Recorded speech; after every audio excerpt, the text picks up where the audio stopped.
Chapter 476. It was just a meeting, but the Lieutenant General had already acknowledged Yi Qian's capabilities and expressed his admiration for her in every way. When the three colonels saw Yi Qian off with a military salute, they all returned the salute with a serious expression. After they put down their right hands, they smiled at Yi Qian and gave her a few words of advice before leaving. After the three important leaders left, the air in the large conference room became much smoother. Xia Jinyuan watched as she secretly patted her chest and couldn't help but raise his eyebrows and laugh. "I thought you weren't afraid, but it turns out you hid it well. Sit down, I'll get you a glass of water to moisten your throat. You talked so much and stayed up all night. Don't lose your voice when you board the plane early in the morning. You're going to build a bridge of friendship between the students of our country. You have to let them know our country's sincerity." Yi Qian only knew that she was going to a country that had just calmed down, but she didn't know which country it was and why the country's leaders chose to go there at this time.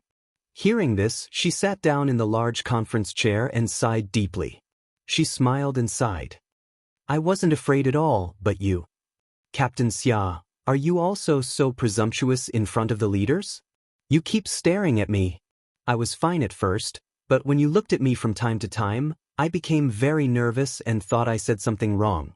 Xia Jinyuan, who was pouring water, heard this and a dark light flashed across his deep eyes. Then, a faint smile appeared on his thin lips. He walked over and handed the cup to her. He raised his eyebrows slightly and asked in a low voice, "That's strange. Leader, you're not nervous. Instead, you're nervous because I look at you. This doesn't make sense." "It does, because you..." Before she could finish her sentence, Xia Jinyuan, who was leaning against the conference table, suddenly bent down. Yi Qian, who was drinking water with her head lowered, was caught off guard. He suddenly bent down and she instinctively raised her head to look at him. At this moment, the distance between them was really close. They were so close that the tip of his handsome nose was only half a finger's width away from hers. Her starry eyes widened slightly as she looked at the man in front of her. Even though she immediately held her breath, she still couldn't help but inhale his breath. Her pupils gradually constricted, to the point that he was the only existence in her world. Yi Qian bit his lower lip a little unnaturally. He steadied his mind and said, "Stand up first. Let's talk nicely. Don't get too close. From a medical point of view, it's not good for breathing when two people are too close to each other. They will inhale the carbon dioxide exhaled by each other, and there will also be cross-infection." What was she trying to say? Yi Qian, who was unable to take it, leaned back, his head tilted back, and his legs stomped on the floor, trying to move him and his chair away. He couldn't move at all. The floor was covered with a gray carpet, and the chair was a fixed bow-legged chair. He couldn't move even if he wanted to. "That's not right. My military rank isn't as high as the leaders, and my military might isn't as strong as theirs. Not to mention my military experience, I can't compare at all. Then why are you afraid of my gaze? This doesn't make sense."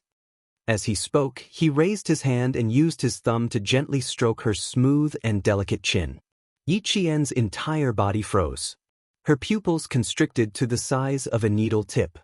She was so frightened by his ambiguous actions that her toes curled up. Was he crazy? This was a military base, a conference room. Were there any cameras? Would anyone see it? Chapter 477.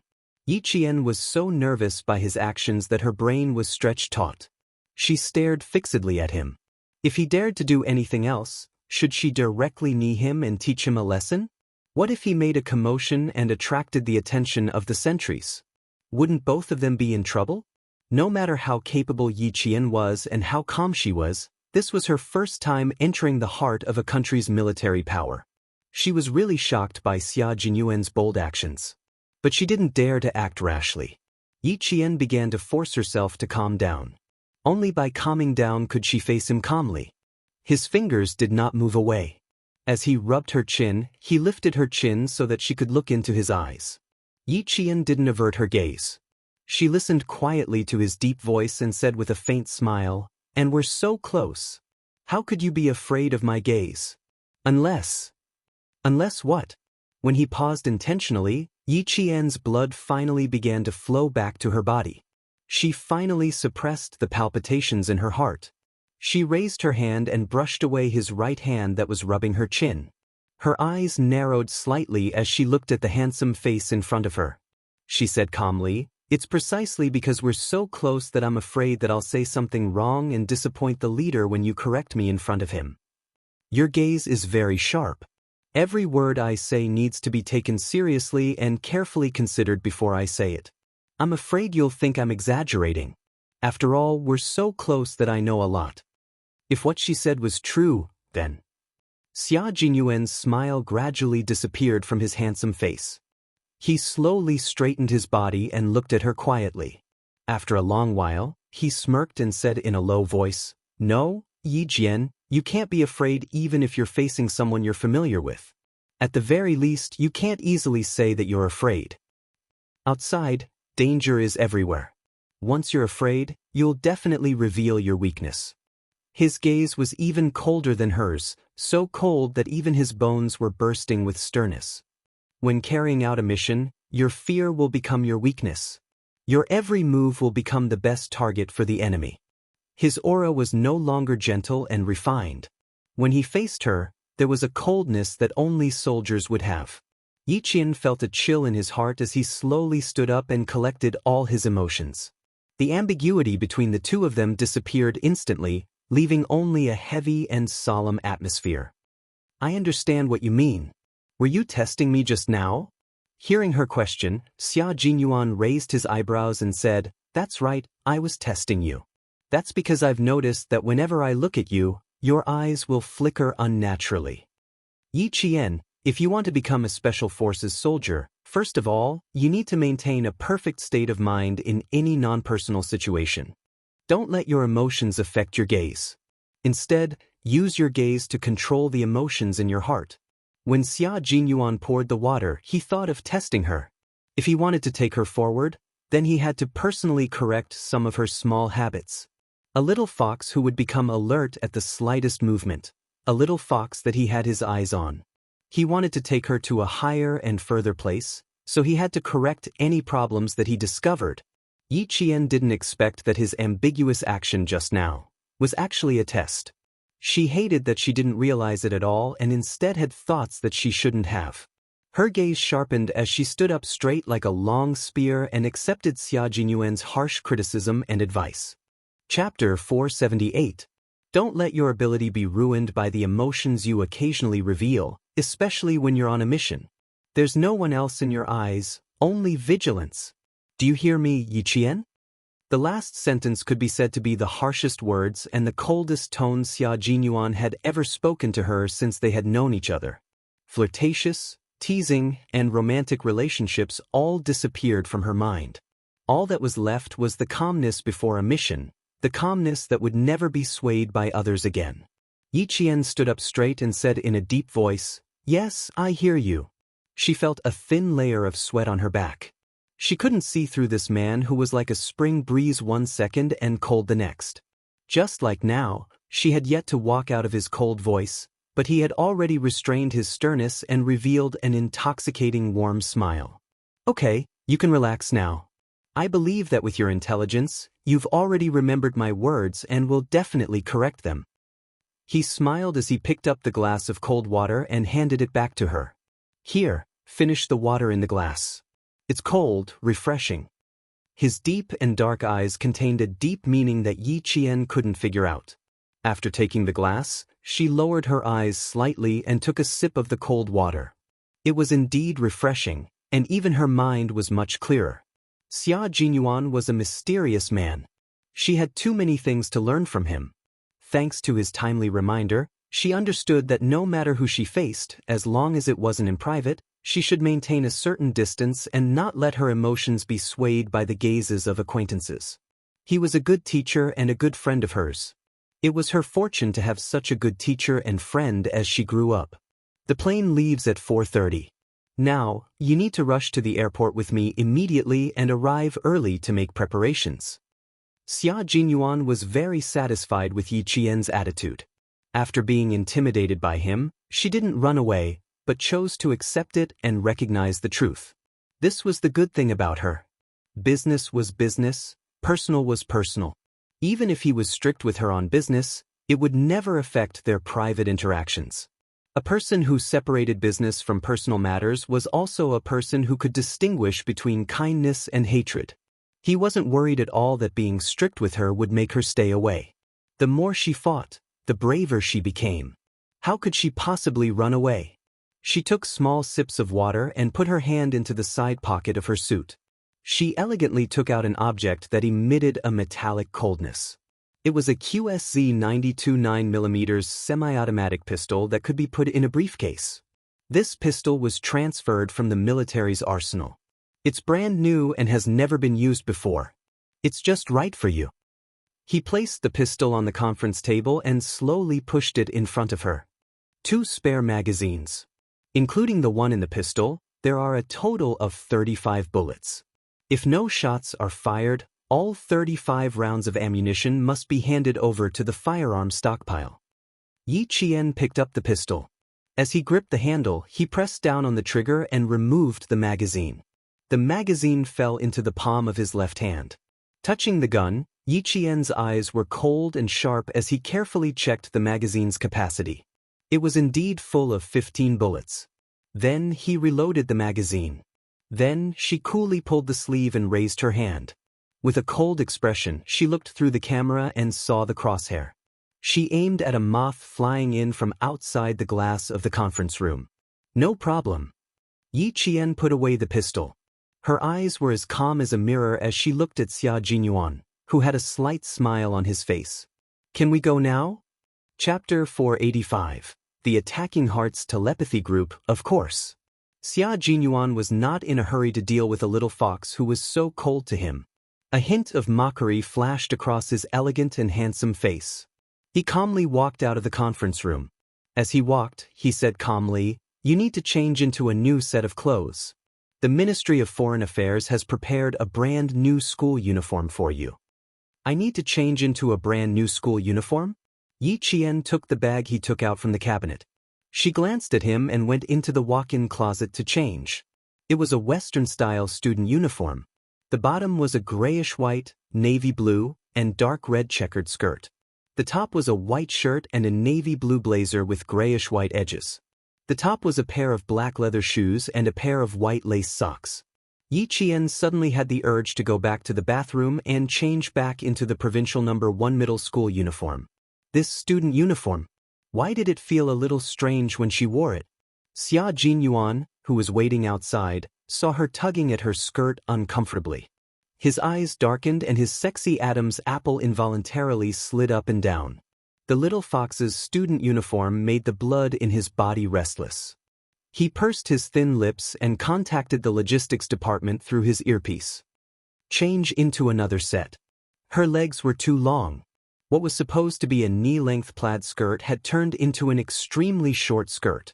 Her straight and slender legs were exceptionally smooth and fair. They were so shiny that his eyes were a little dazzled.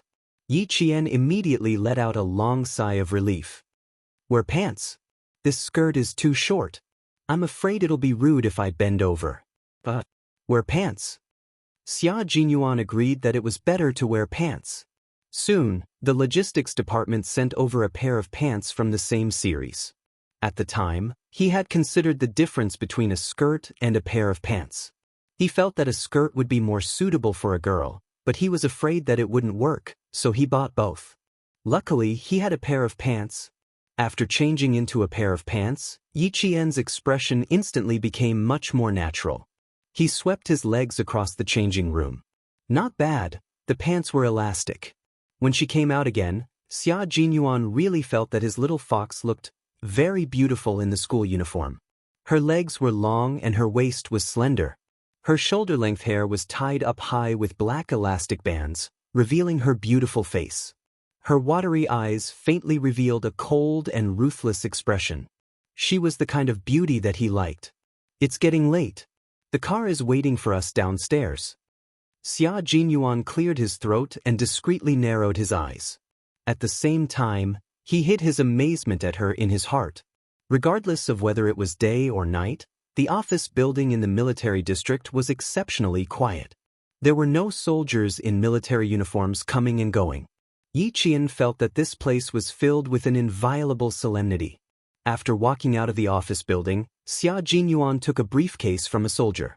He nodded slightly to express his gratitude before taking Yi Qian to the airport. In one night, Yi Qian had already made a round trip to the airport.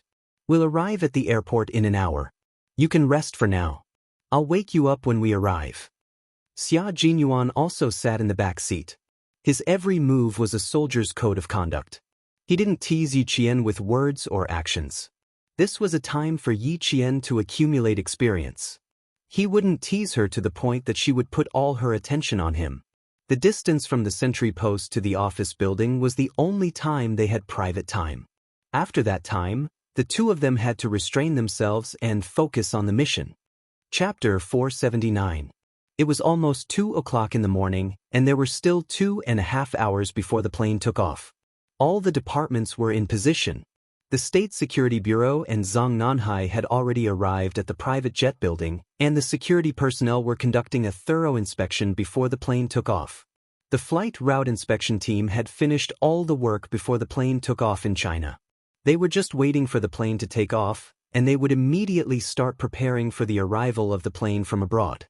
They would then hand over some work to the Foreign Affairs Department. The 4 soldiers from the Snowfield Brigade had also arrived at the private jet building and were secretly inspecting the place. They even checked the surveillance cameras to prevent anyone from spying on the leader's route into the airport. The flight crew in the private jet building were all on standby, and they all cooperated with the security personnel's inspection. Once again, they confirmed that there were no dangerous items on them. It could be said that the entire private jet building was under high security. This was not only the case in China, but also abroad. When the plane landed abroad, it was also under high security. Yi Qian arrived at the airport 53 minutes later, and it was getting closer and closer to the boarding time for the leaders. After entering the private jet building, she and Xia Jinyuan went through layers of strict inspection and finally entered the private passage after confirming that there were no mistakes. Go directly to the departure lounge and wait. You can take a look at this document first in case the leader. Xia Jinyuan had only taken a few steps into the private passage when he was interrupted by a voice from the headset. "This is Q King." J5's voice came from the headset. "The civilian staff accompanying the Lieutenant General of the Army is calling. Please inform Yi Qian that the highest-ranking leader accompanying the leader will meet her in the departure lounge. The Lieutenant General will introduce her. How long will the meeting be? Are there any other leaders accompanying the leader that need to be met?" Xia Jinyuan directly handed all the documents in his hand to Yi Qian. He gazed at her with a deep smile, and there seemed to be a glimmer in his deep eyes. "We are in the private passage. We will arrive at the private jet building in about 2 minutes, and enter the departure lounge in 5 minutes. As Yi Qian was an exchange student between the two countries, the leader naturally needed to meet her to understand the situation. Yi Qian took all the documents related to the culture and customs of other countries. She glanced at Xia Jinyuan, who was calmly talking to someone on the phone, and lowered her eyes slightly, elegantly flipping through the documents quickly. "Okay, I will take her there now. Wait for me in the departure lounge." After cutting off the communication, Xia Jinyuan glanced sideways at Yi Jian, who was flipping through the documents very quickly. She flipped through the pages very quickly, but he knew that she had already memorized the information in her heart. His thin lips curved into a sexy curve and his black eyes were filled with approval. "Little Fox, the Lieutenant General has a very good impression of you. He mentioned you in front of the higher-ups, and the higher-ups will have 5 minutes to meet you." Hearing this, Yi Jian's reading speed slowed down a little. She looked up at him with her bright black eyes that were like a pool of clear water. She said calmly, "What do I need to pay attention to?" "Nothing. You are a student. The leader will not talk to you with the strictness of an inspection." Xia Jinyuan couldn't help but laugh when he saw her calm expression. This girl's calmness. She did indeed have the demeanor of a general. Uncle Jen and Uncle Chen had really trained her well. She was calm and collected, and the more chaotic the situation was, the calmer she would be in danger. She would never drop the ball at a critical moment. Chapter 480. Previously he had said that she was a qualified soldier. Now, he had to say that his little fox had already stepped into the threshold of the special forces. Relax, be calm, have a logical train of thought, speak clearly, and have a good grasp of the rhythm. There's still some time before 3:50 p.m. Read the information in your hands carefully first. The leader will probably ask about this. Xia Jinyuan spoke unhurriedly, not giving Yi Qian any psychological pressure. He even helped Yi Qian to calm down. It was obvious how important a mentor and helpful friend was. Not only would they not drag you down, but they would also help you at any time and give you pointers. Yi Qian smiled and looked at him with a faint smile in his eyes. The Xia Jinyuan at work was completely different from his usual self. Even though he was speaking softly to her now, he did not hide the sword-like sharpness between his eyebrows. Every look in his eyes was cold and full of masculine charm. She could calmly face Captain Xia like this. She did not need to spend too much effort to guess what he would do next and what he would say to her. She could not help but sigh. Captain Xia, you're really good to me, especially when I have a question to ask you during work. I feel very at ease. Instead, you're not serious when you're resting and make me worry? Not serious? Make her worry? This sudden comment made the corner of Xia Jinyuan's mouth twitch uncontrollably. How was he not serious? Why did he make her think that way? If he was really not serious, he could do whatever he wanted to her immediately. Oh, he could not. He could not do whatever he wanted. His little fox's claws were sharp and would scratch him until he was covered in blood. Xia Jinyuan narrowed his eyes, curled his lips, and said calmly, "Why would you think that? Did I do anything impolite? I don't think so. Other than that time in the military conference room. I really don't remember anything else. I didn't do anything impolite. I won't let Captain Xia do anything impolite to me. It's just a feeling. That's how I feel. Captain Xia, don't you think that sometimes you really like?" Yi Qian closed the 10 pages of documents that he had finished reading. He frowned slightly as he looked at the flawless, handsome face. He smiled faintly and said, "You really like to say things that will cause misunderstandings. I didn't take it to heart the first or second time, but after a while, I can feel that you like to tease me the most and find it amusing. It's so sad. It turns out that I'm not serious in your heart and I'm just teasing you. Tis. Little fox, your crude way of speaking is really hurtful." How could Xia Jinyuan be sad?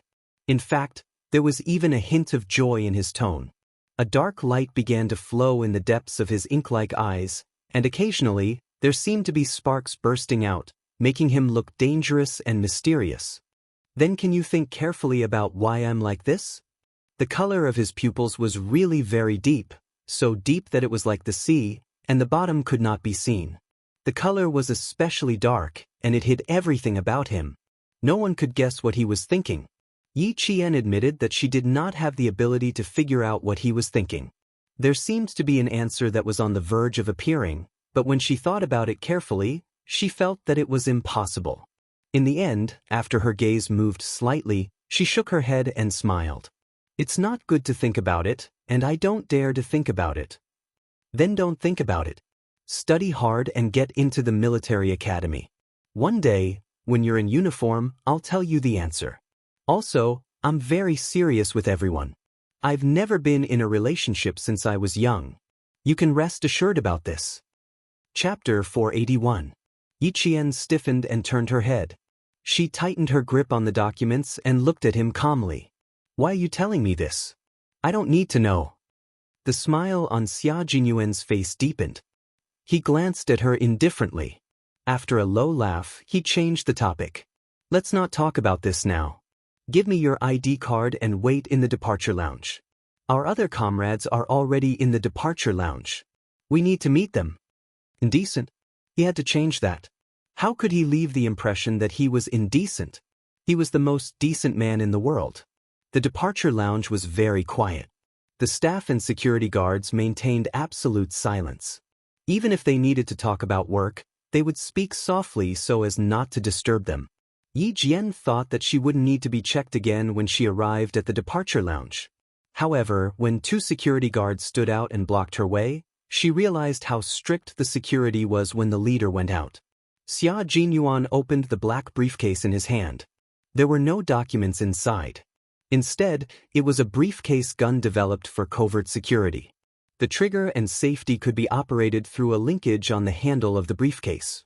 The gun could be fired directly from the briefcase.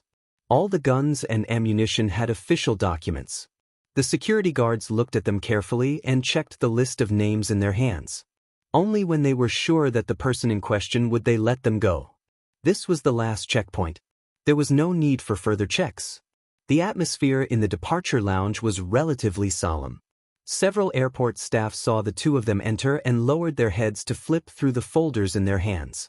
A male staff member walked over without any footsteps. "Hello, please take your boarding passes." Yiqian took the tickets and said, "Thank you." He looked down and asked Xia Jinyuan, "Are we sitting together?" "No, I'll be in the back cabin. You'll be in the business class. You'll be sitting with the leader." Xia Jinyuan tapped his ticket with his slender fingers and said with a smile, "The accompanying staff are all in the passenger cabin. In the business class, there will be an interpreter, a doctor, and a clerk who can communicate with foreign tower lights at any time." The two of them chatted as they walked. J5, G3, and K7 of the Snowfield Brigade came out from various places. When they saw Yiqian, they raised their eyebrows slightly and walked over with faint smiles on their faces. Yiqian knew the three of them. Their appearance made Yiqian realize something. He said to Xia Jinyuan softly, "Even you guys are here. Why do I have a feeling that something will happen after we leave the country? It's hard to say. This is a country that just went through a war. There are bullets everywhere on the streets. There are also tanks destroyed by artillery shells. It's hard to say what will happen." Xia Jinyuan and smiled. "Or why would they need a special student to accompany the leader? Little fox, your responsibility is more important than ours." His voice was soft and only the two of them could hear him. Hearing this, Yiqian's heart calmed down and his expression became calmer. "I see. It seems that even the itinerary of this visit is confidential. No one in the country knows about it. You're only realizing now.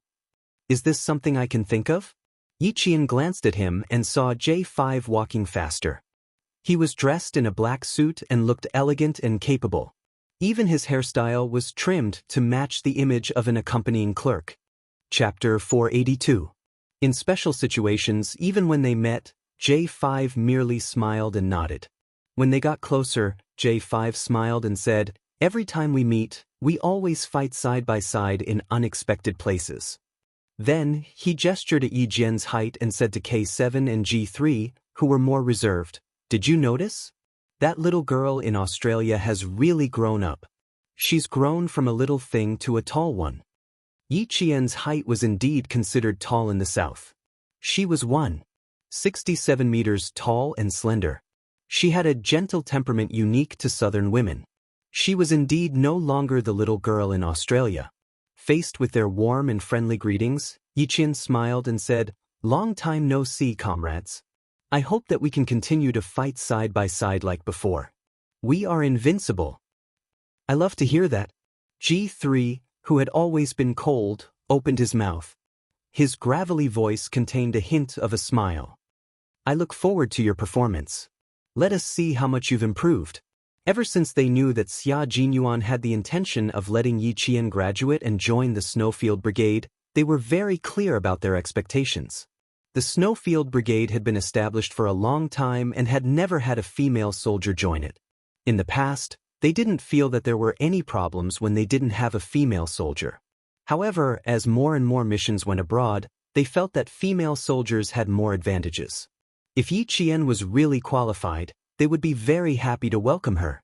K7 looked up slightly and nodded. He was a man of few words. "Me too." Then, he added, "I'm the accompanying doctor. If the leader feels unwell, you can look for me at any time." What he meant was that he would follow closely by the leader's side. If anything happened, Yiqian could look for him immediately. One had to be able to immediately understand the hidden meaning of a person who cherished his words as if they were gold. Fortunately, Yiqian was quick-witted. Upon hearing this, Her black eyes were filled with understanding. She said softly, "Okay, I understand." The accompanying doctor was also sitting in business class. Did that mean that J5 was also sitting in business class? Xia Jinyuan saw that Yi Qian didn't feel any pressure interacting with his comrades. The expression between his brows was even similar to that of soldiers who had blood on their hands. There was a hint of coldness in his elegant and handsome face. His eyes were focused and gentle as he gazed at Yi Qian. He was like a guardian angel. This made Yi Qian feel at ease. 10 minutes past 3, the guard in front of the airport contacted all the security personnel in the departure lounge. The leader's car arrived at the airport in 15 minutes. And 20 minutes later, they arrived at the departure lounge. It was 10 minutes earlier than the scheduled time. They were going abroad for a secret visit. Only the accompanying security personnel knew who the leaders were, and one of them was from the Snowfield Brigade. As a student, Yi Qian didn't have to be on high alert like Xia Jinyuan. Instead, he obediently sat in a soft chair and quietly waited for the leaders to arrive. As the time drew closer, Yi Qian memorized all the information about the countries he was going to visit. He also looked at the itinerary and detailed maps of the surrounding areas. As a diplomatic staff member, Qin Xiu, who was the designated translator for the leader, walked in and saw the girl who stunned him under the morning sun. She was also the girl who patiently waited for him when he got lost. Yizhong High School, Yi Qian. Chapter 483. When he saw her name on the list, he even thought it was someone with the same name. It wasn't until he looked at the information that he confirmed that she was Yi Qian from the first high school of the province. Yi Qian didn't see Qin Xiu. There were a total of 10 people in the leaders group. She stood in the same position as everyone else in the departure lounge. She looked straight ahead with a faint smile on her face. When she saw the leader walking towards her and taking the initiative to greet her, even someone as calm as Yi Qian couldn't help but feel her heart race for a few seconds. She often saw him on TV, and he would also appear when there was a major disaster in the country. Such a big shot was now standing in front of her, and he was praising her to all the people accompanying him. "You're smaller than in the photo, much smaller than in the photo. You look very smart. Nan Province is a beautiful place. Every place has its own people. This young lady is not bad. She has the spirit and beauty of Nan Province. She's a talent." She was chosen to be in front of the leader and was responsible for the student exchange between the two countries. She was also responsible for the leader's personal safety. How could she not be a talent? He also asked about Yi Qian's academic performance. At the same time, as Xia Jinyuan said, he also asked her if she understood the culture of South Asia. Under the gaze of a group of powerful leaders, Yi Qian answered in a clear and orderly manner. Qin Xiu saw this and raised his eyebrows slightly. A faint smile appeared on his handsome and elegant face. This girl was indeed a talent. She was so young, but she had already walked beside the leader and accompanied him abroad. The student exchange between the two countries was mainly to accompany the daughter of the new president. With Yi Qian's performance, she was indeed qualified to do so. J5, G3, and I will sit in the back of the cabin. You and K7 will sit in the front with the other leaders. If there's anything, contact K7 at any time. He will take care of it. Soon, it was boarding time. The airport crew had received many foreign leaders before. They greeted them politely and elegantly and began to check in. As a student, she was closest to the leaders. She was standing side by side with the Major General of the Army and 2 other generals of the military region. On her right was a tall and slender man who was also wearing a black suit. "Come with me." The man on the right spoke softly. His voice was as gentle as the morning breeze, but there was a hint of coldness in it. "You can sit in the same row as me. We can walk together." The man spoke. Yi Qian turned to look at him. She almost couldn't understand Qin Xiu's sense of direction. Was he also a staff member? No, he was not a staff member.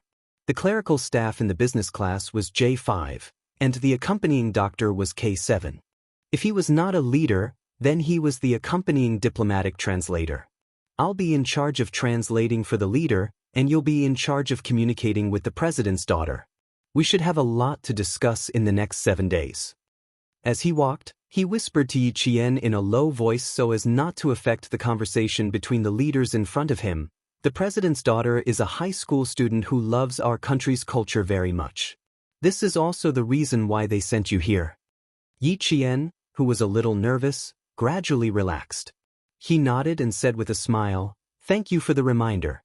I will do my best to let the president's daughter, Miss Petty, have a deeper understanding of our country's culture." Chapter 484.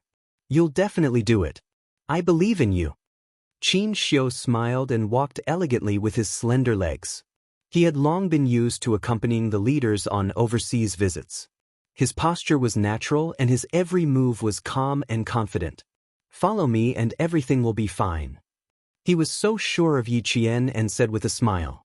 Xia Jinyuan, who was walking at the back, narrowed his dangerous black eyes slightly.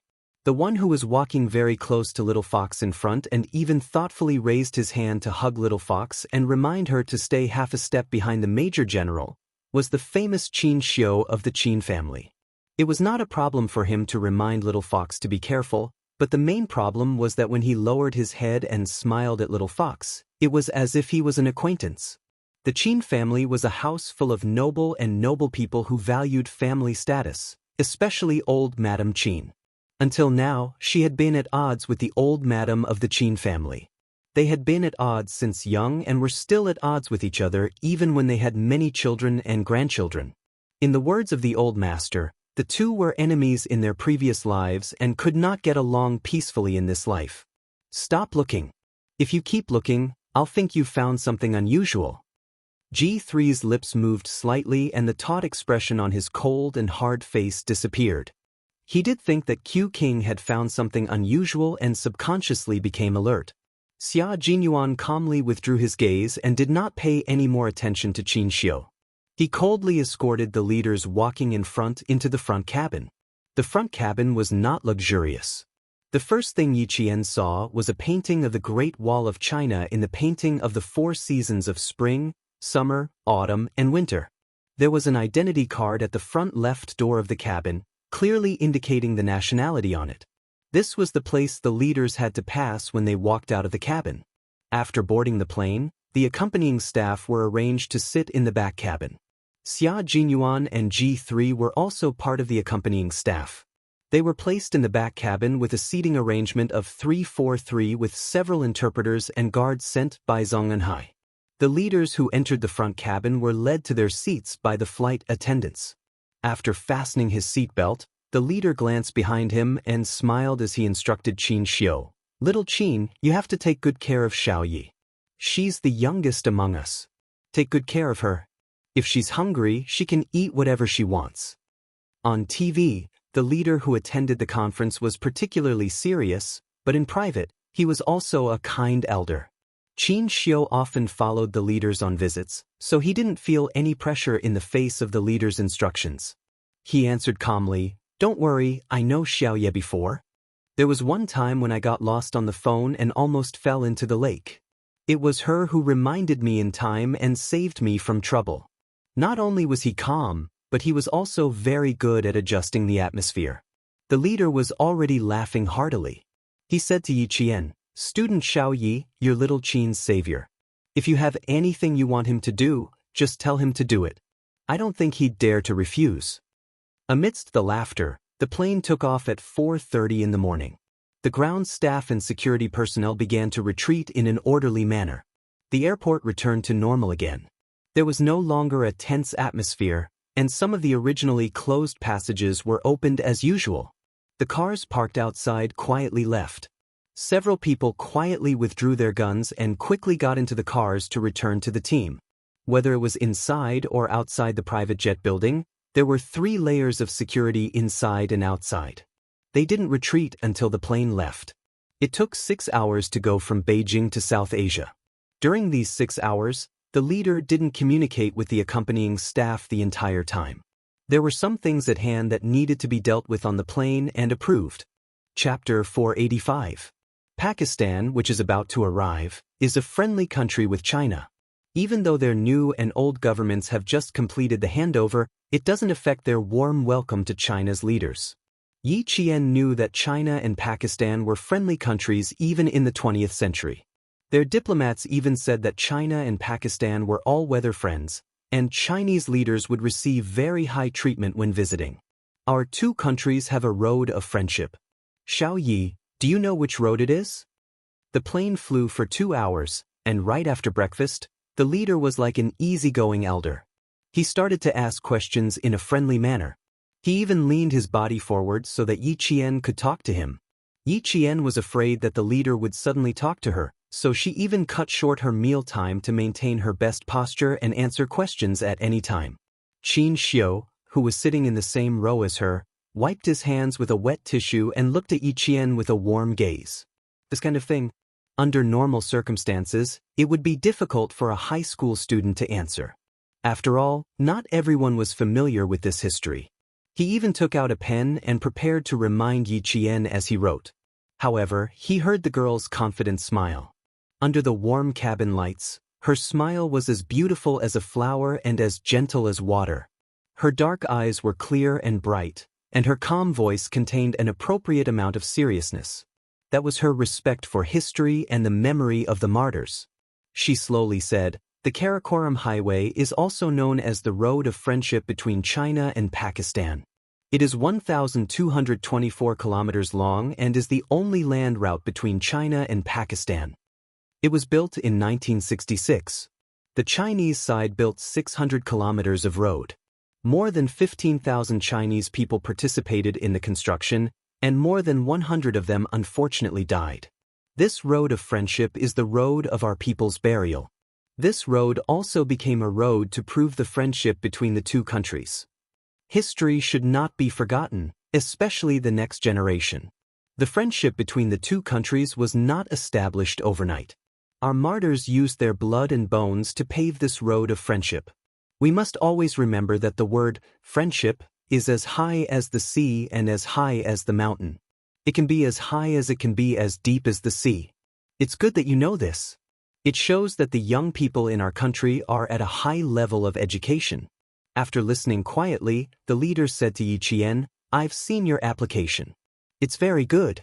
It said that if a man doesn't join the army, he'll regret it for the rest of his life. It's the same for a woman.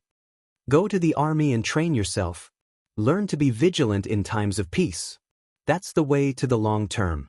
The accompanying clerks, who were also known as J5, started taking notes the moment the leader started speaking. Their pens moved quickly as they carefully recorded the conversation between the leader and Yi Qian.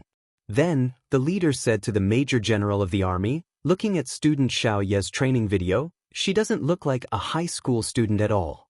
She's no worse than us ordinary soldiers. When we go back, do some work on the video recording of her training and publicize it in the army. Let the male soldiers see who said that women are inferior to men." His tone was not very strict, but rather relaxed and humorous. Although the atmosphere in the front cabin was serious, there was absolutely no sense of heaviness. Qin Xiu looked at Yi Qian with a slight smile the entire time. After she finished talking with the leader, he used a pen to write a sentence on the notebook. "You did well. Keep it up." When the notebook was sent over, Yi Qian thought that there was something she needed to improve. After all, the person beside her was a diplomatic staff member and translator who dared to make harmless jokes with the leader. Chapter 486. She opened the notebook and smiled. She then wrote 2 words seriously, "Thank you." Qin Xiu handed the notebook back and opened it to take a look. In his heart, he secretly said, "Good writing." It was strong and vigorous, round and delicate. Between the horizontal and vertical lines, there was a sense of calm and restrained steadiness. It was no wonder that his uncle kept praising her. Qin Xiu looked at the 2 words and replied with 2 words. He handed the notebook back to Chen Pian. "You're welcome." His reply made Yi Qian smile even more. He didn't write anymore. Instead, he drew a smiley face and handed it to Chen Pian. One could speak 8 languages, had a good IQ, and was good-looking. Why was his sense of direction so bad? It didn't make sense. She read a book in medical school. It mentioned that children with a poor sense of direction might have problems such as disorganization, poor planning, and misjudgment of position and order. but from Qin Xiu's appearance, he really couldn't tell. What he saw was an experienced diplomatic staff member who handled matters with ease. He didn't look like someone with a poor sense of direction. The notebook exchange ended with Yi Qian's smile. 6 hours later, the special plane arrived at the airport at 11 o'clock Chinese time. This wasn't a public visit. Even the Pakistani side arranged it in secret. Although there were no flowers or fireworks, when the leader walked out of the special plane, he was welcomed by the CEO, the Minister of Foreign Affairs, the leader of the escort group, and the Minister of Finance. The 5-day visit officially began. China celebrated National Day. While other countries thought that no leaders would visit China during the National Day holiday, China's leader had already begun a secret meeting with the Pakistani side. As a religious country, Pakistan's cultural life was monotonous. During the meeting between the leader and the Pakistani president, Yi Qian understood why this girl, who was the same age as him, loved Chinese culture so much from chatting with the president's daughter. In less than 2 days, Yi Jianjian and Miss Petty had become good friends with each other, from scenic spots and historical sites to local customs, festivals, customs, and some interesting things that happened in school. I like to travel, but it's not a good time to travel in my country. Unfortunately, I can't take you to see the most beautiful scenery here. Sitting cross-legged in front of Yi Qian, Miss Petty had a pair of big and beautiful eyes that were filled with sadness. She looked like an injured swallow that was waiting for the day to return to the sky. Faced with her sadness, Yi Qian smiled and said, "It's all right. That day will come. War destroys and rebuilds. Miss Petty, that day is not too far away." Compared to Pakistan, China was indeed a paradise. There was no war, no Al-Qaeda, and no extremists. For this well-educated and knowledgeable Miss Petty, her passion for Chinese culture wasn't without reason. She wanted to fly higher and further, but reality told her that she couldn't. The accompanying translator quickly reported to Qin Xiu that Yi Qian didn't need a translator. Her communication with Miss Petty was smooth, and her language skills were no worse than a translator's. Qin Xiu didn't send another translator. He didn't expect this girl to be so talented in languages. The clock started to ring. It was already 2:30 in the afternoon. It was time for Miss Petty's English class. Chapter 487. This was the time when Miss Petty had to study. Even if she was interacting with Yi Qian, she still needed to learn English. If one didn't learn English well, they would be considered uneducated and looked down upon. It's time to study again. I don't want to see my English teacher anymore. Petty stood up and winked playfully at Yi Qian. She said she didn't want to, but she didn't slow down at all. The 2 bodyguards who were always by Petty's side immediately followed her. As they turned around, their white robes fluttered slightly. Yi Qian saw the silhouette of a gun on them. It had become a habit to carry a gun here. Yi Qian personally escorted Petty to a small room in the presidential palace used for home lessons. Since home teachers weren't government employees, they couldn't enter the presidential palace as they pleased.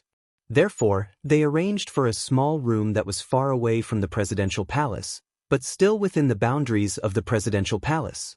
It was only lightly patrolled. It was similar to the room outside the Forbidden City, which was the room where the national flag officers were resting. After watching the 2 bodyguards accompanying Petty enter the classroom, Yi Qian turned around and left with a staff member arranged by the Pakistani government. After a few steps, Petty, who was wearing emerald green gauze, ran out briskly. "Jane, my English teacher asked if she could invite you to her class." She was like a butterfly, cheerfully stopping beside Yi Qian. "Can you accompany me?" She was a sad girl who yearned for nature. Yi Qian couldn't refuse her gaze. However, she didn't agree immediately. Instead, she asked the staff member accompanying her. 5 minutes later, she received a reply from the president saying that there was no problem at all. The small room wasn't actually small. One was a classroom and the other was a lounge. Yi Qian followed Petty into the room. The first thing she saw was the picture of the current president hanging in the middle of the room and the country's flag. As soon as she entered, Yi Qian's footsteps quickened. A trace of uneasiness floated in her heart. Petty, who was 1 step ahead of her, ran happily towards the half-closed classroom. "Miss Pavel, let's start the class." In Pakistan, women generally didn't need to work. Because Ms. Pavel had studied abroad and her family had died in the war, she became a strong woman who had to rely on her own hands to support herself. From Petty's conversation, this was the only thing Yi Qian knew about his teacher. "Then let's begin, Miss Petty." A calm, feminine voice came from the room. Yi Jianjian saw a woman in a long black dress with a black headscarf around her head, flitting across the classroom. Yi Qian's heart suddenly tightened. It was also at this moment that Yi Qian's instinctive reaction made him retreat quickly. The half-closed door was instantly closed, and the two bodyguards in white robes remained on both sides of the door to close it. Alarmed, Yi Qian abruptly raised his head and looked coldly at the two white-robed bodyguards. However, what he saw was completely different faces. "Shit! Invite our guest in." Pavel's voice came from inside the room. At the same time, someone opened the half-closed door. Yi saw. Petty's hands were tied behind her back, and her mouth was tightly covered. She saw her sad and beautiful eyes filled with tears of despair. These were Al-Qaeda rebels. They hid in Pavel's car and entered the presidential palace. They entered this area that wasn't heavily patrolled. Chapter 488. Yi Qian had a fully loaded QSC 92 9mm semi-automatic pistol on her, but she couldn't take it out. Petty was in danger. There were 5 of them, including Pavel.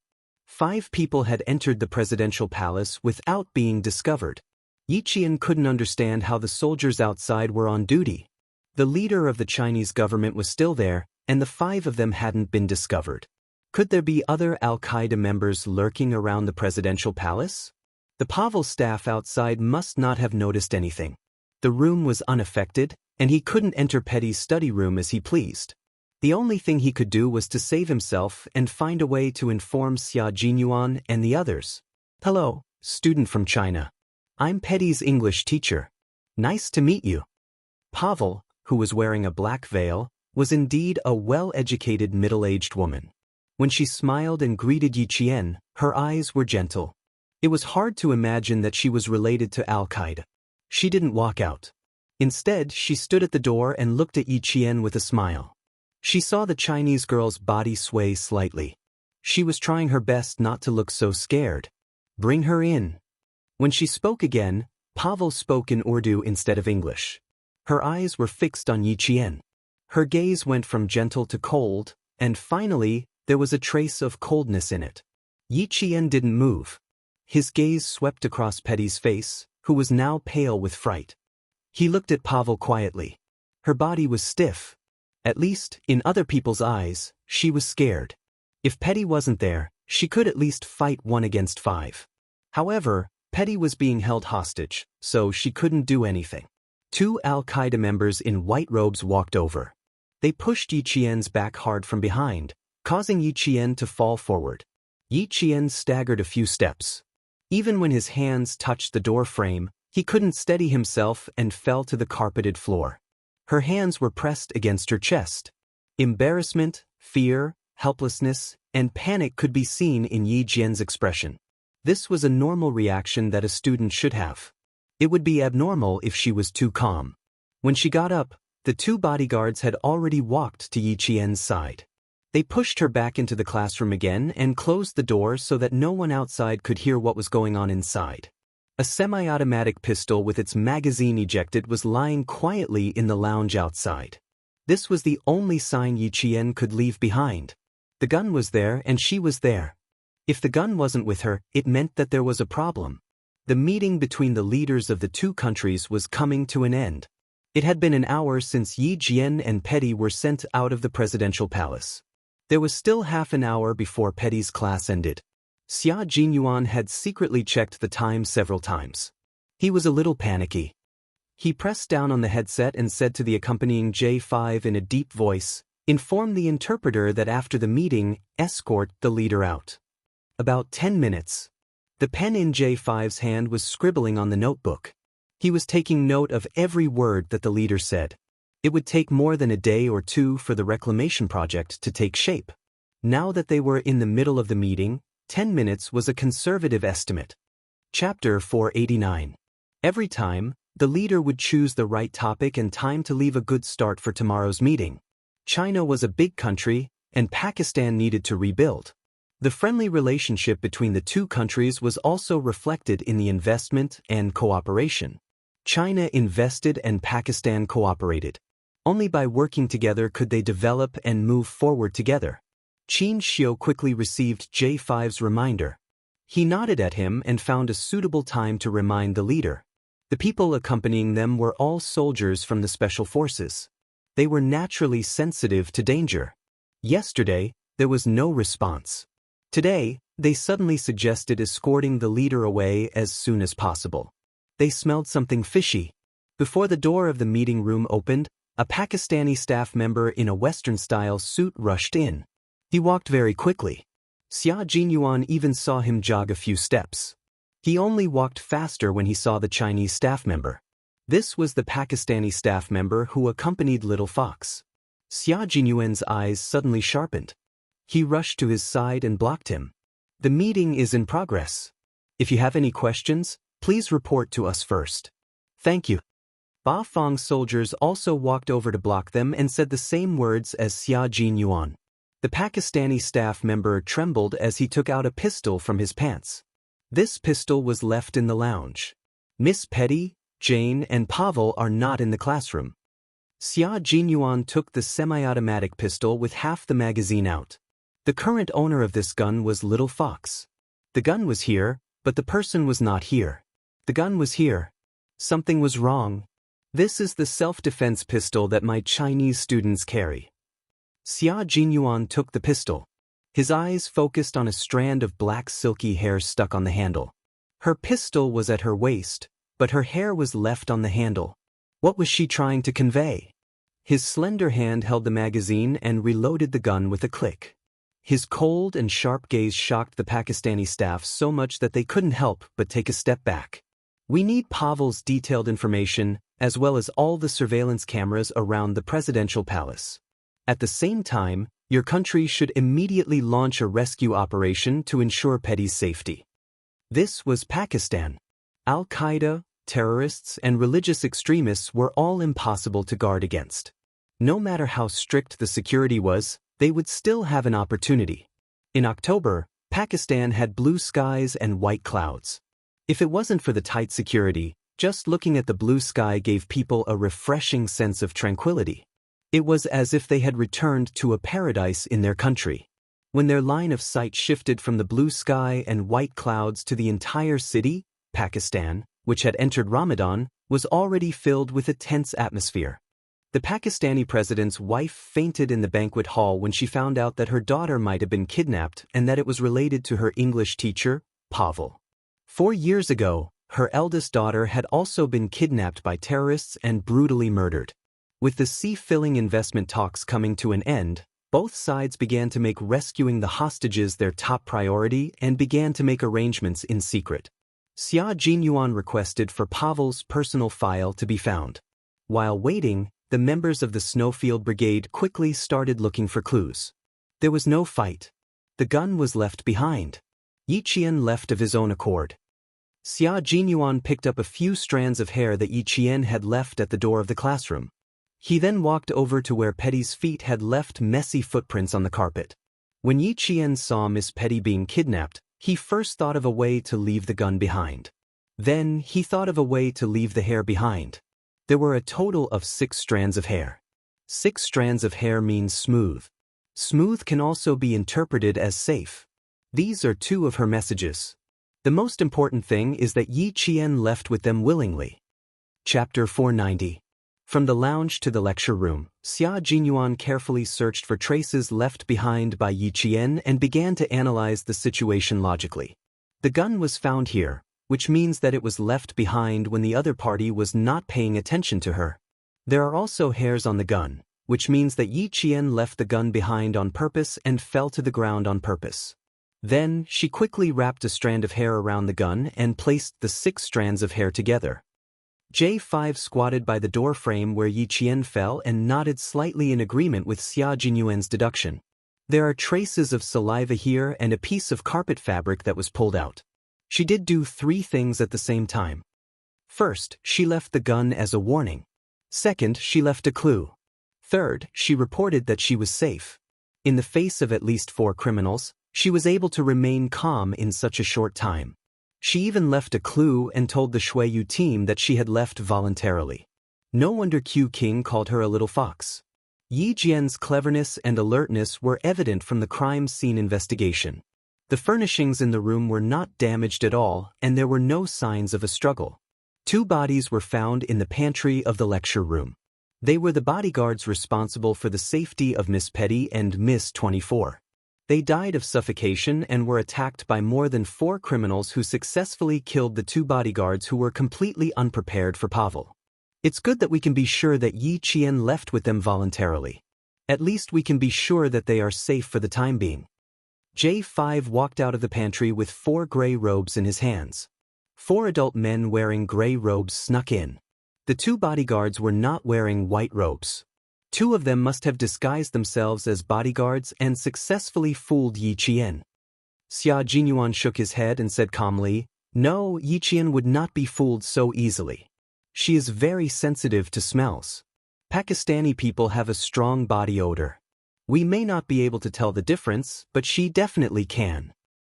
Just now, the Pakistani staff said that Yi Qian sent Petty into the small room and waited for the 2 bodyguards to enter before she left with the Pakistani staff.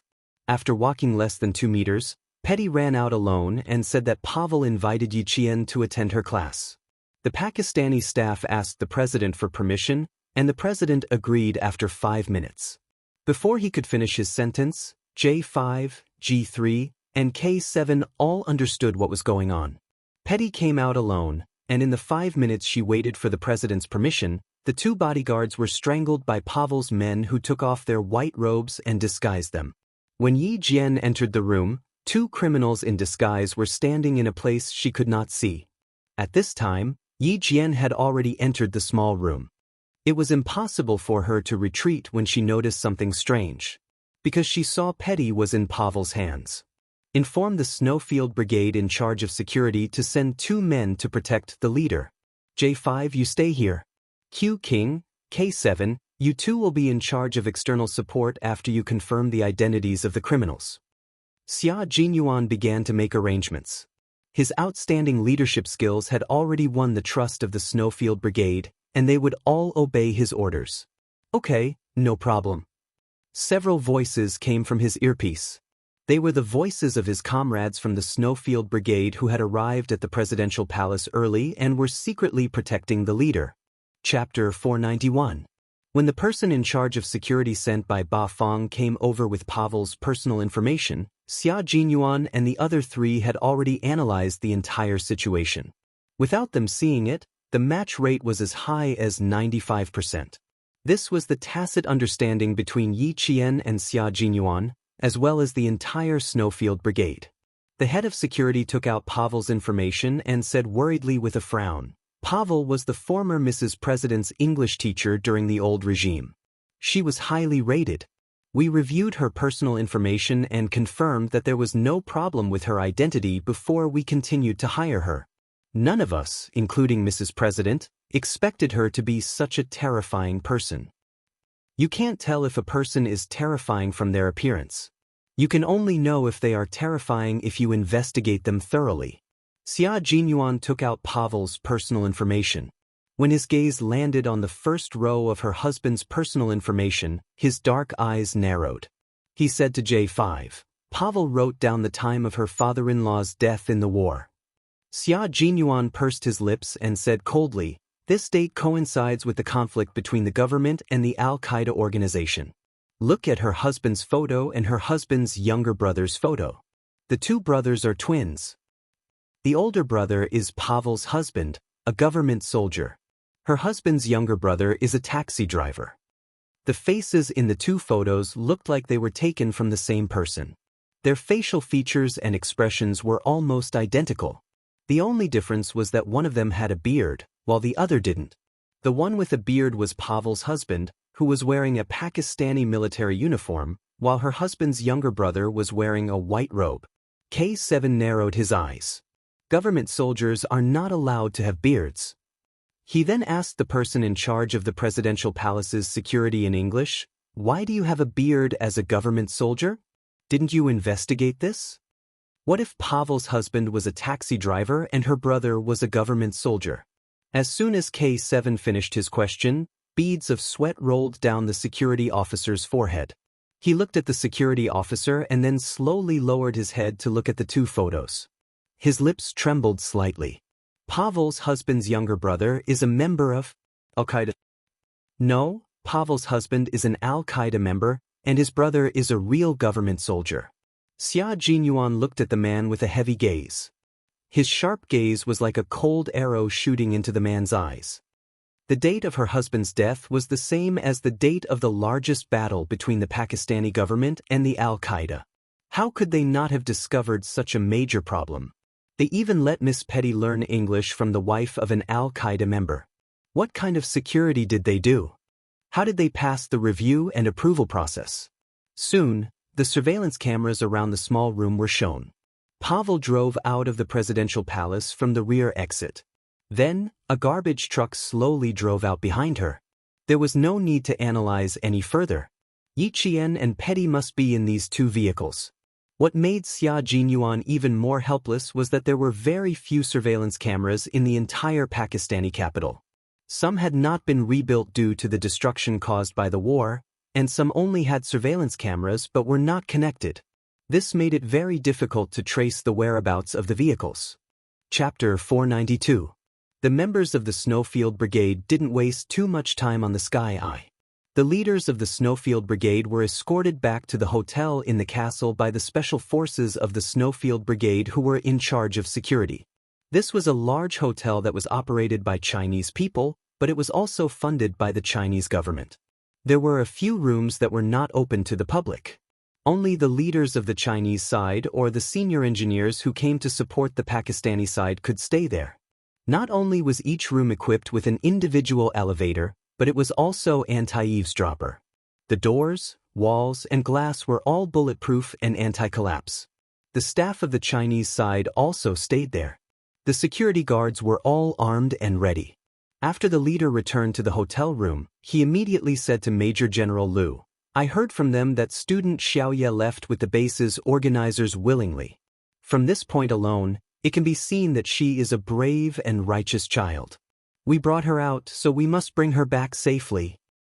Her mother, Sun Xueqing, sacrificed herself for the motherland. Today, the motherland that she protected must protect her child. Send a letter to China and immediately send an elite special forces team over to support the Pakistani side. If necessary, we will share the trials and tribulations with the Pakistani government. The hidden meaning of fully supporting the Pakistani side was that they couldn't rely on the Pakistani side. They had to rely on themselves at critical moments. The meaning of share the trials and tribulations was that they shouldn't treat this place as a foreign country when they opened fire. They shouldn't care about how many bullets were fired, how many bases organizers would be killed. As long as the Pakistani government was fighting, the special forces of China could continue to fight. In short, the soldiers sent by the Chinese side will fully support the Pakistani side. If the Pakistani side didn't rescue Miss Petty and the government didn't retreat, the soldiers sent by the Chinese side will definitely not retreat. They must live and die with the Pakistani government. The Major General quickly conveyed the leader's words to Xia Jinyuan and said earnestly, "The leader is very concerned about Xiaoye's safety. At the same time, he also believes that with Xiaoye's ability and performance, she will definitely protect herself and Miss Petty." You guys, carefully think about the meaning of the leader's words. The Chinese government is already sending soldiers. They won't be slow. They will arrive in about 3 hours. The Chinese people are here to represent friendship. Since there are criminals who want to destroy the friendship between the two countries, this will not be allowed. The Chinese side will definitely stand behind the Pakistani government and support them to fight against the Al-Qaeda. Since 1996, when the Chinese side recovered Hong Kong, the dragon that had been sleeping for 100 years had finally risen. The Chinese side didn't care how foreign forces interfered with other countries' affairs. However, if they dared to bully China, they would be sorry. Who would dare to say that they didn't have sufficient reasons? However, this visit was a secret, so it was better to keep a low profile. Xia Jinyuan had already digested the words of the leader. The leader couldn't speak too directly. He had to act like a big country. It was fine as long as his own people understood. Major General, please report to the higher-ups that we have a rough idea of where Pavel went. Due to the importance of this matter, the translator who stayed behind is still negotiating with the Pakistani representative. Where the place? Chapter 493. Pavel was a volunteer teacher at the school. Q King and K7 had already gone to the school, so they would be able to detect any abnormalities. The Pakistani military would send people to observe the other two places in secret and rescue them if there were any abnormalities. After the Major General hung up the phone, he reported Xia Jinyuan's words to his superiors. Soon, an elite special forces team that arrived in Pakistan 3 hours later received orders from their superiors to head to a primary school in Pakistan's capital immediately after they got off the plane. In October, the weather in Pakistan was cool and refreshing. The average temperature during the day was 31 degrees Celsius, and it was cooler at night. It was already 5:30 in the afternoon. Yi Qian, who had just left the presidential palace, kept track of the time she saw when she was taken into the car. It had been about 2.5 hours since then. She believed that Captain Xia and the others had already roughly figured out Pavel's identity, but Yi Qian wasn't sure if they knew where she was. It was very quiet here, and she and Petty were locked in a room filled with the smell of curry and meat. She guessed that they were in the storage room behind the kitchen. It was too dark. If she hadn't been counting the time silently, she would have thought it was already dark. Her hands and feet were tied, but it wasn't a problem for Yi Qian to tie her hands behind her back. She touched the knot with both hands, and slowly, she thought about what kind of knot it was and how to quickly untie it. Yi Qian closed her eyes and didn't speak to Petty.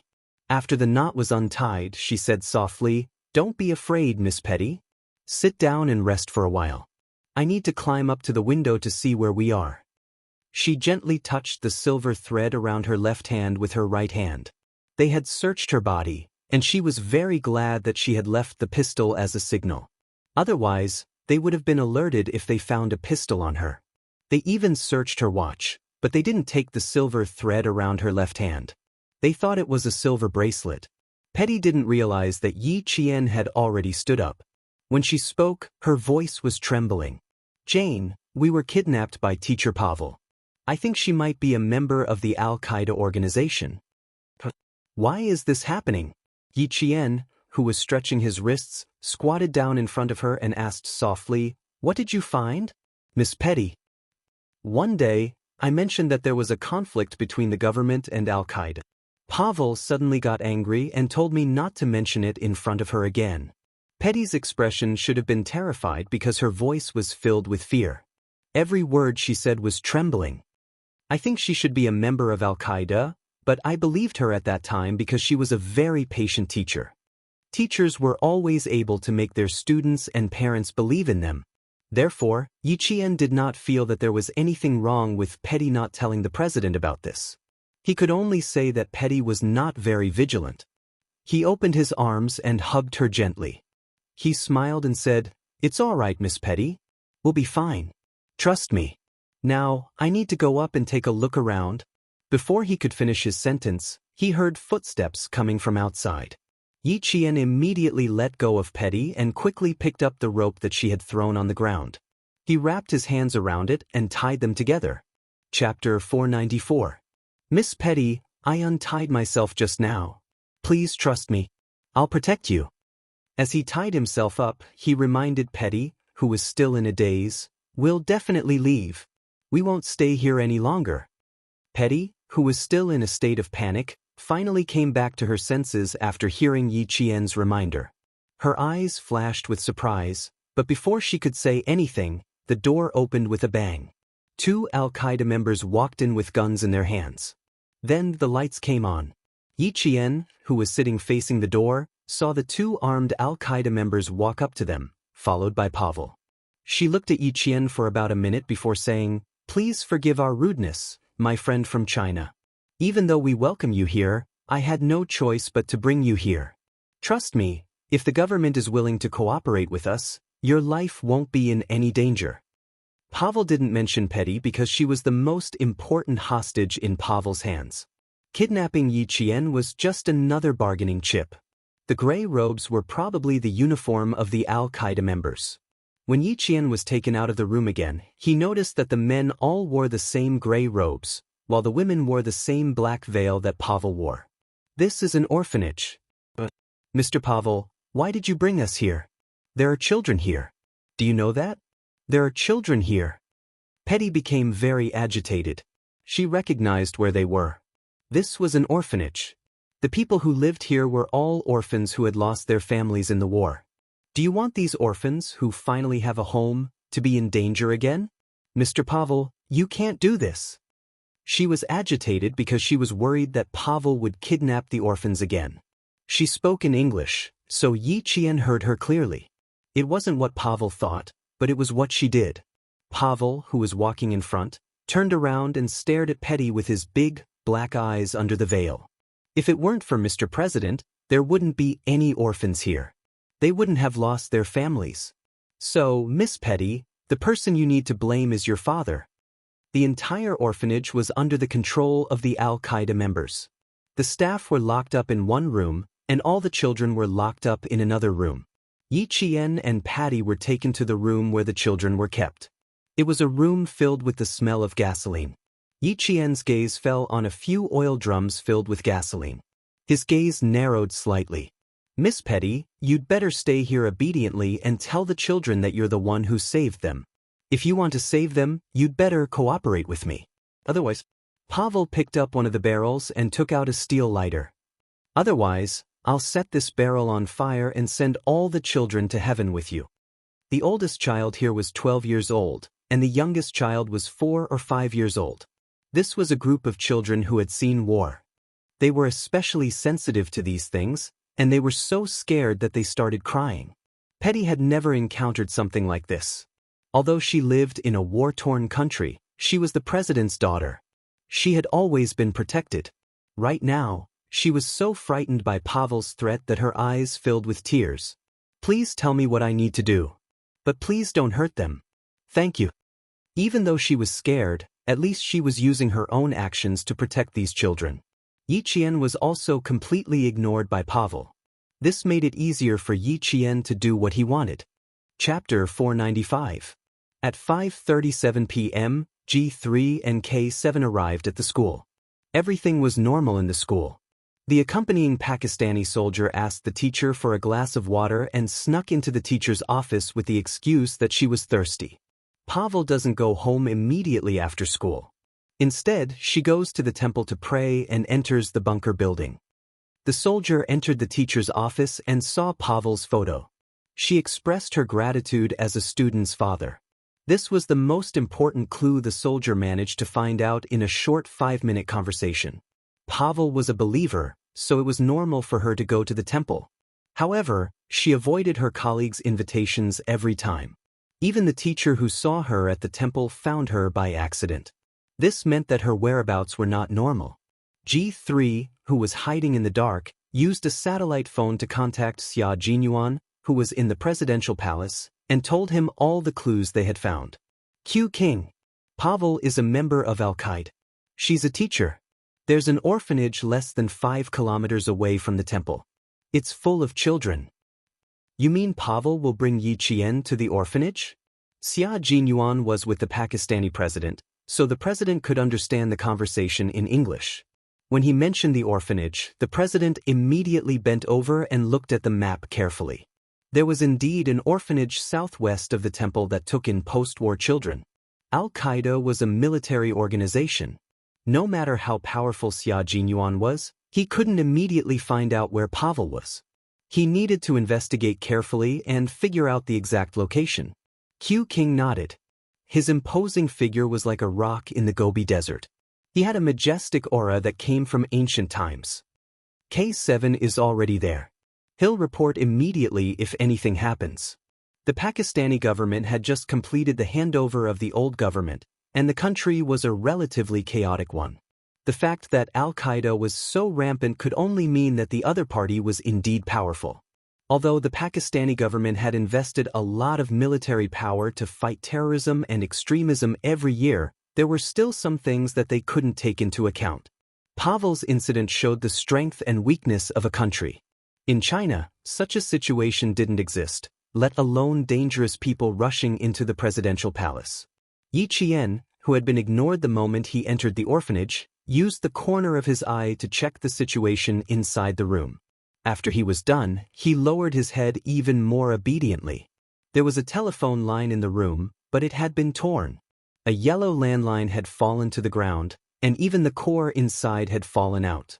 He had to fix it first before he could use the communication device to contact Captain Xia. It would take more time, and this method would not work. It was even more impossible for her to escape alone. If she could escape, she could have done so at the presidential palace. He was in charge of the leader's personal safety, but he chose to leave Petty alone. He didn't need others to look down on him, he could even look down on himself. There was only one way, and it was also the most reliable way. Get Pavel to contact the presidential palace. He believed that with Captain Xia and the others' abilities, they would be able to find out their exact location with just a call. No matter how weak Pakistan was, it was still a country. They definitely had some small tracking technology. Then, he needed to think of a way to get the other party to contact the presidential palace. As Yi Qian listened to the conversation between Patty and Pavel, his only hope was to find out what they were up to. Chapter 496. What a good child. If your father is as open-minded and kind as you should continue your lesson today and return to your beautiful room to drink afternoon tea and spend a leisurely afternoon with your Chinese friends. Pavel did have a request. She needed to rescue an Al-Qaeda leader who had been captured by the government forces a week ago. If this person did not have an important position in Al-Qaeda, Pavel would not have exposed her identity. Yi Qian could tell that Pavel did have a request. Otherwise, she would not have said that Petty could go back after class. From her words, it was obvious that Pavel would continue to hide in the presidential palace as an English teacher if she did not need to kidnap Petty. Petty, ask her what she needs you for. Find a way to get her to contact the presidential palace. Yi Qian lowered his voice and said softly, "We need to let the presidential palace know that we're safe." At times like this, Petty regarded Yi Qian as her spiritual support. Despite her fear, she still asked in a trembling voice, "Teacher Pavel, what do you need me to do? If I can do it, I'll definitely do it for you. After all, you're my teacher. You're my most respected and beloved teacher." The president's daughter could not be that stupid. At the same time, Petty was using her own method to lower the vigilance of the Al-Qaeda members. Everyone knew that the president's eldest daughter had died in the hands of terrorists, so he protected his younger daughter very well. Some people even said that Petty thought that her country was a country free from war. Why would there be such rumors? Naturally, the president and his wife had to do something to make more people believe that Miss Petty was a simple, naive, and ignorant lady. Even the dangerous people lurking in the dark believed that Miss Petty was a simple, naive, and ignorant lady. A naive person would always lower the vigilance of others. At 5:52 in the evening, the president's informant received a call. 5 seconds later, he quickly cut into the presidential palace's office. The Pakistani president had just finished a call with the Chinese leader and learned that the Chinese side would fully support the Pakistani military's operation. The friendship between the two countries had always been deep. It was all because when the whole world had given up on Pakistan, China had extended a helping hand to help Pakistan through the difficulties. Until now, as long as a Chinese person visited Pakistan, they would be warmly welcomed. China is Pakistan's staunch ally.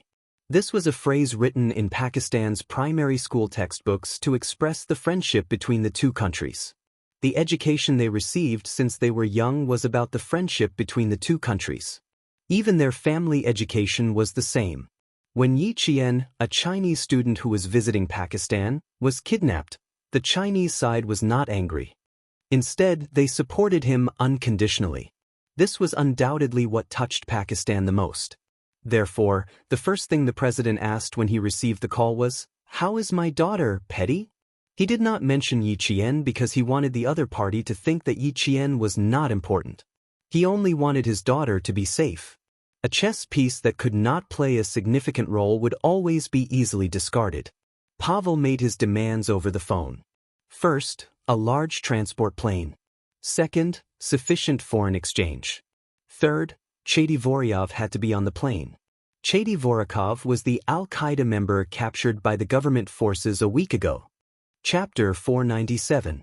Mr. President, if even one of the three conditions that I mentioned is not met, then not only your daughter, but many other children will be burned to ashes by gasoline and will go to heaven with your daughter. As long as you are willing, we will do it immediately. Pavel had never thought that Petty would be the only one to make her request.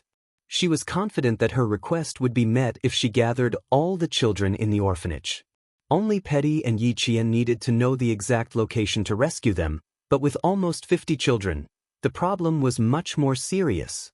K7 was hiding in a high place where he could observe the movements of the orphanage. As he observed with binoculars, he said, "We have a lot of people and enough weapons. Consider fulfilling the request. At the same time, I suggest that we release some of the hostages. The transport plane can't fit dozens of children.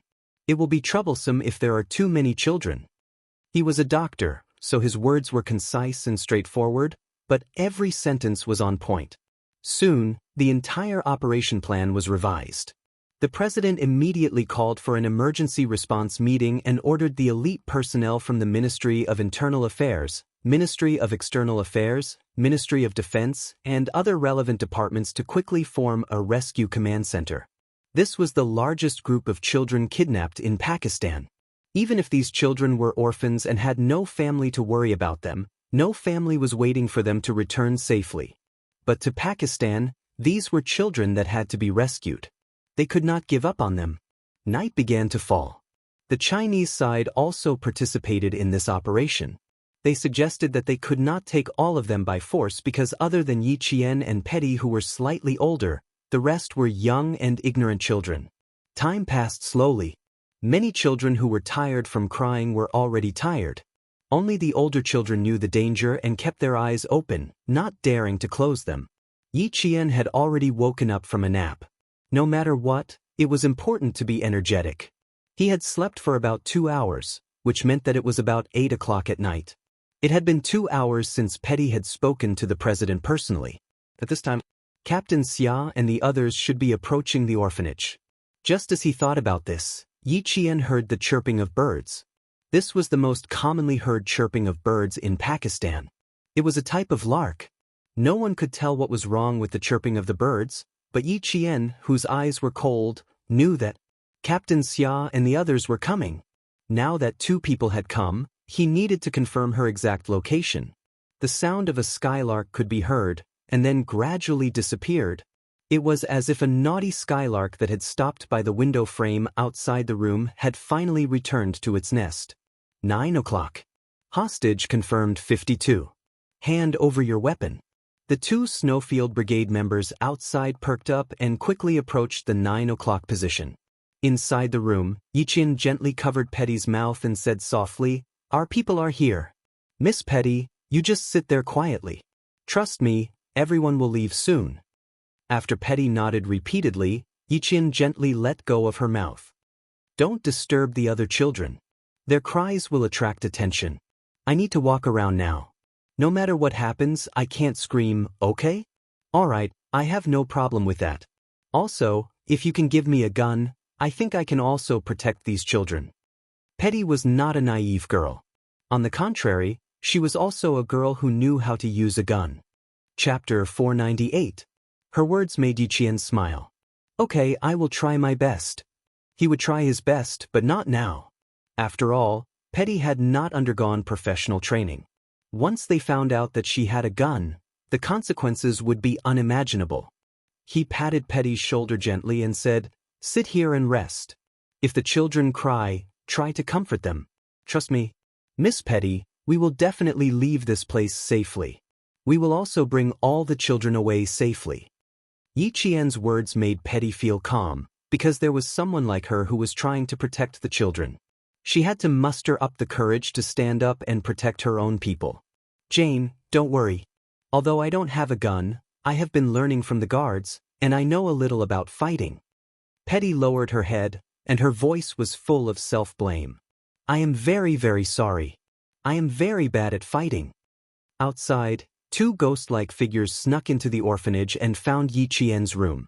Just as Yi Qian approached the door of the room where he was locked up, he heard a muffled sound in less than 2 minutes. It was the sound of something heavy being dragged across the ground. Yi Qian knew that the 2 Al-Qaeda members guarding the door had been taken care of. Q King, Zhuang Ji has taken care of it. Someone lowered his voice and transmitted an assassination message through the earpiece. On the other side, Xia Jinyuan, who was like a cheetah, snuck under a bus and stabbed a pushpin directly into the tire. He heard his comrade's voice through the earpiece and smiled. Everything is going well. Inform Yi Qian to prepare for an attack from the inside. The Snowfield Brigade's entry meant that the entire rescue operation had begun. As for Pavel's 3 requests, the Pakistani president would fulfill them as soon as possible. The first thing to be done as soon as possible was to get Seti Vorakov out of prison.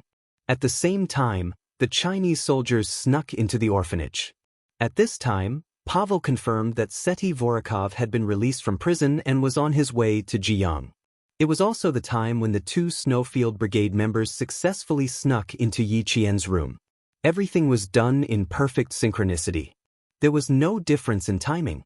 The members of the Shuiyu team who came to meet Yi Jian were not Xia Jinyuan and the other 3, but 2 members who could speak Urdu. They knew that one of the girls was the leader of the protection team. She was also the representative of the students from the 2 countries for the exchange. Yi Jian kept hearing soft knocking sounds coming from outside. She tapped her fingers on the door a few times in response. After getting confirmation again, she said softly, "We can't fight. There are a few barrels of gasoline in the room, and the 4 children are covered in gasoline. If we fight, it will cause an explosion. There are a total of 32 hostages. 16 of them are under the age of 6, and the oldest is 12. After the war, many children were not very tall due to long-term malnutrition. A 12-year-old boy looked like a 10-year-old boy." Listening to her detailed report, the 2 members of the Shuiyu team, who had changed into gray robes and camouflaged themselves, quickly exchanged glances. From her voice, they knew that she was the person they were looking for, Yi Jian, who had helped King Q and the others complete their missions many times. He was very calm and did not have a trace of fear. "Roger that. The president has agreed to their request. A batch of hostages will be released at 10 o'clock today." A completely unfamiliar voice came through the wooden door. "I am V8 and the other member is T6. We have entered the base and camouflaged ourselves." Chapter 499. Yi Qian immediately felt a lot more at ease. As expected of the Chinese special forces, their actions were swift and decisive. They directly killed their way into the base, disguised themselves as the enemy, and then coordinated with their comrades outside. The lock from the inside started to click. After a click, the tightly shut door was gently pushed open. "Keep the gun you left behind, my little comrade." V8 smiled and quickly passed the gun through the gap. He quickly closed the door again. 15 bullets, no reloaded magazines. "It's good to have a gun." Yi Qian, who had picked up the gun, pursed his lips and smiled. Before he could speak, he heard V8 say in a deep voice, "Yi Qian, in the first batch of hostages released at 10 o'clock tonight, you weren't there. You weren't there in the second batch either. You were still in the hands of the Al-Qaeda operatives when you boarded the plane. Are you scared?" This was an arrangement that couldn't be changed because Yi Qian was originally here to protect the leader. Now, he had become the protector of Petty. A soldier's duty was to go wherever they were needed. Yi Qian, even if she wasn't in uniform, in many people's hearts, she was a soldier. A soldier had to fight to the end. Everyone could leave, but a soldier couldn't. Outside the door, V8 and T6 expressions were a little solemn. In their hearts, they also felt that it was a little cruel to treat a 16 or 17-year-old girl like this. However, Q King took the initiative to suggest to the leader that Yi Qian stay until the end to protect Petty. The leader hesitated for a moment, but in the end he nodded in agreement. In the face of the country's interests, Yi Qian could only choose to stay by Petty's side until the end. "Your arrangement is the best arrangement in my heart. I need to protect Petty. This is my duty. And I will do my best to protect Miss Petty and bring her back to the President and Madam President's side." Yi Qian didn't feel sad at all. He even felt that this was the best arrangement. From his tone and words, he could tell that he absolutely obeyed the arrangement without any objections. Because he had already learned to obey. When the two Snowfield Brigade members heard this, a hint of surprise flashed across their calm eyes. He accepted it just like that? Without any questions? Not even a single objection? Don't worry, you're definitely not fighting alone, and you're definitely not alone on the plane with Petty. The T6 combatant wanted to comfort Yi Qian and make her feel more at ease. He also wanted to tell her that no matter what, comrades would never give up on each other. Yi Qian was about to walk back to Petty's side when he heard this. He chuckled softly, and his low voice was filled with joy. I know. Someone has to fly the transport plane. Since I'm on the plane, there must be soldiers from our country on the plane.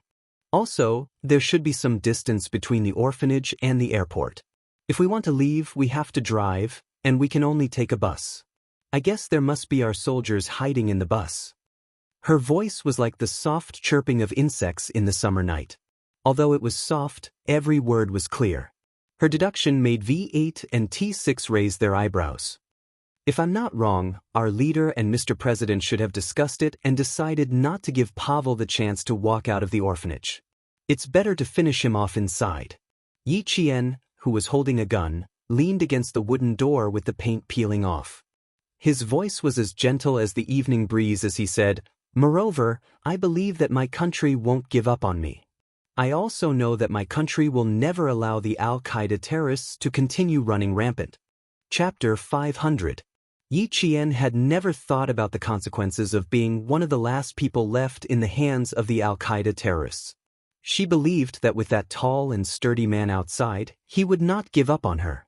She also believed that if he was not here now, he must be waiting for her on the transport plane.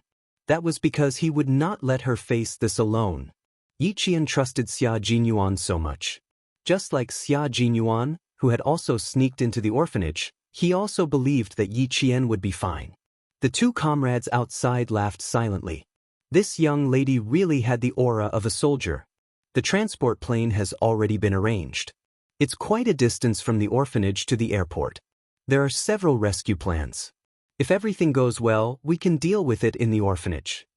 The T6 soldier was a top soldier who had been selected from the military and had rich combat experience. When he saw how calm Yi Qian was, he smiled deeply. So, your guess is exactly right. We're indeed planning to deal with it in the orphanage. This was the best outcome. However, Al-Qaeda was also a militarized organization. Everyone believed that this matter would not be so simple and that Pavel would definitely have a backup plan. But now that there are gasoline barrels in the room, it'll be a little more difficult. Yi Qian pursed his lips slightly. His gaze swept across several gasoline barrels, as well as a few children who were curled up in the corner with gasoline spilled all over them. He then gently shifted his gaze to the top of the wall. He slowly recalled what he saw when he entered the room earlier. When his mind finally settled on a certain memory, a light flashed past his dark eyes. I have an idea, get back to your positions. V8, who was in charge of security, reminded them in a low voice. The two people inside and outside the door quickly got back to their positions. In less than 2 minutes, several footsteps passed by outside and quickly left. Yi Qian quickly said to Petty, "They've already left. Tell me that everything is fine outside. The president has agreed to all of Pavel's requests, and everything is ready. Petty, we just need to wait for the rescue." He did not tell Petty that the people standing outside were actually Chinese soldiers. It was not that he was worried about Petty, but the fewer people who knew, the better. On the other side, Pavel waited for the government's final call. She needed to confirm whether Chady Vorokov had arrived at the airport and whether he had seen the transport plane. Dressed in black, she looked like a venomous spider. Every word she spoke was laced with venom. Leave the first batch of hostages in the room. Pour all the gasoline in the room. If an accident happens on our way to the airport, burn them all to death. Let the entire country see how incompetent their president is. Instead of releasing half of the hostages were left in the orphanage. If anything happened on the way to the airport, then the children and the staff of the orphanage would be burned alive. There were about 60 Al-Qaeda members in the orphanage, and 15 of them stayed by Pavel's side. All of them obeyed her every command like soldiers. While Pavel waited for Chedivorikov's call, Petty carried a sleeping child and ordered the older children to carry the other children away from Yiqian. Listen, my friend. None of us can make a sound. Cover our mouths because we need a lot of water. Only with water can we avoid being burned to death. Do you understand? As they spoke, Yi Jian and Yi Jian used the silver wire on their wrists to wrap around the water pipe. Then, they used a broken wooden leg of the table to twist the silver wire. As the silver wire wrapped tighter and tighter, water started to seep out of the water pipe. Chapter 501. The water flowed gently, and all the children held their breaths. They were afraid that the sound of the water would suddenly become louder and alert the Al-Qaeda operatives guarding them outside. The 5 children who had been drenched in gasoline covered their mouths. Their big, bright eyes were filled with surprise as they allowed the cool water to wash their bodies. The thick layer of gasoline that they were afraid of seemed to lessen as they wiped their clothes clean. Yiqian leaned against the door again and knocked on it rhythmically with his hand. After getting a response, he said in a low voice, "I suggest we adopt the second course of action. Leave the orphanage and take care of them on the plane." "You're going to pour the gasoline out?" V8 raised his eyebrows slightly. He immediately guessed why Yi Qian suggested the second course of action. He lowered his voice to the lowest and asked, "We don't have much time. We need to fulfill all of Pavel's requests before 10 o'clock. It's been almost 3 hours since our last call. Yi Qian, we don't have much time left." With a smile on his face, Yi Qian felt that it was indeed very easy to have a comrade like him on the outside. They could guess what he wanted to do. "I'll dispose of all the gasoline and turn this dangerous house into the safest room. This way, we won't have to worry about bullets accidentally hitting gasoline barrels during gunfire and causing an explosion. My second suggestion is to release the first batch of hostages before Pavel leaves in the car." Before Yi Qian could say the word, "release," the T6 soldier in charge of security knocked on the door lightly with his gun. He did not say anything and nimbly returned to the children's side. Petty immediately reminded all the children in Urdu, "Someone's coming." This group of children had survived the flames of war and were very sensitive to danger. Petty's reminder made all of them immediately lower their heads and hug their knees as if they were fast asleep. The 5 children who had been drenched in gasoline all squatted in a corner. Yi Qian gently put the hose back on, and everything returned to normal. The door was not opened. The patrolling soldiers just came over to check if there was anything unusual as usual. When they found that there was no movement, they gave a few instructions and left. K7, there are 3 patrolling soldiers coming. Be careful. V8 maintained contact with K7 and informed him of the situation on his side so that K7, who was in the middle of a mission, and his comrades who were coming to support him, could be prepared. K7, who had already found the orphanage staff that was locked up, whispered to the other figures, "Hide." Before the patrolling Al-Qaeda members came over, they were like owls that appeared at night. In the blink of an eye, they hid. The entire orphanage was no longer under Pavel's control. As the Chinese soldiers infiltrated the orphanage, at the very least, the Al-Qaeda members guarding the orphanage would be replaced by disguised Chinese soldiers. Yi Qian did not know exactly how many hostages were being held. When she heard the footsteps moving away, she quickly washed the other 2 children who had not yet washed off the gasoline. Right now, we're only removing the smell of gasoline from their bodies. The danger hasn't been resolved yet. We have to move the gasoline barrels away. Yi Qian whispered to Petty, whose joy could be felt even in the dark. He said softly, "Bullets will still explode when they hit the gasoline barrels. The best way is to get the gasoline out of the barrels away from us." Leaving this place was not an easy task. When Petty, who finally had a smile on her face, heard what Yi Qian said, sadness crept into her eyes again. "Then what should we do? The barrels are too big. How are we going to move them out?" Chapter 502. Yi Qian blinked. His dark eyes were like the crescent moon in the treetops, cold and confident. If there's a water pipe, there's also a sewer pipe. Just pour the gasoline into the sewer pipe, and there's no need to worry. This used to be a master bedroom. After some renovations, the bathroom in the master bedroom was removed, and after some simple renovations, it became a gathering place for the children of the orphanage. Otherwise, Pavel would not have kidnapped all the children at once.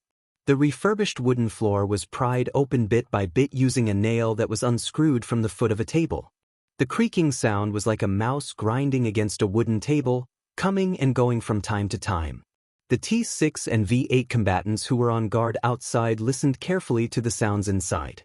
Once all the gasoline was poured out, the room that was originally the most dangerous would become the safest room. Then, the operation plan would be changed to Plan B. They would no longer use the orphanage as the main battlefield, but move to the airport instead.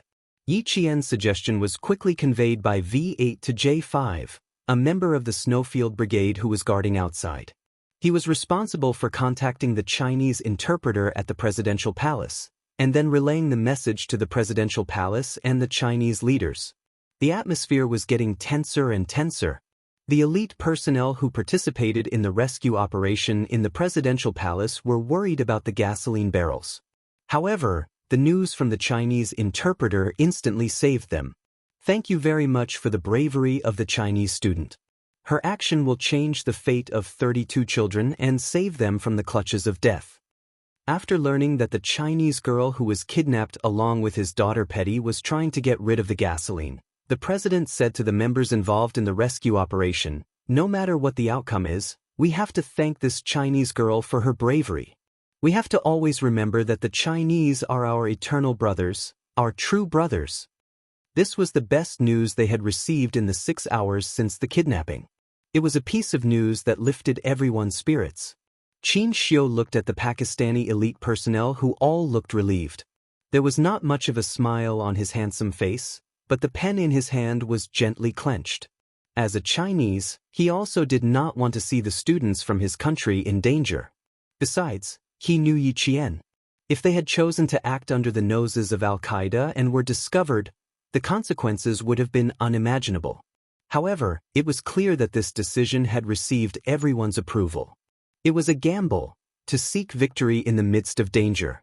After the leader who had not slept in the hotel found out, he was silent for a long time before he said, "The young are strong, and the country is strong. Student Little Yi represents the strength of the young, and also let us see the hope of a country."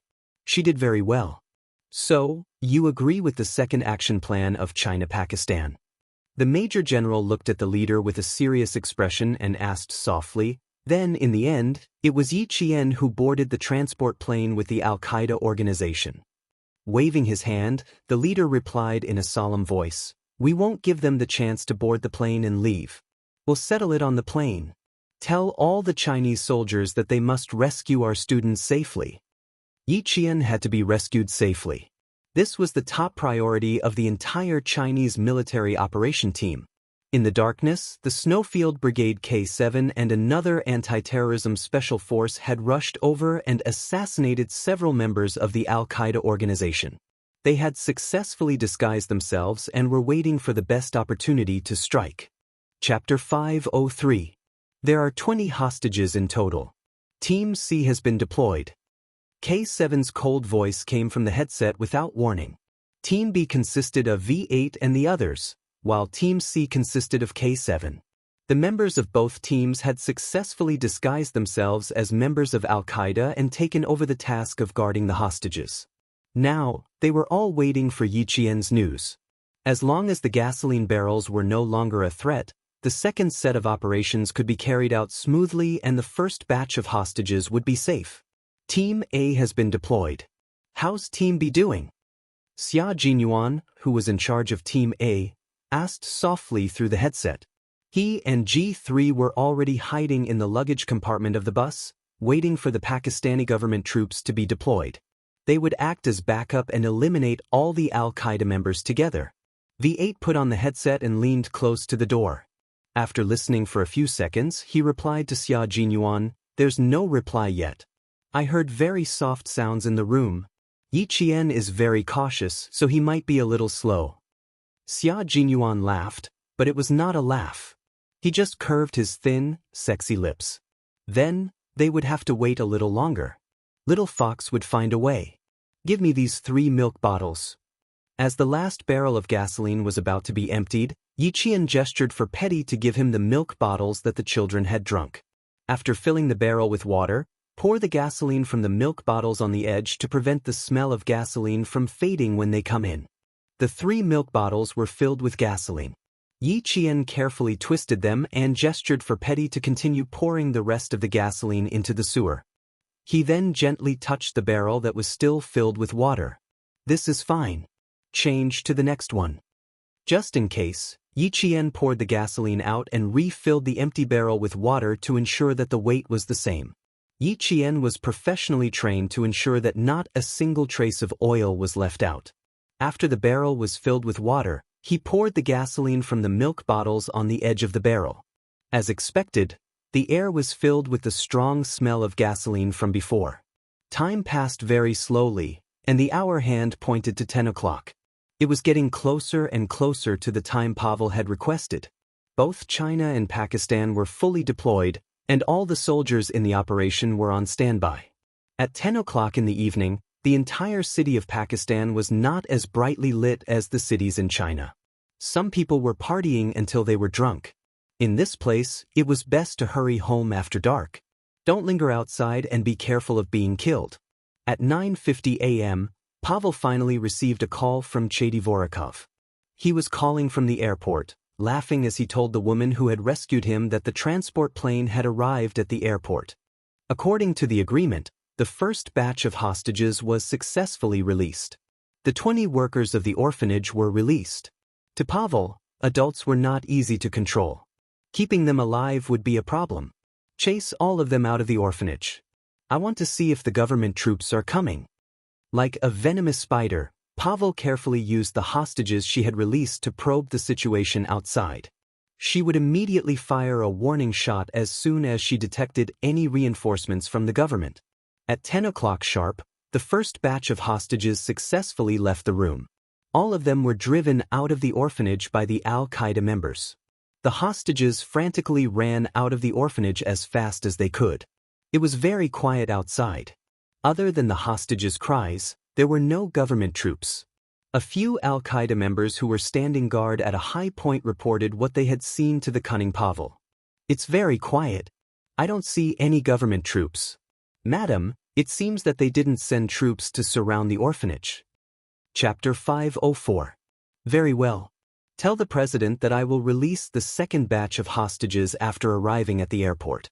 Release the last batch of hostages before boarding the plane. Only Miss Petty and the Chinese student will remain. Pavel didn't lower her guard. She continued to use the hostages as a bargaining chip to ensure her safety. She once again stated her conditions. The president, who was already waiting at the airport, still had only one condition. She had to fulfill all of her demands, but she had to release the hostages. This made Pavel even more aware of the importance of the hostages. The Chinese translator was Qin Xiu. His voice was transmitted through the cold communication device to the headsets of the Chinese soldiers who were connected by radio waves. Pavel requested that the second batch of hostages remain in the room. To ensure the safety of the hostages, the president told Pavel that he only has one condition: release all of the hostages. Qin Xiu, who was in charge of translation, translated the president's words one by one. The leader proposed to the presidential palace that the Chinese operation team cooperate with the Pakistani government forces to complete the task. They must finish before the transport plane takes off. Qin Xiu's voice was very calm. At this time, he occasionally raised his eyes to look at the transport plane that was already parked on the runway. About an hour later, the last batch of hostages would arrive at the airport, but it was impossible to release Yiqian. Taking a deep breath, Qin Xiu, who was resting, put one hand in his pocket. His elegant and handsome face showed a bit of coldness. At 10:11 a.m., Pavel verbally agreed to the president's request, but before she got into the car, she ordered the remaining Al-Qaeda members, follow the original plan. When you leave, explode the gasoline barrels. Don't let anyone escape. She didn't intend to let the children in the orphanage go. These children had all seen the faces of the Al-Qaeda members. If they were captured, she would still be punished when she returned. The remaining members couldn't leave alive. They had no other choice but to die here.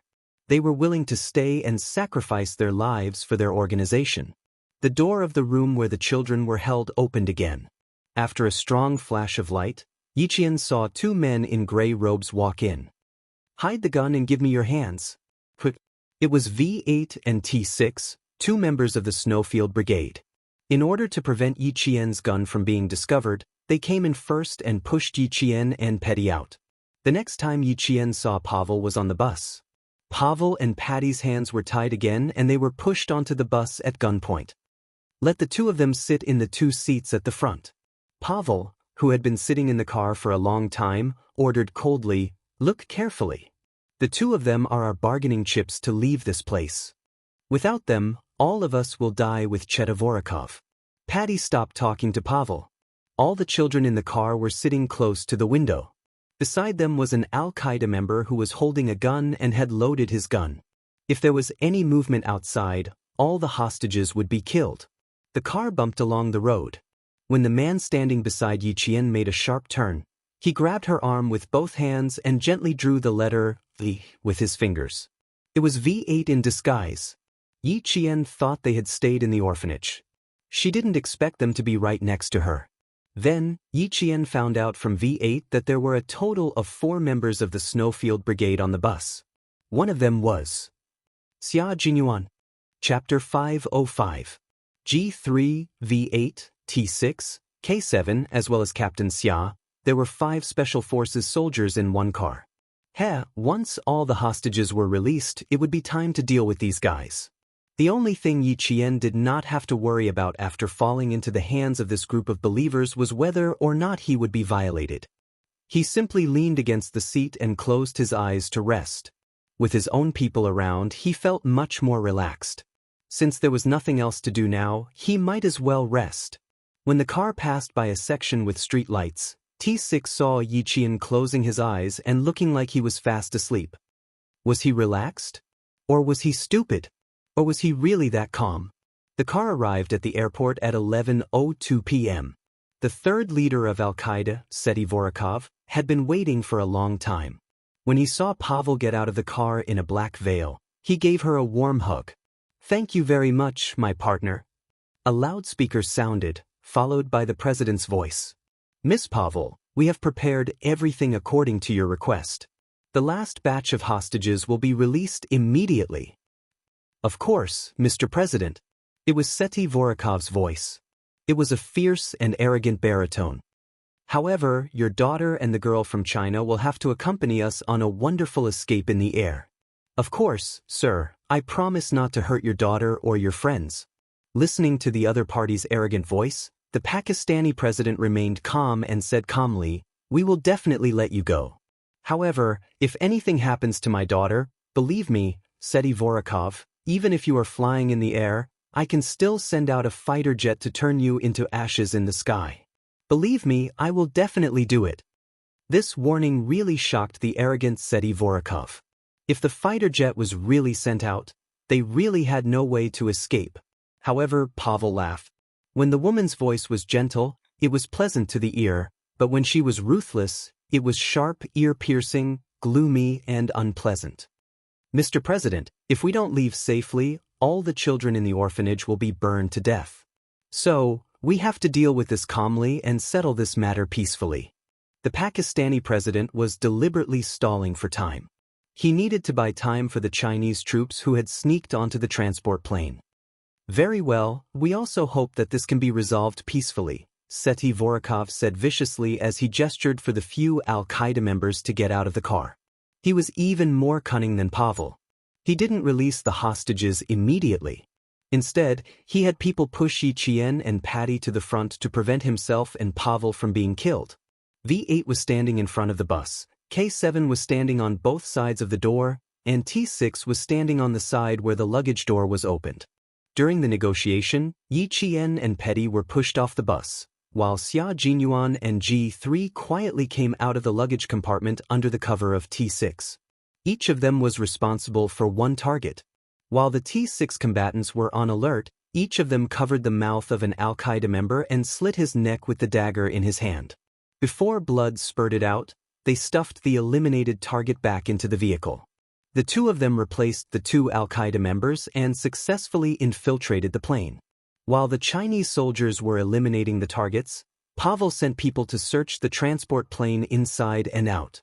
Fearing that there would be an ambush, she even searched the 8 crew members on the plane.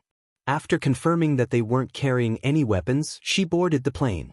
Chapter 506. The children all became bulletproof human shields for the Al-Qaeda members. They waited until they boarded the plane before pushing them off. Some of the children fell directly from the lift. No matter how painful the fall was, they didn't dare to cry out loud. These children were slightly older, so they more or less had the ability to make judgments. They didn't dare to cry or move. The 20 or so children were all huddled together. The panic in their eyes was something that Xianxia would never forget for the rest of her life.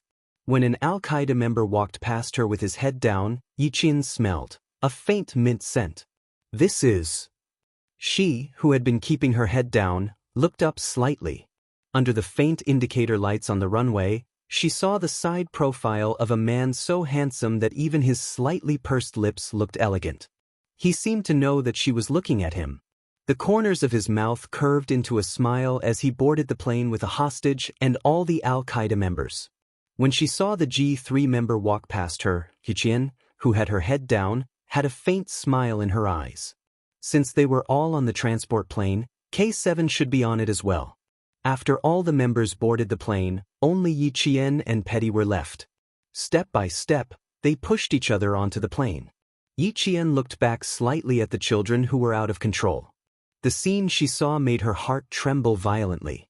Those young faces did not have the innocence of a child, only the fear of an adult in the face of danger. Their eyes were not bright and beautiful, only gloomy, as if there was no life in them. They are safe. V8, who was escorting Lin onto the plane, said softly, "Soon, it will be our battle. Xianxia, I look forward to fighting alongside you." There weren't many Special Forces members in the Snowfield Brigade. They all knew each other and often went on missions together. Everyone in the brigade knew about Xianxia and Xia Jinyuan. Now that there was an opportunity to meet Xianxia, V8 didn't want to miss it. He wanted to see how powerful the girl who was recognized by the G3 was. Hearing the interest in his voice, Xianxia raised her eyebrows. "I'm also looking forward to seeing the strong team up." It was only on the battlefield that he felt like he had found his life's goal. When he returned to the classroom, he felt less passionate about life. This time, she was also looking forward to fighting alongside them. There's a total of 30 bullets here. There's enough ammunition, but it's not enough to turn the entire body into a sieve. When they reached the last step of the elevator, V8 stuffed another magazine into Xianxia's pocket and a tiny Swiss Army dagger into Xianxia's hand. "Try to cut the ropes with a knife. The plane will circle the runway for about 5 minutes. We'll start the operation in 5 minutes. The children were all left in the car. Only Xianxia and Petty were brought onto the transport plane. Never in Pavel's wildest dreams would she have imagined that 5 Chinese special forces had infiltrated her team and that 5 elite Pakistani government soldiers were among the crew members who were in charge of flying the plane. As the elevator of the transport plane closed, Xianxia saw more than 20 Al-Qaeda members start to raise their guns and shout, "Be careful of the guns in your hands. What you need to do now is to put them away properly. Don't let the bullets damage our plane." Chady Vorokov laughed out loud. He had a very long beard, and his eyes were fierce. He swept his gaze across the entire cabin, and finally his eyes fell on the Chinese girl sitting behind him, Xianxia's face. After that he laughed even louder. Chapter 507. "You are a brave believer. Your husband will definitely forgive you," he said to Pavel. Everyone thought that Pavel was a brave and capable believer. They put down their guns and celebrated their successful escape. What they didn't know was that the few Al-Qaeda members who were still in the plane had their necks twisted by the Pakistani government's elite soldiers. Their heads were lying on the ground at strange angles. The plane rumbled as if it was about to leave the ground soon. Someone began to make a move silently, taking out the targets sitting next to them. All of them were directly dealt with through assassination. Amidst their celebration, there was not a trace of sound in the action. Yi Jian's hands were twisting. She used the Swiss Army knife handed over by the V8 to cut the knot. As the plane turned, she fell towards Petty. At the same time, the sharp army knife cut the rope around Petty's wrists. Prepare to take off. The cabin crew's voice sounded tense. It sounded like they were being controlled by the Al-Qaeda members. All the lights in the cabin went out. Yi Qian pushed Pavel away from him. Hide in the front. V8 was guarding the front, so Pavel was the safest. A gunshot rang out. The Al-Qaeda members who were laughing just now were stunned for a few seconds. Pavel's scream pierced through the cabin and woke everyone up. Miss Pavel, you are too rude to a guest from afar. In our country, there is a saying that courtesy demands reciprocity. I wonder if you have heard of it. Yi Qian, who killed Seti Voroyov with one shot, stood next to Pavel and wrapped the silver wire in his hand around her neck. It was the silver wire around Pavel's neck that made her scream in fear. When she pointed a gun at someone's head, she would never be afraid. Instead, she would be confident and awe-inspiring. However, when someone pointed a gun at her head, Pavel only had one thought in her mind. It's over. It's over. You are not a student. Pavel's neck tightened as if he was going to suffocate in the next second. Then he softened his voice and said, I don't care if you're a Chinese student or not. Trust me, I have no reason to hurt you. We just want to leave this place and return to our hometown. Whether it was snakes or poisonous spiders, they would not give up the opportunity to counterattack until the last second. Just like snakes, even if their heads were chopped off, they would still have the ability to jump up and bite people. That was how Pavel was. He wouldn't give up a chance to escape until the very last second. Of course I'm a Chinese student. Otherwise, why would I be kidnapped by you? Yi Qian grabbed Powell's arm with one hand and twisted it. Powell's shrill scream came from the cabin again. Her arm was dislocated by Yi Qian, and she lost the ability to fight back.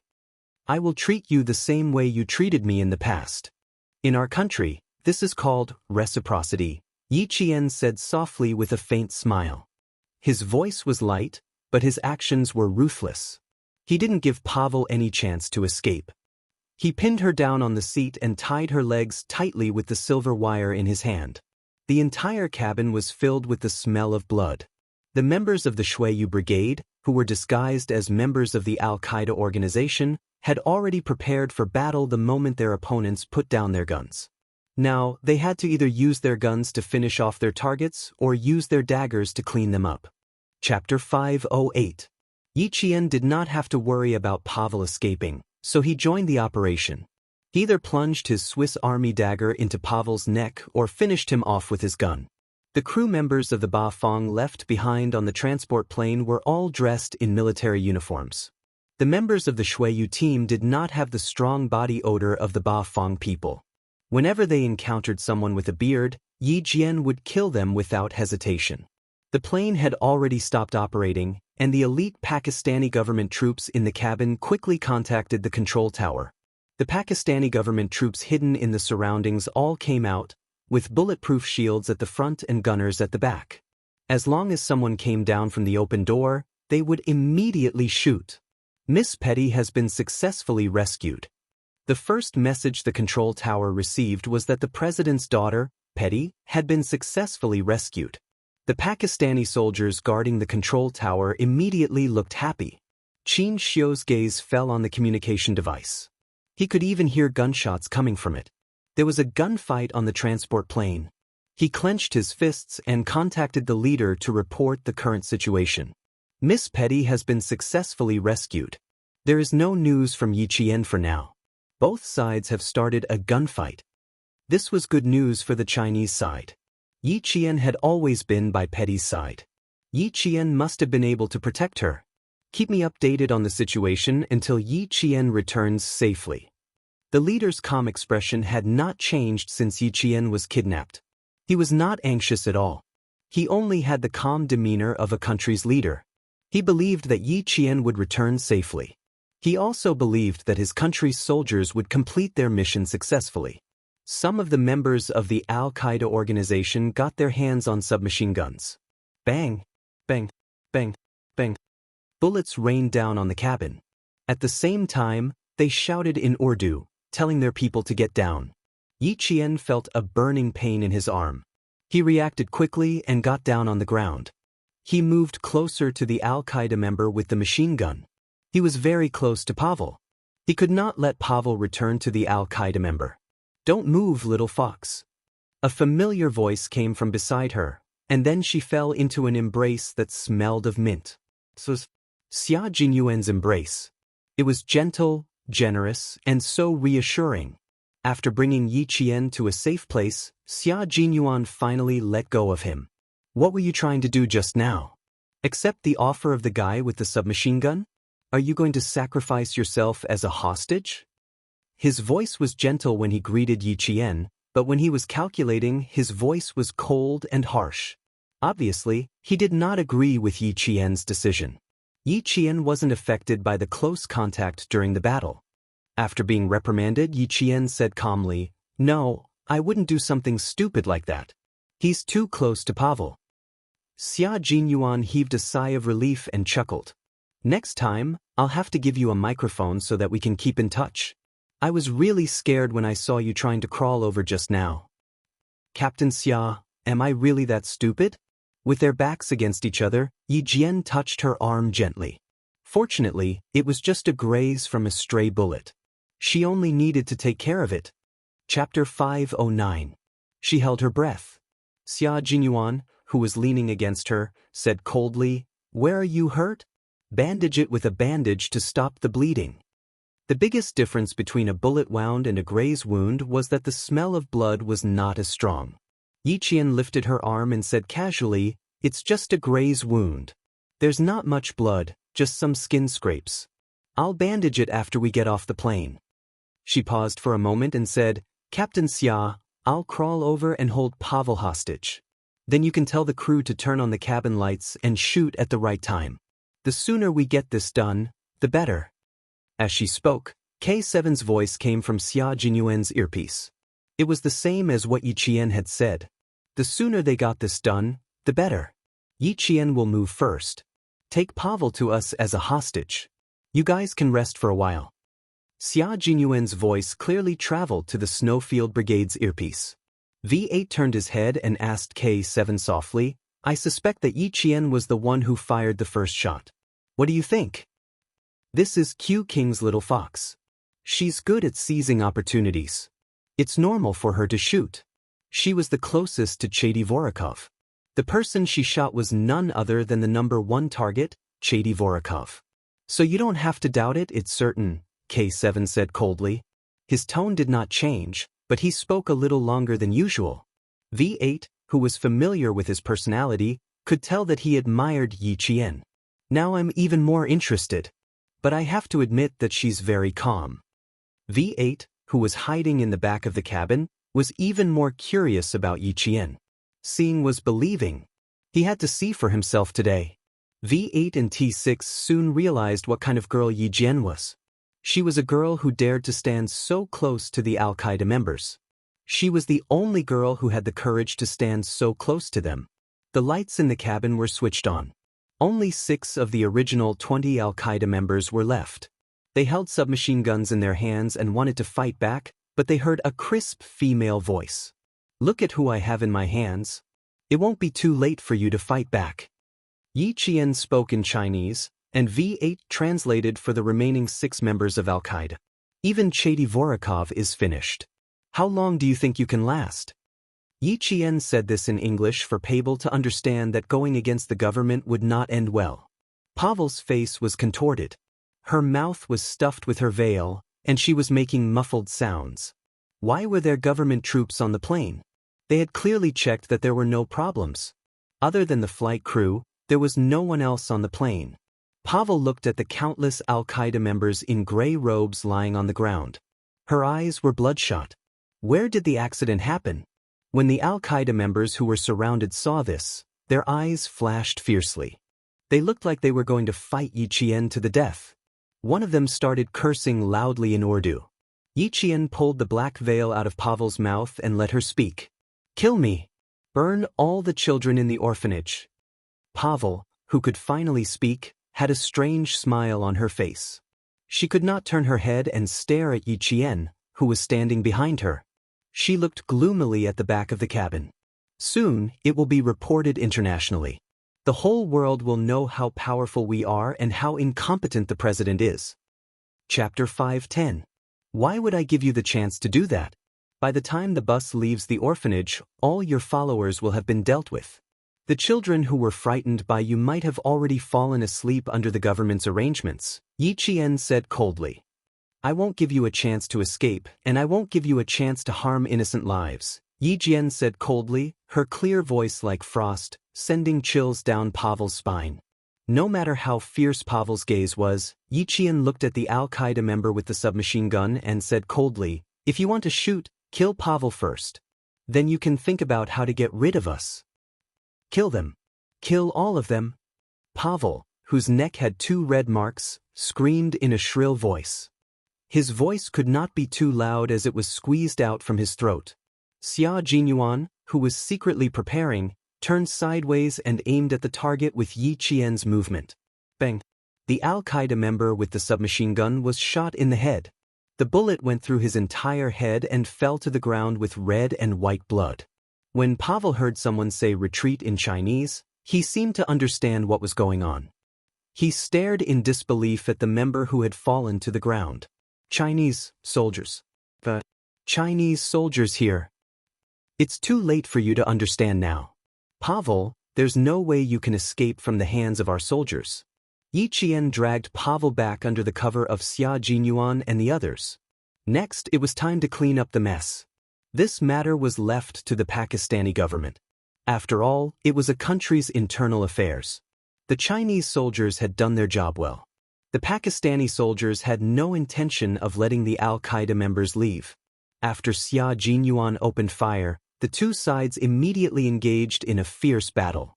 The Al-Qaeda members, who were at the end of their rope, could not escape from the hands of the Pakistani soldiers even if they had guns. The tail of the transport plane opened, and the Snowfield Brigade members who were fighting at the back quickly retreated. The Pakistani government soldiers, who were wearing masks, charged forward. Put her on the plane. Someone will take care of her. Xia Jinyuan couldn't help but laugh when he saw that she was carrying Pavel, who had fainted after being shot. He's a burden.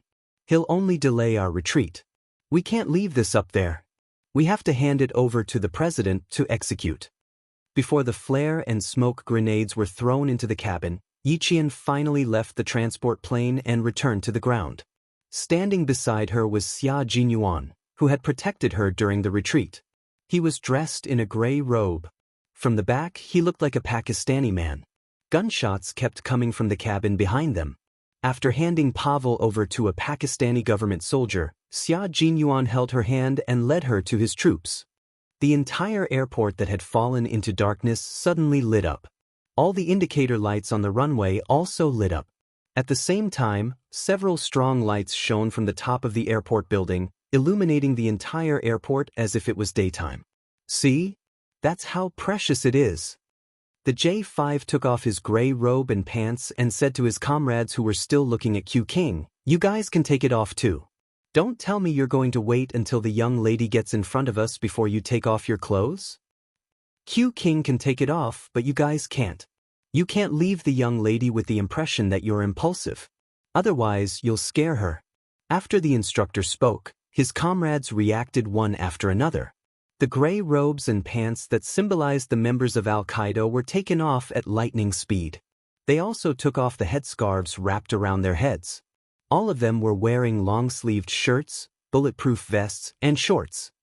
Damn. Let's not take off our pants, shall we? Put them on, put them on. The T6 looked down at his legs. When the strong light shone on them, he realized that the hairs on his feet could be clearly seen. It was even more disrespectful. Chapter 5:11. T6 had a baby face that did not look old. His skin was also fair and tanned. Compared to V8, who had strong eyebrows, he seemed to be a few years younger. He looked as delicate and pretty as a college student. T6 was only wearing a pair of shorts that reached his knees. He immediately bent down to pick up the gray trousers he had taken off and said, "J5, you've caused a lot of trouble. It's rude of you to wear shorts. How impulsive." When V8 heard that, he immediately felt that it made sense. Lil 6, you're the most reliable one. Lil 5 is a eunuch. He's so anxious every day that we're all so anxious for nothing. V8 said as he bent down to pick up the trousers he had taken off. His expression was full of disdain for J5's words. You guys have met Yi Qian several times, but this is the first time we're meeting. We have to make a good impression. J5 put on his trousers even faster. When he heard that, he spat, "Get lost, who's the eunuch? You two are the treacherous officials. You said you'd be a supporting character, but who are you trying to impress now?" G3 clicked his tongue and said, "Public morals are degenerating day by day. People's hearts are no longer what they used to be. Since you guys are all fighting to make a good impression, I can't fall behind." After saying that, when he bent down to pick up his trousers, he realized K7 had already put them on. He looked shocked. "Bro, you're so fast. It's troublesome. I've never taken them off before." K7 had always maintained the principle of saying as little as possible in front of his comrades. Everyone was so smart, so it was easy to guess. But wasn't it easy to guess? All of them cursed in a low voice. "Fuck, doctors are so cunning. Next time, let him take them off first. His team spirit isn't strong. When we get back, let's get a week's worth of training uniforms." The strong light shone from the top of the airport building. Their shadows were very long. When they bent down, their shadows stretched out like a mountain peak. As for Yi Qian, he stepped on their shadows and walked over step by step. "It's not cold. Why did you take them off and put them back on?" Yi Qian, who had just arrived, did not know what was going on. He saw them take off their pants and put them back on in unison. He thought it was the drop in temperature that made them feel cold. Although that was what he said, he was muttering in his heart. The weather wasn't cold, and trained special forces soldiers like them could not only withstand the cold, but also the heat. How could they be afraid of the cold? Xia Jinyuan rubbed his forehead in the dark. With a smile on his handsome face, he said calmly, "To disguise myself, I had to wear the iconic gray robe and trousers of the Al-Qaeda members. Now that the mission is over, I can't wear them anymore, so I took them off." In front of his little fox, Xia Jinyuan bluntly exposed his comrades' intentions. They had clearly agreed that if any of their girlfriends came over in the future, all of them would have to play the supporting role. Good heavens, they were still trying to leave a good impression in front of little fox. "Brothers, I'm sorry. Sometimes, I really have to value love over friendship." Halfway through his sentence, Yi Qian saw that he did not continue, so he casually asked, "But what?" But when they realized that they were only wearing a pair of shorts after taking off their trousers, and when they saw me holding your hand, they felt that it was a little rude to only wear shorts. They were afraid that you would have a bad impression of them, so they put them back on. Xia Jinyuan knew what his comrades were thinking. He did not hide it from Yi Qian and told him everything. "So, don't be fooled by their imposing manner in battle. In private they are just like all men. They care about their reputation." Chapter 5:12. Yi Qian was laughing so hard that tears were dripping from the corners of his eyes. The light in his dark eyes was even more dazzling than a strong light. "You guys have a good relationship. Being from the same army is indeed different." In the past, because of his position in Fujian town and his young age, he needed to establish his prestige in front of the veterans. Therefore, Xia Jinyuan had to be a little imposing. Therefore, he didn't have much heart-to-heart with the soldiers. After arriving at the Snowfield Brigade with the same military rank, the same position, and the same goal, what was needed was not an imposing manner, but a true comrade who could fight side by side with you. As soon as Xia Jinyuan entered the Snowfield Brigade, he was like a dragon returning to the sea. Everyone was the same. They fought in the same trenches all day, ate in the same cafeteria, and when they were free, they would lie on the lawn of the base and chat. Occasionally, they would even crack a harmless joke to lighten the atmosphere. Naturally, the relationship between the comrades was deep. Once the relationship was deep, there was no harm in teasing each other. There aren't many people in the army, so we eat and drink together. Everyone knows how many times each person went to the bathroom last night. Naturally, our relationship is deep. Xia Jinyuan deliberately slowed down his pace. The battle raged behind them, so it was time for them to rest. You'll know when you get to the army in the future. After interacting with each other for a long time, we're even closer than real brothers. However, it's hard to guard against such underhanded methods. Yi Qian liked this kind of topic of conversation. It made her feel relaxed. During the conversation, her slight smile was like a freehand landscape painting of a boat on a river. It was quiet and long, bringing a sense of serenity. I'm quite envious of you. You have a group of comrades who can share your life with you. I still don't know where I'll be in the future. Even if I get into the military academy, I'll still have to obey the arrangements. If I were to be sent to the front line, it would be fine, but if I were to be sent to the logistics team, I can only accept my fate. Every time she fought with them, she couldn't wait to join the army instead of sitting in school and studying peacefully. However, when she returned to school, she would be able to calm down and study seriously. Of course, it would be even better if she did not have those trivial matters to deal with. What's there to be envious of? Can't you just set me as your goal? Hunters would always inadvertently set up traps and wait for their prey to arrive. Just like now, in order to raise Yi Qian's goal, Xia Jinyuan casually brought it up in a relaxed mood. Yi Jian was really interested. After 3 rounds of cooperation, she guessed that Xia Jinyuan's troop was definitely a special force. She also heard him say that there were not many people in the troop. Generally, even if there were not many soldiers in a special force, there would be more than 30 people. Only some special forces would be limited to a small number of people. If that was the case, Captain Xia's unit was a special force with a special nature. Yi Qian's eyes lit up. She looked at him and said softly, "If I really set you as my goal, does that mean I have a chance to join you?" There weren't many bait that could make his little fox take the bait. The army was one of them. It was also the most useful one. He would mention the army from time to time, and his little fox would obediently follow him. Now it was even better. She was using his army as bait. Very good. That was the effect he wanted. The effect was what he wanted, but it also made him nervous. He didn't know if it was right or wrong to bring her into his army. Chapter 5:13. If today's kidnapping had not happened, he would have insisted on his original plan and brought her to his military unit. Now, he would listen to her thoughts first, then take it one step at a time. His slender hand held hers tightly and did not let go. It was as if he was taking a leisurely stroll. If there was a crescent moon in the sky, he would be able to take a leisurely stroll under the moonlight. Xia Jinyuan raised his thin lips slightly and said with a faint smile, "My army? My military unit is a little difficult. If I said that even the best soldiers in Fujian Town's military unit might not be able to make it, would you believe me?" "Of course I believe you," Yi Qian answered without hesitation.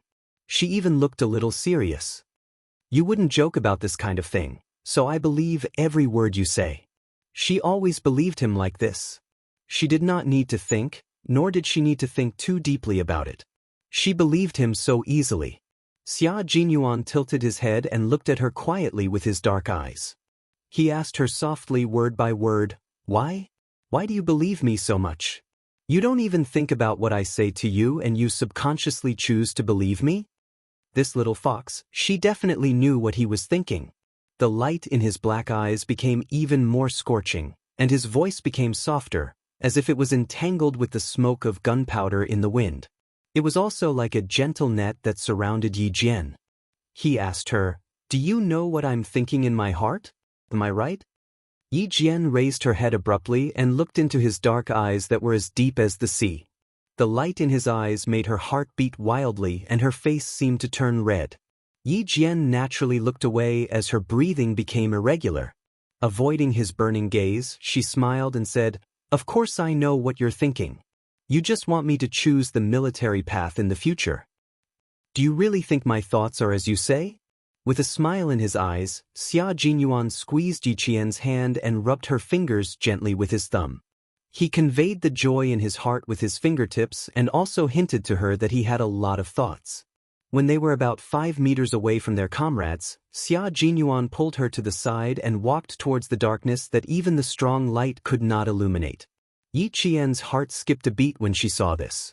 She instinctively said, "Xia Jinyuan, where are you taking me?"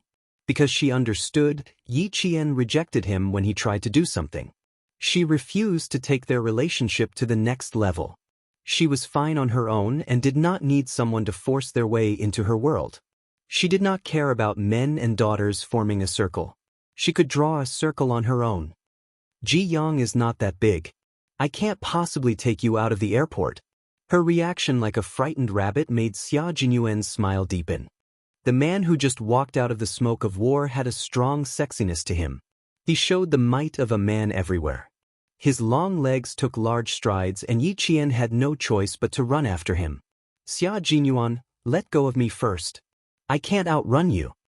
Yi Qian grabbed his hand and tried to break free. But for a man, it was difficult to let go of the girl he wanted. Chapter 5:14. Especially for a man like Xia Jinyuan, who was extremely honest and loyal when it came to relationships. It wasn't easy for him to meet a girl who made his heart flutter. He patiently waited for her to bloom, for her to bear fruit, and then, for him to pluck her. During this entire process, he didn't want to let go of even half a step. His sexy smile was like the red wine in a crystal glass at night, intoxicating even before tasting it. "Now, you don't have to walk past me. I'll hold your hand and walk. When we get there, I'll let go and watch you walk past me. Or we can walk side by side. How about that?" The double entendre made Yi Qian's struggle stop for a moment. Was the hidden meaning in his words what she was thinking? Or was it another one of his casual teasing? No, it didn't seem like it. His gentle voice and attitude of never letting go were all indicative of his deeper meaning. That deeper meaning made her heart tremble slightly. Even if she wanted to ignore it, how could she so easily ignore the palpitations in her heart? She stopped struggling and let him lead her to a darker place without any light. Yi Qian didn't say anything else. If she did, she wouldn't know how to deal with these things that she had no experience with. "Don't be in a hurry to answer. Just keep quiet." Her obedient silence made Xia Jinyuan's eyes darken slightly. Every time they met, he used all his skills. Time and time again, he went deeper and deeper. Time and time again, he hinted at her verbally. He wanted her to gradually accept it as she grew older. It was a natural acceptance, not an escape. His little fox, who was resistant to adult men, couldn't be impatient for instant success. Other than taking it step by step, there was no other way. Yi Qian had already pursed her lips. Then, the double entendre in his words was just as she thought. He did have some feelings for her. "Captain Xia, you don't have to be in such a hurry to give me some information so early. I'll say the same thing again. There's still a long way to go." Yi Jian, who had been jogging with him, expressed her attitude in a very firm tone. "So, I won't take it to heart, and I won't think too deeply about it." Yi Jian, who had been jogging with him, expressed her attitude. "In my world, I only want to go higher and further. Instead of settling down in a corner or living a life of being a fish on the chopping block." Her attitude was firm, and she had no intention of dating at such a young age. Xia Jinyuan was not discouraged. It was because of her attitude that he was able to take things one step at a time. He smiled and said, "Of course, you're still so young. Don't think too much about these messy things. Think more about your studies and the military academy." It was clearly his double entendre that made her overthink things, and now, she was the one who was overthinking things. At the same time, Yi Qian felt even more helpless. "Captain Xia, you're just here to tease me, aren't you?" "I'm not teasing you because you're too young. I don't want to scare you." Xia Jinyuan laughed. His deep laughter was full of mockery. "I'm not joking, and I won't take back what I've said. It's entirely up to you." Yi Qian thought to herself, "If this goes on, I'll be even more worried." Just one sentence was enough to make her feel uneasy. She was afraid that he would be angry at her for her attitude, but she didn't want to lie. She had to feign ignorance. The more she said, the more mistakes she would make. The less she said, the better. "Shut up." Her silence made Xia Jinyuan's heart soften. No matter what he said, his little fox never questioned him. Her obedience really made him like it. Chapter 5:15. He liked the fact that she was occasionally obedient. When she was stubborn, it made his heart ache. He said softly, "Let me know if the wound opens again. We can treat it first." Yi Qian, who was being pulled along, pursed his lips and muttered, "Even if it's just a minor injury, it's going to become a serious injury because of you." His voice was as soft as a mosquito. For Special Forces soldiers like Xia Jinyuan, no matter how soft a voice was, it was still a voice. He chuckled when he heard the grievance in Yi Qian's voice. "Grievance? I saw it when you handed Pavel over just now. It's a scratch, similar to the one you get during training. It's definitely not a minor injury that will become a serious injury." "Then why are you asking me?" "To show that I care about you." They chatted back and forth. It was rare for them to find a moment to relax after a battle. It was the happiest time to have a good chat.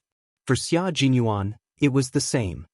After they were at least 20 meters away from their comrades in the Snowfield Brigade, Xia Jinyuan stopped and pulled Yi Qian to sit down with him. "Take a break. They still have things to tell us. We can go back a little later." He turned on his headset again and lazily said to his comrades who were still waiting for him and Yi Qian to go back, "Brothers, you've worked hard. You guys hold on for a while. I'll take a break with Yi Qian. Also talk to her. After all, she's been a hostage for almost 10 hours. She's a little traumatized. She needs to be talked to in time." After he finished speaking, a few disdainful snorts were heard in the entire channel. J5 put on a fake smile and said, "Q King, I'm an instructor. I'm better at talking to people than you are. You should leave Yi Qian to me." "Thanks. I'll deal with my own problems. There's no need to trouble you guys." Xia Jinyuan would not allow his comrades to occupy his and Yi Qian's time. There were only a few days left before the overseas visit. By the time he returned to the army and she went back to school, he didn't know when they would meet again. It was not difficult to detect a strong possessiveness in his words, but Yi Qian did not take it to heart. Instead, he was worried about his rascally behavior. The mysterious and unpredictable Xia Jinyuan, the multifaceted Xia Jinyuan, the scheming Xia Jinyuan, the cold and ruthless Xia Jinyuan. No matter which side he was, she couldn't figure him out. Now that the rascal was here, he couldn't do anything to him. After he hung up, Yi Jian smiled and looked at him. "Captain Xia, I'm not traumatized. Don't talk nonsense. Even I have some psychological trauma. How come you don't?" The shameless Xia Jinyuan had the air of a rich playboy in the capital.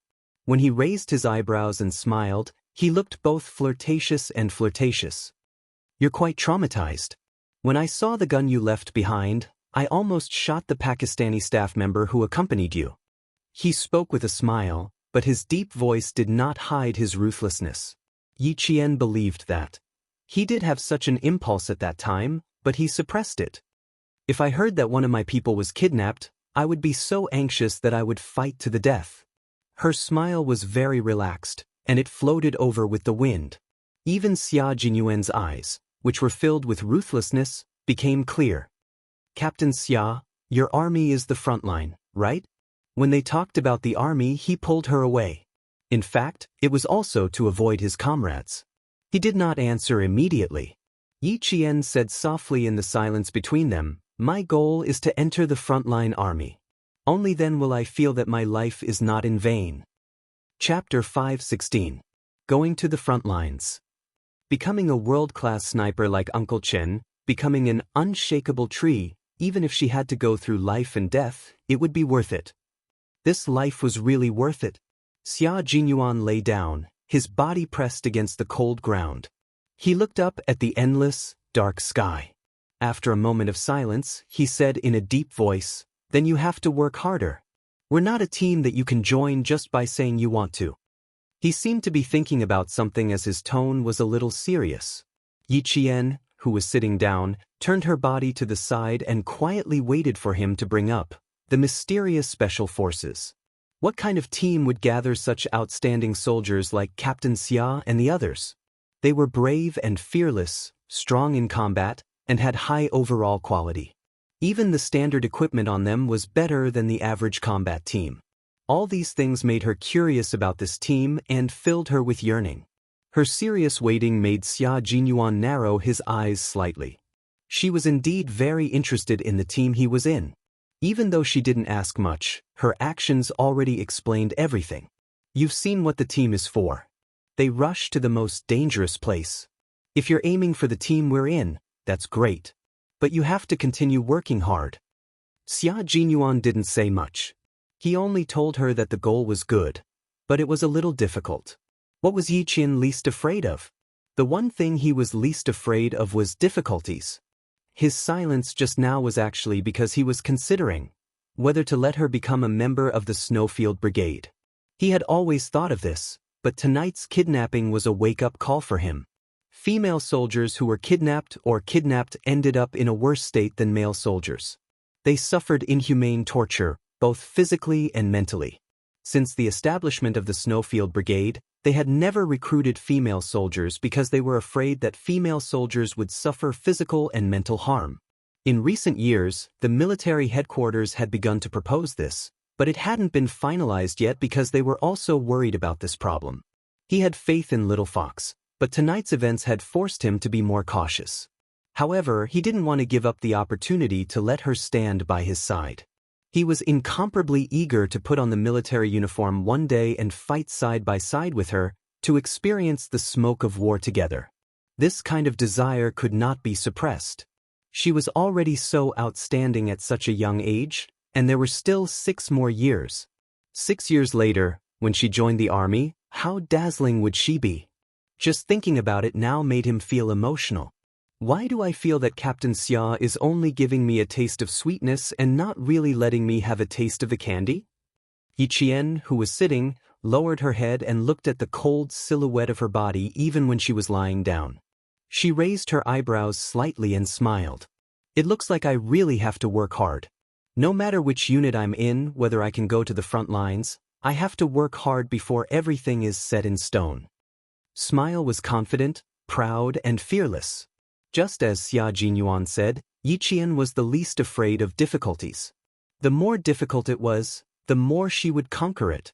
Xia Jinyuan, who was frowning in the dark, heard this and a trace of determination flashed across his eyes.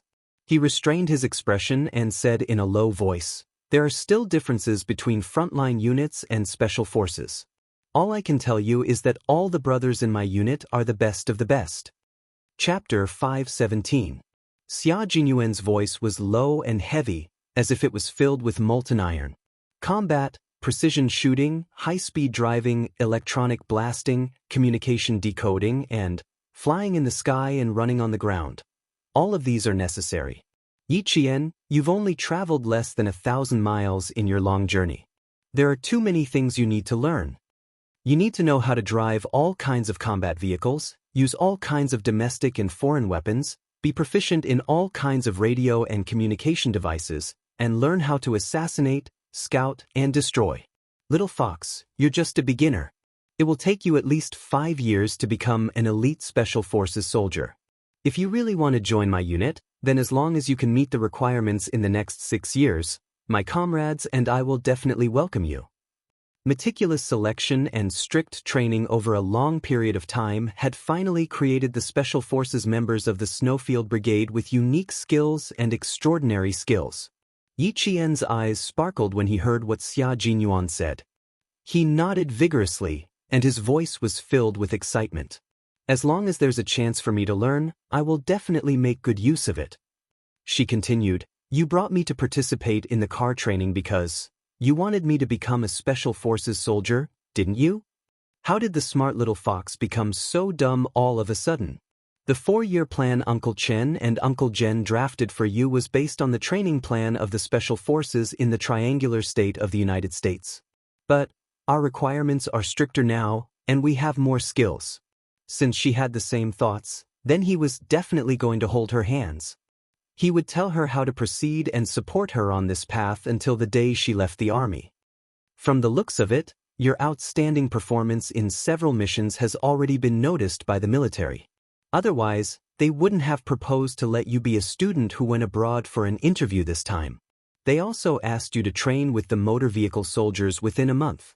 Yi Qian, the military has high hopes for you. Now, you can either cherish it or give it up. Before the military orders are issued, there's still time. His words made Yi Qian's expression turn cold. He said in a low voice, "Captain Xia, are you saying that there's a high chance that I'll join the frontline army?" "That's right. As long as you keep progressing at this rate, there will definitely be a place for you in the frontline." He had been thinking about whether or not to let her become a member of the Snowfield Brigade. Now that he thought about it carefully, since the military had already taken notice of his little fox, wouldn't it be obvious that the military wanted her to follow her leader to secretly visit a war-torn country at such a young age? As such, his worries were not worth mentioning in the face of military orders. Xia Jinyuan, who had been keeping track of how much time he had left, used the strength of his waist to support his upper body, sat up nimbly, and said with a smile in his dark eyes, "The most important thing for you now is to have good skills before you join the army, so that the military and the country can rest assured about you. In your first year of high school, Yi Qian, you have to work hard. Follow Uncle Chen more often and endure more hardships. It will be good for you." This conversation was the most serious one Xia Jinyuan had ever had. In the past, he had been hiding it, but now, he was truly involved in Yi Qian's life. "Okay, I understand." Yi Qian nodded solemnly. The determination between his eyebrows was no less than that of a real soldier. After being reborn, she no longer wanted to be a coward for the rest of her life. She wanted to stand at the top of the mountains and look down on the past. Chapter 518. His little fox had already gone through basic training and had the basic skills and tricks that it could rely on to survive. Even the important training programs were being carried out one by one, and the results of the training were finally reflected in every operation. For example, this time, she was fighting alone in the enemy camp. With her wits, she completed a major task that even the leaders praised. She switched out all the gasoline and saved the lives of dozens of hostages. The smart little fox had already walked the path of a special forces soldier. At this moment, even though he couldn't see her face clearly, Xia Jinyuan had already sketched out her facial features in his mind. He thought about it deeply and repeated it over and over again in his heart. He knew that his little fox must be very charming at this moment. She had a pair of exceptionally calm eyes that were as bright as the stars and as deep as the water. She had a face that was as beautiful as a flower and as beautiful as water. When she smiled, she was like a blooming flower. When she faced the enemy, she was as cold as frost and snow. How could Yi Qian not be charming? Xia Jinyuan, who was expected to return in 10 minutes, jumped up. He stretched out his hand and gestured for Yi Qian to take his hand and stand up. "All right, let's return to the team. They gave us 10 minutes. Any later and we'll be seen as they're really waiting for us." Naturally, it would take some time to hand over to the Pakistani government. 10 minutes would be enough. J5 and the others were waiting for the car arranged by the Pakistani government to arrive at the airport and send them back to the hotel. They didn't rush Xia Jinyuan. A soldier with a sense of time wouldn't miss the time to return to the team. When there was 1 minute left before the 10 minutes, two figures that had disappeared from everyone's sight gradually walked out from the darkness. The two figures walked in the same pace and had the same expression. V8 said softly, "Yi Qian's military aura is quite similar to that of Q King. I heard from Z7 that Q King met Yi Qian when she was 14 years old. They've known each other for so long and she's often influenced by Q King. It's normal for their auras to be similar." J5, who had already noticed this, heard his comrades gasp and couldn't help but laugh. "You're jealous, right? I'm jealous too. So, in order to have a girlfriend, I've long planned to get along with Yi Qian. I'm relying on her to introduce me to her." V8's sigh was different. It was a long sigh. They're considered childhood sweethearts. It's too late for me to catch a childhood sweetheart now. After being single for so many years, she's a few years older than Q King. With a handsome baby face and an occupation that couldn't be revealed, V8 had a painful experience of going on blind dates. Everyone in the unit knew that V8, who had gone on countless blind dates, didn't believe that he was a soldier. Every time he mentioned that he was a soldier, the girl on the blind date would always be suspicious. The more serious girls would ask to see his military officer's certificate on the spot. How could they casually show their military officer's certificate to others? In the end, in the eyes of the girl on the blind date, it would be seen as dishonest. V8, who had gone on blind dates during his vacation, had always failed and returned to the team. So, whenever he mentioned his girlfriend, his heart ached. K7 patted him on the shoulder to comfort him. Continue with the blind dates next time. Even a blind cat will catch a mouse. His cold and emotionless voice wasn't comforting him, it was attacking him. It had always been an honorable tradition in the Snowfield Brigade to insult their comrades.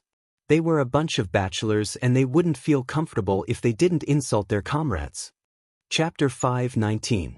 Yi Qian, on the other hand, looked at the figures standing together. They were all about the same height. He pointed at two completely unfamiliar figures and said, "One of them is V8, and the other is T6. You guys are really about the same height. Was this specially selected? Just like the National Flag Guards, all of you were carefully selected to be of the same height?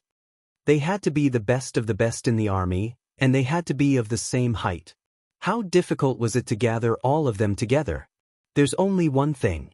It's just that it's slightly controlled, so there are fewer people in our army."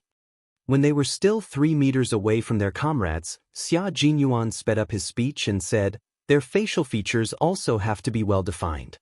It's extremely difficult." Yi Jian glanced at him quickly. Why did she hear a hint of smugness in his voice?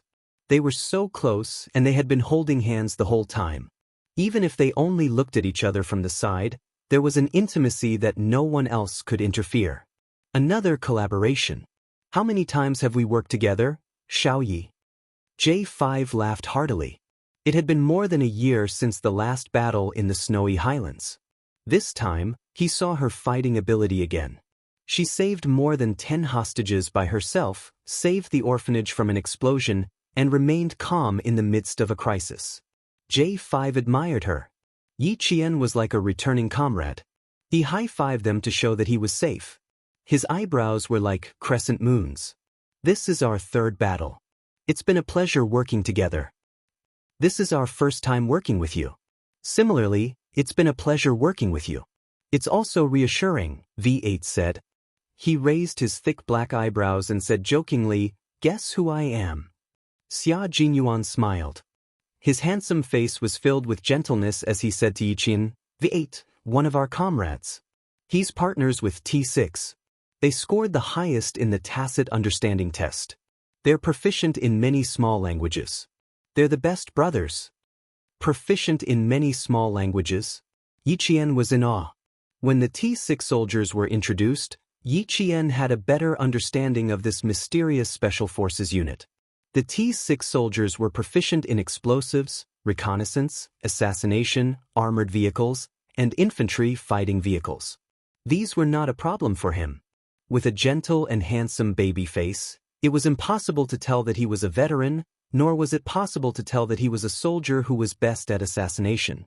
The car that was picking up the Snowfield Brigade members had already driven across the track and stopped steadily in front of them. The car door opened, and a young man in a suit stepped out of the car. The first thing he asked was, "Are you injured? The medical staff is at the airport. You can go over and treat the wound at any time." The situation in the transport plane was transmitted to everyone's ears through the tower's communicator. Several Pakistani government soldiers had been shot and had been sent to the hospital for emergency surgery, while the 2 Chinese special forces had not received any news of any injuries. Yi Qian, who was standing at the back, did not see clearly who the man who got out of the car was. When he opened his mouth, he knew that it was Qin Xiu, the professional interpreter accompanying the leader. "Everything is fine. No one is injured." J5 saluted him and replied coldly and calmly, "Thank you for your concern, leader. The mission has been completed. All members are on standby." Qin Xiu heaved a long sigh of relief and smiled elegantly. "That's good. The leader is still waiting for everyone at the hotel. Please get in the car first." He looked past the soldier who was almost 1.9 meters tall and finally saw Yi Qian standing at the back. He smiled at her and said, "Yi Qian, the leader wants to talk to you later. Be mentally prepared. It's not a bad thing, it's a compliment." This was the tone of an acquaintance. Chapter 520. Qin Xiu naturally knew Yi Qian, so he didn't use the same polite tone he used when speaking to the Snowfield Brigade. He was more or less casual. Not only was his tone casual, but he also turned sideways to let the Chinese soldiers get into the car first. When it was Yi Qian's turn to get into the car, he gently pulled her wrist and said, "You sit with me. They can get in first." Xia Jinyuan, who was about to help her into the car, stopped in his tracks and turned to look at Qin Xiu. He said in a deep voice, "Her arm is injured. We will need to treat it for her after we get into the car. Interpreter Qin, let her sit with me." This time, Qin Xiu recognized Xia Jinyuan, who was chosen by his mother as the best son-in-law. Based on this alone, Qin Xiu's attitude was gentle and polite as he said, "I'm sorry, I was reckless." He then said to Yi Qian, "You get into the car first and let them check on you. If you need to go to the hospital, we can immediately send another car to the hospital to treat it." Yi Qian didn't want to send another car to send her to the hospital. She raised her arm and said, "It's just a graze. I can treat it myself. There's no need to go to the hospital." There was light in the car, and she was standing at the door of the car. Qin Xiu saw a burn on her arm. This was caused by a stray bullet hitting a hard object. It dissolved most of the bullet's power and changed its trajectory, causing a burn. It was one of the lightest bullet scratches. "Then let's go to the car to treat the wound. There's a first aid kit in the car." Qin Xiu had seen gunshot wounds before, and he himself had suffered a graze before. He knew that there was no need to go to the hospital with this kind of injury. He didn't say anything else and helped Yi Qian up. Xia Jinyuan, who had already gotten into the car, held her wrist and got into the car. The medical kit was fully prepared. Xia Jinyuan placed Yi Qian's left hand between his knees. As the car rocked, he picked up a cotton ball dipped in saline with a pair of scissors and carefully treated her wound. "Don't move. Steady your arm. Don't let the forceps touch your wound." Qin Xiu, who was sitting alone on the side, was about to stand up and support Yi Qian's shoulders when she heard this. However, she saw that Yi Qian had already grabbed the back of her chair with one hand and stabilized her swaying body. She had been kidnapped and walked out of a hail of bullets. She was even injured, but he did not see anything strange on her face. There was not a trace of fear, as if she was already used to it. This was a bit strange.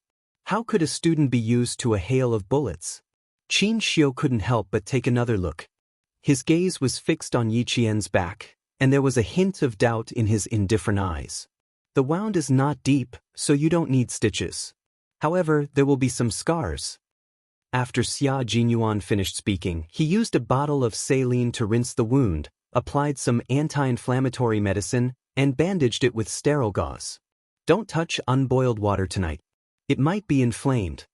He looked up and instructed Yi Qian. When he put away the medical kit, his cold gaze seemed to inadvertently look at Qin Xiu. As if he had just realized that he was looking at Yi Qian, his thin lips curved slightly, revealing a polite but distant smile. Qin Xiu nodded slightly and calmly looked away. Both of them came from good family backgrounds and were rich young masters in the capital. The noble aura in their bones was not something that could be learned by others. They were born with a noble aura. This was a confidence that was engraved in their bones. It was not something that could be cultivated. The saying, "Nobility accumulates for 3 generations," was referring to these two people. A calm look was exchanged with a faint smile. Then, they looked away as if nothing had happened. Qin Xiu had already narrowed his eyes. This young master from a family Xia was indeed not bad.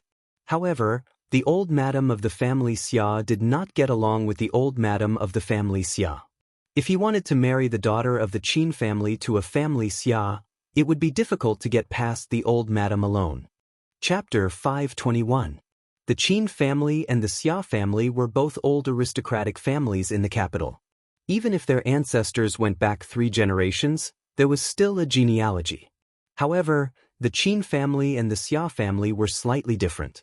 The old master of the Qin family went abroad during the war and later returned to the country to become a diplomat. Only then did the Qin family take root in the capital again. Family Xia, on the other hand, did not go anywhere. When the war broke out, Old Master Xia and his 5 brothers all gave up writing and joined the army. When the war ended, only 3 of the 5 brothers were left. Old Master Xia was the youngest, and now he was the only older member of the family Xia. Logically speaking, the 2 families were both aristocratic families in the capital and were somewhat related by marriage. However, in reality, there was no marriage at all. As a result, Xianxia's mother had to put in a lot of effort to marry her daughter into family Xia. Xianxia did not care about these things, but it was impossible for him to not care at all. Otherwise, how could he explain to his parents? However, Xianxia was also thinking about how to talk to Xia Jinyuan. Just now, even if it was just a glance, he could see that Xia Jinyuan had a condescending arrogance. This was not a display of arrogance, but a kind of noble heritage of an aristocratic family.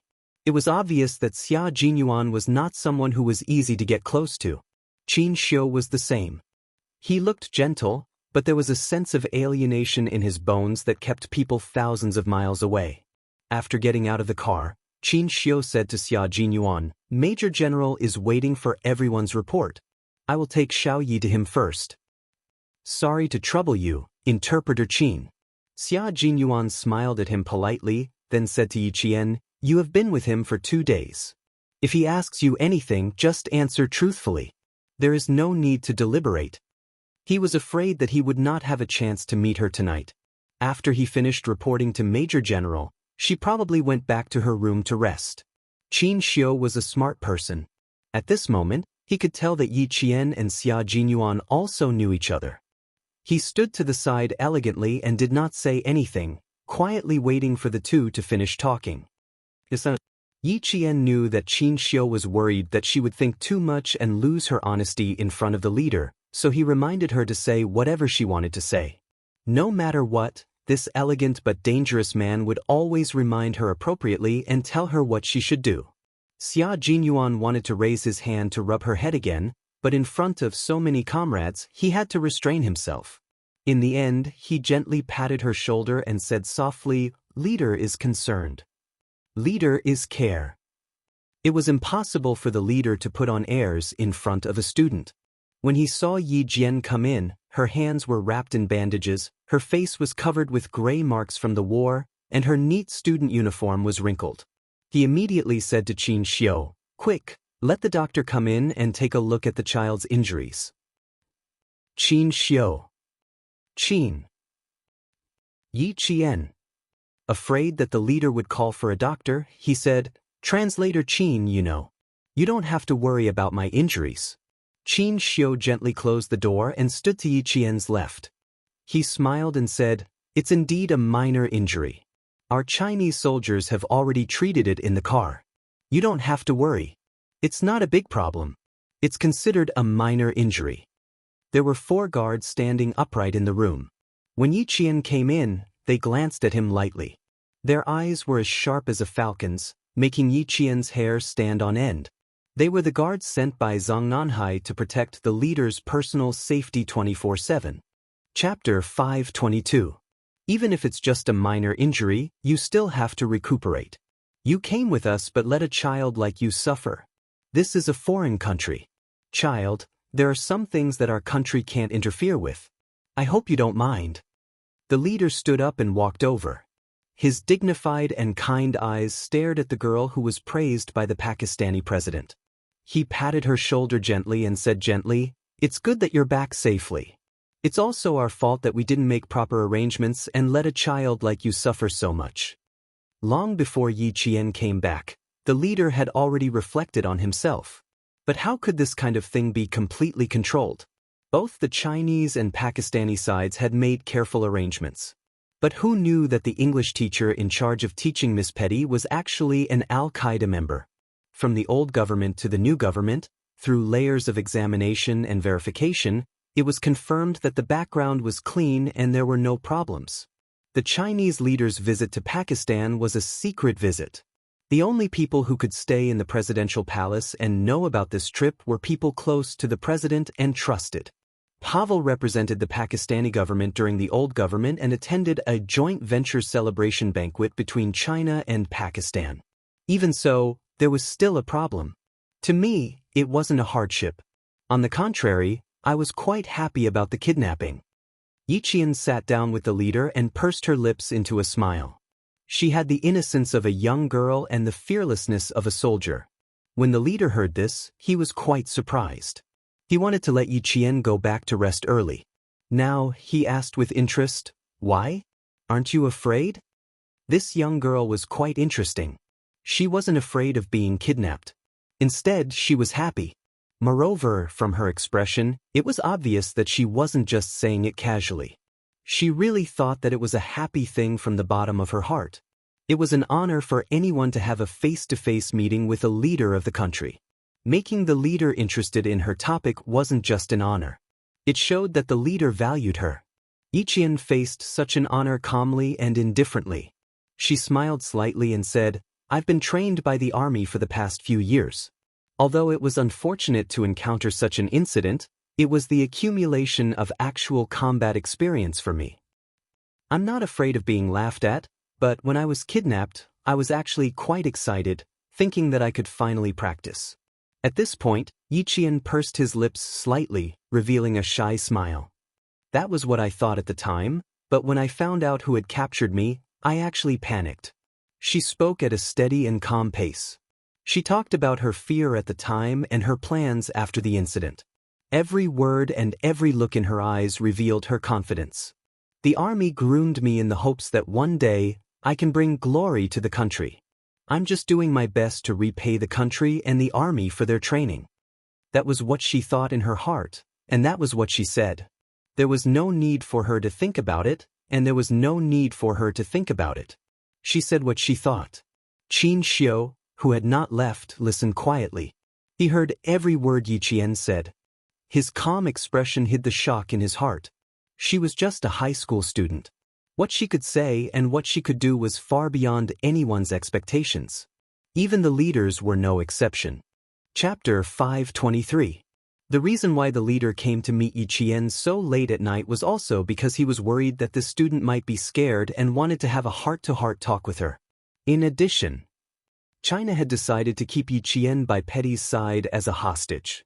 It wasn't that China didn't value her, but from the perspective of the relationship between China and Pakistan, they had no choice but to consider the big picture and make Yiqian suffer. In the end, there were many things that she didn't say out loud, but she had already thought it through clearly. She even treated this kidnapping as an accumulation of actual combat experience. "Good child, you did very well. I'm very glad that I brought you with me on this trip. If it was another student, I'm afraid that they wouldn't be sitting here chatting right now, but would still be anxiously waiting. It was the right decision to let the local army raise you. You are now in your second year of high school and will soon become a third-year high school student. Study hard, and the door to the army will definitely be open for you." The leader had some understanding of Yi Qian's family situation, but regarding Yi Jifan's matter, the military couldn't possibly report it to the higher-ups. The country's leader, who had to deal with a myriad of affairs every day, couldn't possibly deal with a local official. The current situation was already very good. Yi Qian didn't need to fight for any special treatment. She would use her own hands to win the final victory. Because there were no changes to tomorrow's itinerary, they still had to visit a school. After about half an hour of talking, Xianxia, who was waiting by the side, received an internal call. It was from the army's major general, who had an urgent matter to report to the leader. The leader personally sent Yiqian to the door and instructed Xianxia to make sure that the staff took good care of Yiqian. Yiqian could go back to rest, but Xia Jinyuan and the others couldn't. When they walked out of the door, they saw Xia Jinyuan and the others, who were already in their military uniforms, walking behind the army's major general. Their steps were orderly and dignified as they walked towards them. Their gazes met briefly, then they calmly looked away.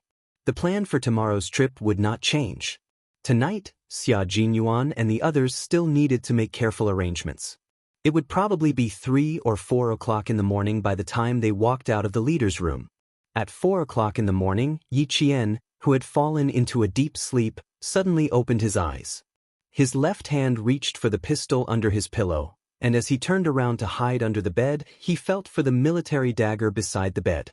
He stuffed the extra pillow under the blanket, pretending that he was still asleep and quietly waiting for the intruder to come in. Turning on the lights, Yiqian saw Xia Jinyuan, who was dressed in camouflage, walking over with a cold gaze. His gaze fell on the bed disguised with pillows, and a smile suddenly appeared on his handsome face. Xia Jinyuan, who was dressed in green forest camouflage, had a combat helmet tucked under his arm.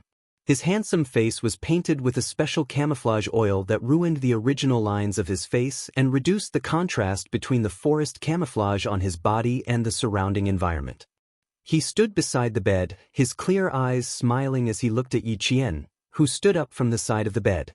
"It's 4 o'clock in the morning, Comrade Yiqian, you need to come with us to a place."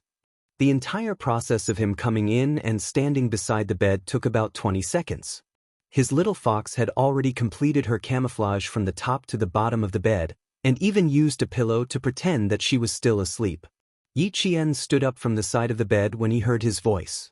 Looking at him, who was dressed in forest camouflage, he vaguely guessed that he was going out to fight again. Yiqian, who was no longer sleepy, smiled when he heard that he needed to go with them to a place. He looked at him with clear eyes and asked, "Do I need to disguise myself too?" Chapter 524. Of course. Go open the wardrobe and take a look. There are clothes prepared for you inside. You have 2 minutes to change and gather here. Xia Jinyuan took a deep look at Yiqian, who already had a look of anticipation on his face. He couldn't help but smile even wider. However, in the depths of that faint smile, there was a darkness that Yiqian didn't notice. He watched as she walked out. She was wearing a short-sleeved fitness shirt like a male soldier. She walked quickly to the wardrobe. When he looked up again, he saw that she had already opened the wardrobe door, revealing a pair of beautiful and straight calves. Even her ankles were beautiful. There was a camouflage bag at the top of the wardrobe. If she didn't straighten her body and tiptoe to look at it, she wouldn't have noticed it. After Yiqian returned to her room, she opened the wardrobe and took out her clothes to take a shower. After opening the wardrobe door several times, she still didn't notice that there was a camouflage bag on top of it. She took the bag out and unzipped it.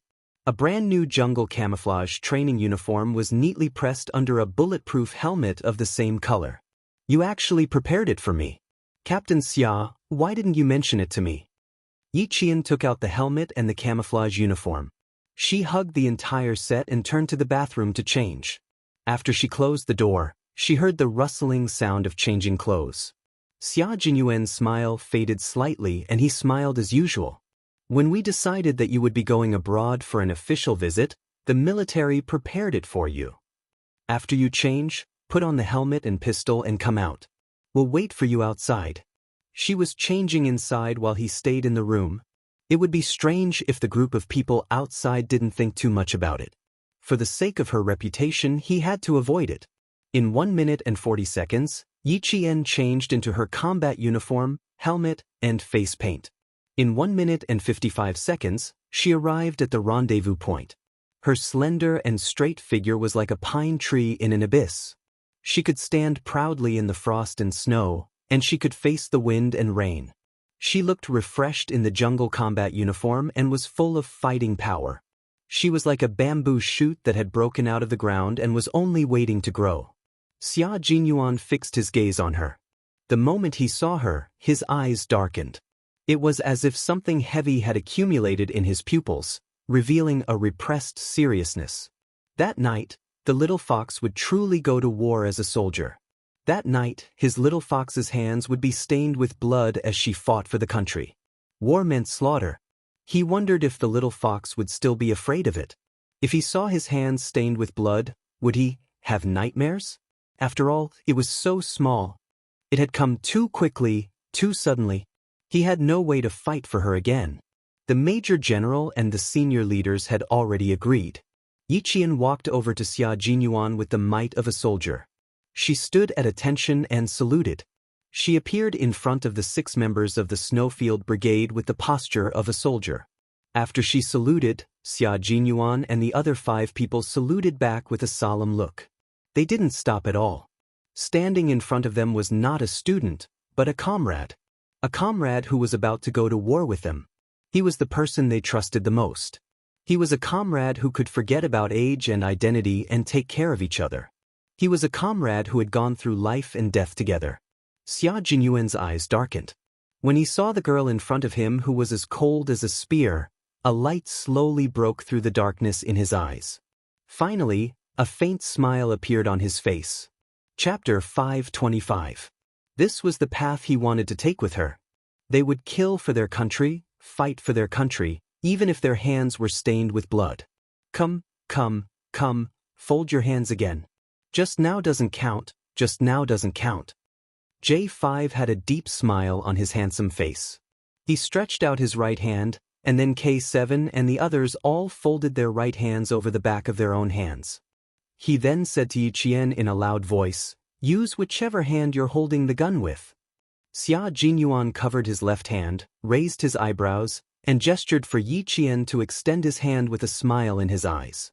Use both hands, no distinction between left and right. A bright smile bloomed on her beautiful face. It was bright and full of vitality. She placed her left hand over the back of Xia Jinyuan's hand and said, "I'll use my left hand." Xia Jinyuan raised his eyebrows and placed his right hand over the back of her hand. T6 looked at Yiqian, then at Xia Jinyuan's right hand. He sighed and said, childhood sweetheart, I'm really envious of you. Hurry up and look through your old photos when you get back during the holidays. See if you can find another childhood sweetheart." Following J5's teasing, a few chuckles could be heard. They all understood what was going on. Only Yiqian looked a little confused.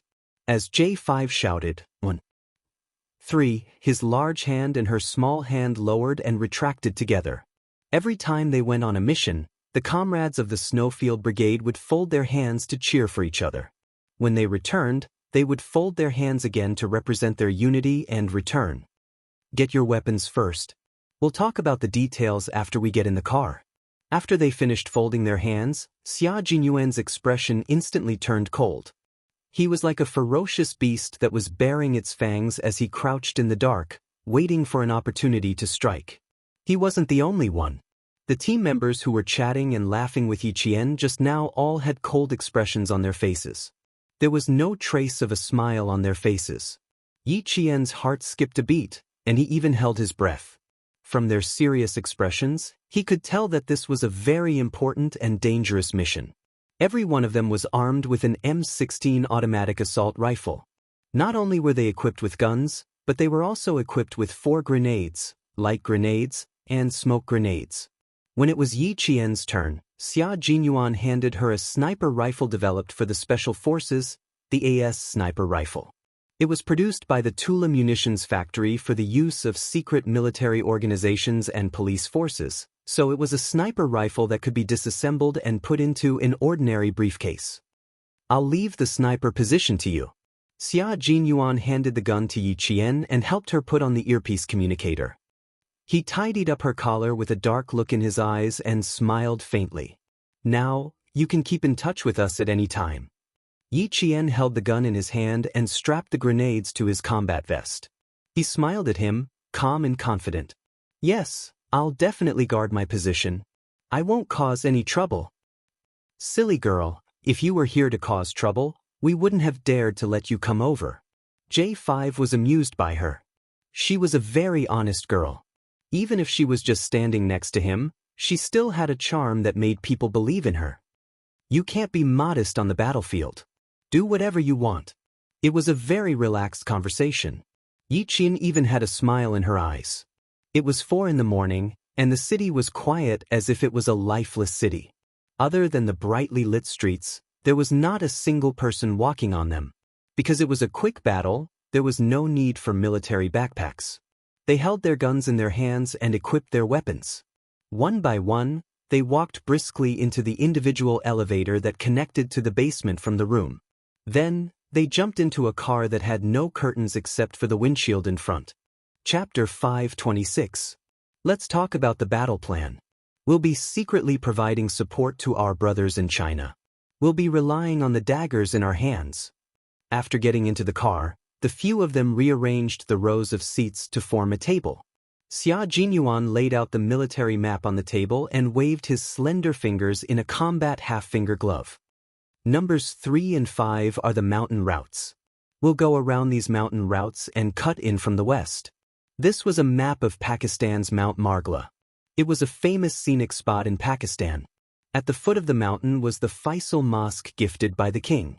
If they drove northwest from the city center, they would arrive at the location of tonight's battle. Xia Jinyuan pointed at the place where the firepower would be concentrated. He looked up slightly and glanced at Yi Qian. Yi Qian, this is our target tonight. Memorize the map so it'll be easier for you to move. Yi Qian, do you know what we're going to do tonight? J5 suddenly asked. Did King Q tell you? This question was timely. It was exactly what Yi Qian was thinking. He didn't have time to tell me, but I can guess a little. It's still about the Al-Qaeda incident tonight, right? Yes and no. J5 raised his eyebrows and looked at her calmly. How do you know it's related to the Al-Qaeda incident tonight? How can you tell? Yi Qian chuckled. They were testing her observation skills. Mount Margla is located in the northwest of the city. It's part of the Karakoram Mountains. There's a famous mosque at the foot of the mountain. It was gifted by King Faisal. Pavel is a believer, so the mosque must be the place he goes the most. After tonight's operation, we rush to Mount Margla where there's a mosque. I'm guessing that the current mission is related to the Al-Qaeda members. Xia Jinyuan glanced at J5 and said calmly, just because I didn't say anything doesn't mean she doesn't know anything. Some things can't be told by others. You have to think about it yourself. Although he was looking at J5, Yi Qian knew that this sentence was actually directed at her. As she said, it was indeed related to the Al-Qaeda organization, but it was also related to China. The Pakistani government forces learned that there were not only Al-Qaeda members in Mount Margla, but also Chinese people. The reason why the Chinese government had joined in again was because the other special forces that had previously supported the Snowfield Brigade had come for this purpose. They were investigating a local arms smuggling case with the local police. However, the investigation went further and even involved a foreign terrorist organization. This Special Forces team from the Linchuan military district had actually been secretly operating in the border area between China and Pakistan. That was why he was able to reach Bafang within 3 hours. We've discovered that the Chinese are all concentrated in the north. We'll cut in from the west and attack in a fan shape. We'll directly cut into the enemy's base camp. All members of Al-Qaeda, make your decision. Xia Jinyuan, who was in charge of the entire battle plan, had a deep and cold look in his eyes. Even his voice was devoid of any warmth. It was cold, heavy, and piercingly cold as it traveled to everyone's ears. We'll be responsible for assassinations and arresting suspected Chinese personnel. The brothers from the Linchuan military district rarely had the opportunity to go abroad to fight terrorism. Now that they had found out that the enemy was related to China, they returned to China overnight last night. The Snowfield Brigade's Special Forces team was responsible for cutting into the enemy's base camp. From this, one could see the difference between the two special forces. Chapter 527. When the car arrived at the exit point, the sky began to brighten. Under the faint light, the group of people entered the endless mountain range, all the way to the horizon of Mount Megala. This was an iconic scenic spot in Pakistan. There were very few people in the deeper parts of the mountain range. In addition, the situation in Pakistan was not very good, so mountaineering enthusiasts stopped at the developed mountain range. No one dared to go any deeper. However, Yi Qian and the others were going to the undeveloped and dangerous depths of the forest. Their camouflage uniforms were the best camouflage in the green forest. When the sky was slightly brighter, they bypassed 2 tourist routes and entered the undeveloped area at 3 in the afternoon. This was also the area where the Pakistani government put up a "no trespassing" sign. Once they entered the area, they began to move cautiously. There were people in front leading the way, observers on the left and right, and observers at the back. The 7 of them maintained a high level of vigilance and moved forward at the same speed. Everything is normal. Keep going. K7, who was in charge of scouting, told his comrades to keep up with them through his earpiece. His calm voice gave them a sense of security. Xia Jinyuan, who was kneeling on one knee, bowed and stood up. Yi Qian immediately held his gun and guarded the rear. Then he followed closely behind Xia Jinyuan and continued to move forward. Although the mountain was lush with green trees, in order to safely cut into the enemy's base, they did not choose to walk through the valley. Instead, they used their GPS to march on the back of the mountain. As a result, the entire journey was extremely dangerous. If they were not careful, they would fall down the mountain and hit a tree. At 5 o'clock in the afternoon, the sun had already set. Walking in the middle of the forest, Yi Jian smelled a very light, abnormal smell in the rotten leaves of the jungle. Yi Jian narrowed his eyes and warned in a low voice, "Someone is here. Hide." They were on the back of the mountain, and they were far away from the development zone. They couldn't let their guard down if someone suddenly appeared. But what they didn't understand was, how did Yi Jian find out when K7, who was scouting ahead, didn't find anything strange? Scent, there is a different scent. Yi Qian was afraid that they still did not believe him, so he explained, "I smell a different scent in the wind." This explanation was indeed not very convincing, but no one questioned it at this time. They all chose to believe him. Of course, their comrades believed him. If you have any questions, you can ask them later. 3 minutes later, they saw two bearded men in gray robes with machine guns on their backs. They climbed up the bushes and leaves in the forest with their hands and walked towards them from below. They also had AK-47 assault rifles on their backs. There really was someone. Apart from Xia Jinyuan, the rest of the team members widened their eyes slightly. She smelled other odors in the wind. Her sense of smell was too sensitive. V8, who was hiding on a high rock, made a hand signal to Yi Qian and Xia Jinyuan, who were closest to the two men. "Capture them alive and kill them." "Okay." Yi Qian raised his hand and answered. He quietly exchanged a look with Xia Jinyuan. When the two men were in front of them and they could clearly see the size of their feet, the two men who were hidden in the bushes grabbed the two men's ankles and pulled them behind them. The two men immediately fell to the ground heavily. Before the men could make a sound, the two men jumped up at the same time and stepped on their backs with one knee. The daggers in their hands were pressed against their necks. "Behave!" Chapter 528. Xia Jinyuan warned them in a low voice in English. He tightened his grip on the dagger that was pressed against their necks, causing blood to trickle down the throats of those who were still struggling. Yi Qian, who had used the same method to restrain the Al-Qaeda member, did the same. He did not give the other party a chance to make a sound, nor did he give them any chance to struggle. They were moving at the same speed, making the same move, and even their attacks were synchronized to the point that there was little difference. But J5 and the others were dumbfounded. The cooperation between these two people was really quite tacit. The T6 combatant in charge of the body search walked out and carefully searched the other party from head to toe. After confirming that they did not have any real-time communication devices, he clamped the head of the man Yi Qian had captured alive with both hands and silently disposed of the head after a click. Without any communication devices, these two people could not contact the Al-Qaeda base, and the people from the Al-Qaeda base could not contact them either. Naturally, they chose to dispose of them. After all, they could not possibly leave behind people with guns behind them. Without any real-time communication devices, this means that we're already close to their furthest patrol range. Xia Jinyuan opened the map again and used the GPS to locate their location. He tapped lightly on the map with his finger. "We're here now. We're very close to the coordinates of the enemy's base camp and within their furthest patrol range. We're on the right track. We're expected to arrive at 7 p.m. The Pakistani government forces cut in from the north. They're taking a transport plane, and they're marching about half an hour ahead of us," K7 said softly. Everyone had a natural expression on their faces about what had just happened.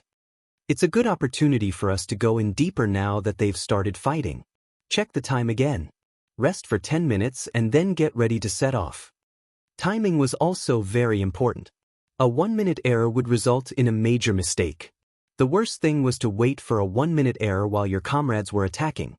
The few of them stared at the map. Other than Xia Jinyuan, the rest of them glanced at Yi Qian from time to time. It was fine if it was just once, But after a while, Yi Qian did not know whether to laugh or cry. "What are you guys doing? You don't have to keep looking at me." Haha. The T6 combatant who caught Yi Qian chuckled unnaturally and patted his helmet a little embarrassedly. "Aren't we afraid that you'll think we're cruel?" Xia Jinyuan, who was facing Yi Qian, said calmly, "Don't mind them. This is the first time we're working with female soldiers. They're a little crazy." "You're overthinking it. How could I possibly think that you're cruel? If you want to be cruel, I should be the one to inform you immediately after discovering the enemy. That's the real cruelty." "They." Yi Jian narrowed her dark eyes slightly. After a flicker of light flashed across her eyes, Yi Jian softly said, "Oh." That T6 and the others also laughed silently. It seemed that this smart girl knew what they wanted to ask. "My sense of smell is very sensitive. If it's the smell of perfume, as long as the wind blows, I should be able to smell it from quite a distance. The Pakistani men have an indescribable smell on them. It seems like everyone has it. When I was in the mountains just now, I kept smelling the smell of rotten leaves. Suddenly, another smell drifted over, and I smelled it immediately." What they wanted to ask was, how could she smell the enemy's scent and determine that there were enemy forces? Chapter 529. The members of the Snowfield Brigade sighed with emotion at Yi Qian's special skills. Their painted faces changed slightly. J5 turned his head and bumped his shoulder against K7's shoulder. He lowered his voice so much that K7 almost couldn't hear what he said. "Looks like I'll have to shower a few more times in the future. I can't be proud of my masculinity anymore. I'll have to restrain myself a little." A bunch of men either trained or went out on missions every day, so the smell of sweat on their bodies wasn't that pleasant. They definitely cleaned themselves up when they were in uniform, but they wouldn't clean themselves up immediately after training. Sometimes, they would just wash their faces under the faucet and rush to the cafeteria to eat. Anyway, everyone was the same. No one cared about the smell on each other's body. K7 glanced at J5 coldly and turned his head away without saying a word. He didn't have any smell on him. He had been smothered in Chinese medicine since he was young, so no matter how much he sweated, there was only the smell of Chinese medicine. Many people had the same thoughts as J5. Other than Xia Jinyuan and K7, who were indifferent, the others all had subtle thoughts. Especially T6, who had failed multiple blind dates. His appearance was top-notch. He felt as if a bucket of ice water had been poured on his heart. Damn, could it be that the smell was one of the problems? Yi Qian didn't expect that his words would shock the elites of the Snowfield Brigade. As a result, the Snowfield Brigade's personal hygiene was left in the dust by other troops. When the 10-minute break was over, the 7 of them set off again. By this time, they had been on the road for nearly 9 hours. The Snowfield Brigade members, who had been training for a long time, didn't have a trace of fatigue on their faces. Yi Qian was the same. Today, J5 and the others saw the ferocity in his bones. Who said that women were inferior to men? Yi Qian, who also took turns to be the vanguard, sentry, and scout during the march, was definitely not worse than any of the male soldiers. No wonder Major General Liu didn't hesitate to put Yi Qian in the sniper position and fight alongside them. At 6 o'clock in the evening, the dense shade of the trees in Megala Mountain blocked the last rays of the setting sun. The birds on the tree branches chirped happily, but soon there was no more sound. The shrubbery became the world of the night insects. All kinds of music rose and fell one after another. In the music of nature, a few ghost-like figures flitted past quickly, fearlessly moving forward. Then, they all stopped in a dense forest and crawled forward with their waists bent. Yi Qian realized that the members of the Snowfield Brigade were probably used to fighting at night. Compared to the day. From their night vision goggles, their way of combat was silent to kill. They were close to the outskirts of the bases and Zest. Coordinates confirmed. Position 3. Yi Qian. Team 1. Yi Qian will enter the base and look for sniping points. I'll be in charge of covering the rear. T6 and V8, Team 2. J5 and G3, Team 3. K7 will be in charge of comprehensive reconnaissance and find out if there are any suspected Chinese. Yi Qian, who was in charge of sniping, didn't snipe from the outside. He would sneak into the base to cover for his comrades and complete the sniping. Therefore, he had to be the first to enter and look for a suitable sniping point. Facing Xia Jinyuan's dark and deep gaze, she raised her hand and made an OK gesture, indicating that she had no problems. After the previous few battles, Yi Qian realized that even his state of mind had become much more determined. Chapter 530. The first time she shot a criminal in Australia, she didn't hesitate to shoot. However, when she saw the bloody scene afterwards, her stomach churned and her mind went blank. She panicked. That was the first time she took someone's life. But now, she didn't feel her stomach churning. She only knew that if she didn't take action, she would be giving the enemy a chance to kill her. She would also give the enemy a chance to kill her comrades. This is the fastest way to enter the base camp. Little Fox, get ready to descend. With the help of the night vision goggles, Xia Jinyuan and Yi Qian arrived at the rocky cliff that would allow them to enter the enemy's base camp. Yi Qian glanced at the broken mountain ridge in front of him and nodded gently. Okay, no problem. I'll be on guard. You go first. No matter who went first, they had to be on guard. Xia Jinyuan nodded and carried the gun on his back. He stepped on the uneven rock surface with the tips of his feet. His hands were either tightly grasping the shrubs growing among the rocks or the cracks between the rocks. He quickly descended along the funnel-like rock. 3 minutes later, Yi Qian, who was on guard, heard the cry of a night bird. He carried the gun and quickly descended like Xia Jinyuan. Her figure was petite and slender, and her waist was exceptionally soft as if it was boneless. She was also very light. She was much more agile than the male soldiers. Compared to Xia Jinyuan, who was like a fierce beast, she was much gentler. It was exactly because of the saying, "Women are like water." And the speed of her descent was only about 1 minute slower than Xia Jinyuan, who was a professionally trained special forces soldier. After descending, the two of them were like cats walking in the jungle. They were so quiet that not even the leaves rustled. It was obvious how solid their basic skills were. Although it was cool in the mountains, they were drenched in sweat after walking for nearly 10 hours.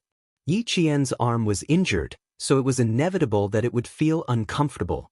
Xia Jinyuan wanted to ask Yi Qian about it several times, but Xia Jinyuan didn't feel the slightest bit abnormal. Xia Jinyuan wanted to ask him about it, but he could only give up. This injury also had a psychological effect. She felt fine now, but if he mentioned it and remembered it, it would be counterproductive. With the help of the night vision goggles, Yi Qian saw Xia Jinyuan, who was scouting ahead, making a hand gesture to her. 8 o'clock. Sentry post. Kill. They had already entered the target area. As long as they saw a sentry post, they had to eliminate it. Yi Qian nodded lightly and slung his sniper rifle over his shoulder. He held a military dagger in his mouth as he crept towards the sentry post. His light footsteps were covered by the rustling of insects, and his figure was hidden in the darkness. His figure, which seemed to have become one with the night, flashed his fangs. He crossed his arms and quickly grabbed the opponent's chin. Within 3 seconds, he twisted the opponent's head and neck into a strange and twisted position. His neck was broken without a trace of blood. Xia Jinyuan was in charge of moving and handling the sentry posts that had already been taken care of, while Yi Qian was in charge of keeping watch. Everything was carried out like a ghost. Every sentry post that was discovered was dealt with in the form of assassination. After sneaking past the border patrol, they entered a tighter surveillance area. Xia Jinyuan bent his legs slightly, his tall and slender body sticking close to a tree.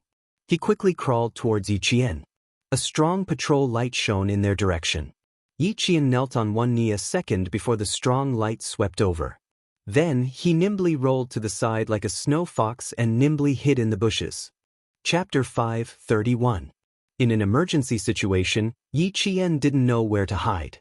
When she rolled to the side, she felt a sharp pain on her face. Only then did she realize that she had rolled into a thorny vine.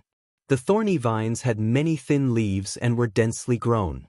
Although there were wounds on her face and hands, the searchlight couldn't shine on her. However, she could clearly see the 4 patrolling Al-Qaeda members. At a glance, one could see the difference between the people patrolling in the central area and those patrolling outside. They were all holding AK-47 assault rifles in their hands. They were all wearing the same jungle camouflage uniform, bulletproof vests, and waterproof military boots. Other than not wearing a bulletproof helmet on their heads, their entire outfit was no different from that of a regular army. Xia Jinyuan, who was hiding behind a tree, signaled for them to split into 2, meaning to lure them away and fight 1 against 2. The 2 exchanged glances in the monotonous green world. What they saw was the cold determination and unwavering determination in each other's black eyes. It was an encouragement that would make everything fearless, silently giving the other party a sense of security. Xia Jinyuan once said to Yi Qian that he would always hold her hand. Yi Qian once said to Xia Jinyuan that there would be times when he would be tired. He could choose to believe in her. On the battlefield, they didn't forget what they said at that time. They used their actions to prove that what they said in the past wasn't just a casual remark. What they said was a promise, and they wouldn't change their minds no matter what. A gesture was communication. Yi Qian nodded gently to show that she understood. His painted face smiled slightly, and in the blink of an eye, he disappeared from her sight. There was the sound of leaves rustling, as if someone was escaping in a panic. The Al-Qaeda member walking at the front was quite vigilant. He didn't immediately shine the searchlight in that direction. Instead, he whispered a few words in Urdu to the other 3 people who had also sensed something. The 4 of them quickly split into 2 groups. 2 of them searched in the direction of the swaying leaves, while the other 2 seemed to continue moving forward. However, the man with the searchlight in his hand hung the searchlight on the tree, and then quietly went up and outflanked them. They had received a certain amount of combat training and knew how to create a diversion. However, for Yi Qian, who had received formal training, this made it easier for her to attack them from behind. She worked together with Xia Jinyuan to eliminate the target. Yi Qian lightly jumped out from the thorny vines. She was holding the QSZ 92 9mm pistol that she had been given before she left the country. It had an effective shooting range of 50 meters and a muzzle velocity of 350 meters per second. She would choose to fire at a range of less than 50 meters, reducing the firing range to 5 meters. This way, she would have enough time to fire the next shot and finish off the other one. 3 light flicks came from the earpiece. It was Xia Jinyuan indicating that they would start in 3 minutes. Yi Qian flicked his finger back to show that he understood. The searchlight hanging on the tree swayed. The 2 Al-Qaeda members, who wanted to outflank them, never thought that there was an even greater danger lurking behind them. The pistol was loaded. Yi Qian, who was moving forward like a cat, quickly closed the distance between her and the 2 targets in front of her. She closed the distance again and again until she was almost 4 meters away. She was 4 meters away. If her opponents walked another meter, they would be 5 meters away. Principal Chen had said that Yi Qian was very suitable to be a sniper. Not only did she have sharp judgment, but she also had a good grasp of the speed of her shots. Chapter 5:32. To make a simple analogy, if Ace could fire 4 bullets in 1 minute, then Yi Qian could fire 8 bullets. In the same amount of time and with the same type of gun, Yi Qian could hear the bullet passing through the firing pin, firing the primer and igniting the propellant. As she held the pistol, she could feel the propellant start to burn and the internal pressure of the cartridge case increase. When the pressure rose to 250-500 kg/cm2, the bullet would leave the cartridge case and squeeze into the barrel. At this point, Yi Qian could feel the bullet start to move. Under the action of the high temperature and high pressure, the bullet would rapidly move forward and pass through the barrel. Her vision would then pass through the front of the gun, and she would aim through the front sight to complete the shot. Yi Qian did not know if this feeling was because she had touched the gun or recognized it. She only knew that as long as she touched the gun, she could clearly see the entire structure of the gun in her mind, just like a 4-dimensional picture. When she fired the gun, the 4-dimensional drawing seemed to have a life of its own. As the bullets in the gun in her hand moved, the 4-dimensional gun in her heart also began to move. It was as if she had become a gun. She did not need to aim before shooting. Instead, she could complete the aiming action after pulling the trigger. It was this feeling that allowed her to shoot twice as fast as other people. What did it mean to fire twice as fast? It meant that she had already completed the shot before others had even fired. For example, right now, the muffled sound of rocks sinking into water could be heard, followed by the same sound. 2 people had fallen consecutively, but the 2 terrorists in front did not even have the chance to fire. This was Yi Qian's ability.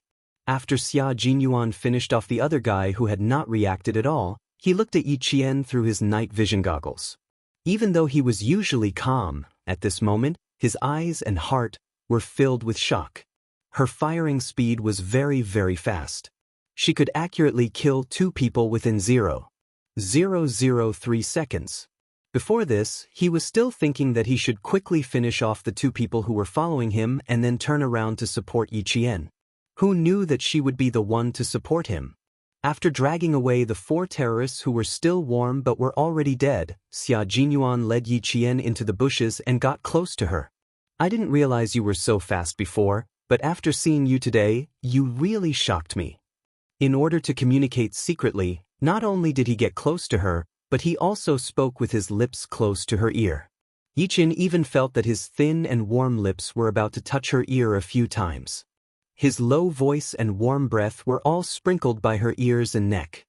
Her heart couldn't help but tremble, and an unnatural expression immediately appeared on her face. You actually have a unique skill that I don't know about. Little fox, you're not being honest. As he was still talking, Yi Qian couldn't help but tilt her head slightly. She didn't realize that her ear was a little ticklish. His words made her want to scratch it. Xia Jinyuan really didn't have any other intentions. Seeing this, he couldn't help but laugh. Why are you hiding? It's more convenient to talk like this. My ear is itchy. Yi Qian glanced at him and said softly, Captain Xia, are we going to rest? How's the J5's operation? Should we contact them? Chapter 5:33. There was no sound from their earpiece. It seemed like they had temporarily turned off their communication. Xia Jinyuan smiled and said, We can rest now. We're almost at the edge now. We'll go out after they reach the edge. What he meant was that their team moved quickly and encountered fewer obstacles. J5 and the other teams had a harder time cutting into the edge, so there were more piles to clear, so it would take more time. Yi Jian wanted to sneak into the enemy's base camp first. Although the place she and Xia Jinyuan chose was difficult to sneak into, there were many rocks and few trees. However, the distance was short and there was a natural protective screen nearby. Therefore, the patrolling members of the base organization were not as strict as those of J5. Captain Xia, why don't you go and support them? I can sneak in by myself. Yi Qian was still a little worried about the other team members. Since they were already here, she could sneak in by herself. Xia Jinyuan looked at her with a half-smile. Although his face was covered in paint and he was wearing night vision goggles, Yi Qian could still feel his gaze burning like the sun. She heard him say, You haven't answered my question yet. Answer what? Yi Qian blinked. Her face was also covered in paint, so she couldn't read his expression. She was in a good mood. She didn't expect that the speed at which she fired the gun would shock Xia Jinyuan. She was quite happy. In the past, she really couldn't compare to this dangerous man. Xia Jinyuan laughed. Are you proud of yourself? There was a deep affection in his eyes. His gaze was so gentle that it was almost dripping. Although it was blocked by the night vision goggles, that deep affection, Yi Qian could feel it. Her heart skipped a beat.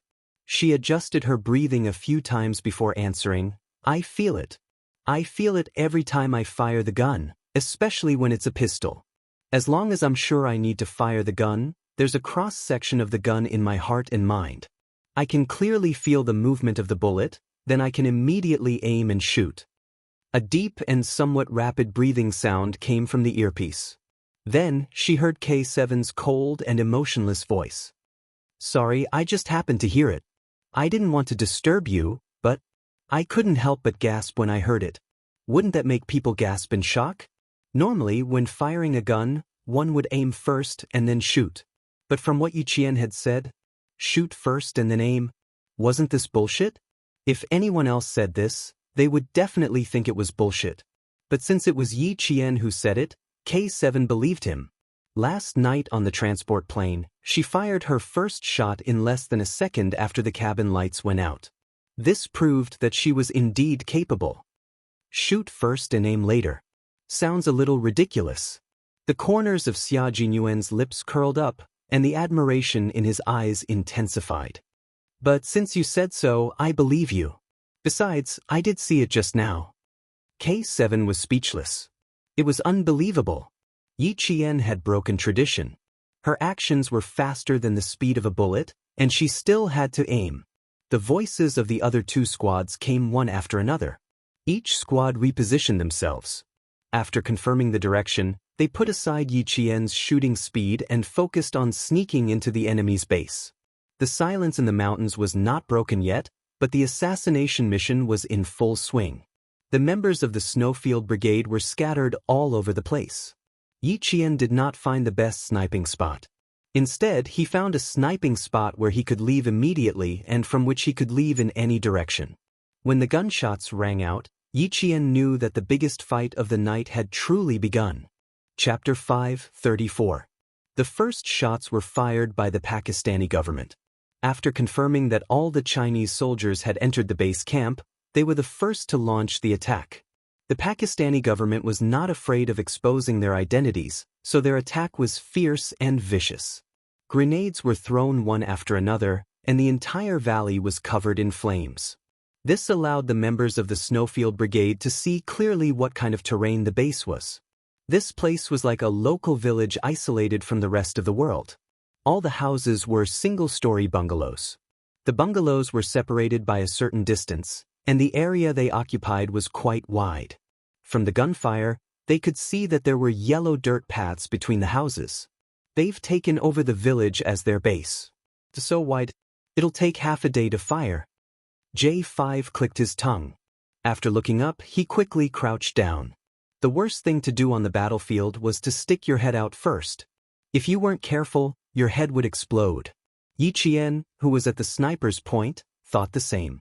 If they hadn't gotten some clues from Pavel and his men, the Pakistani government would never have thought that there was a base village in the valley of Magla Mountain that could come out and cause destruction at any time. The grenades didn't explode at one point, but at several points at the same time. The shrapnel flew out like bees leaving their hive, splashing in all directions. The Al-Qaeda members who were close to the shrapnel were immediately blasted into a bloody mess. Blood and flesh splashed out along with the shrapnel, and everything was covered in the darkness of the night. Shrapnel was also a weapon that hurt people. The Pakistani government had only thrown offensive grenades with a killing radius of 10 meters. In other words, if there were people in this range, they would either be blown up or have their entire body pierced by the shrapnel. This type of offensive grenade was rarely used by the Snowfield Brigade. Looks like the new president has a personality. Fuck, all the grenades he threw out are offensive grenades. Q King, the defensive grenades in our hands are a little unpresentable. J5 could still maintain a relaxed tone as he spoke through the headset. Judging from his tone, this was just a slightly more dangerous actual combat exercise. The front line has been blown up into a hornet's nest. We'll proceed step by step. Let's bring out the suspected Chinese first. The Chinese side had never liked to engage in barbaric warfare. They would only use a knife to grind the meat in a refined manner. They would grind the meat until the other side was scared out of their wits, but they would not be in a hurry to stab the knife in. This was called psychological warfare. They would tear a small wound into a big one, and then uproot it all at once, leaving no way out. Otherwise, why would the Snowfield Brigade carry out assassinations and ambushes? I just want to get him out alive and think of a way to pry open his mouth and ask him how many more such people there are in the country. Only then can our great motherland directly exterminate them. In times of peace, no one would want someone to suddenly pull out a gun and shoot at the people on the street. He didn't want to sit in a car, but in the end, there was a suicide bomber in the car. Cathay was the only way to keep the people safe. Allowing such dangerous people to run into society and harm the people was definitely against the principles of the country. They had to be eliminated. Yi Qian listened to the few of them chatting while eliminating the targets. Her widened eyes slowly narrowed. At this moment, She really understood why Captain Xia said that even the best soldiers in Fujian Town's army would not be able to join their army. Just this calmness during battle alone was enough to separate them from the rest of the world. She did not speak. She only paid attention to the movements around her. She saw 4 figures hurriedly rush into her surveillance area.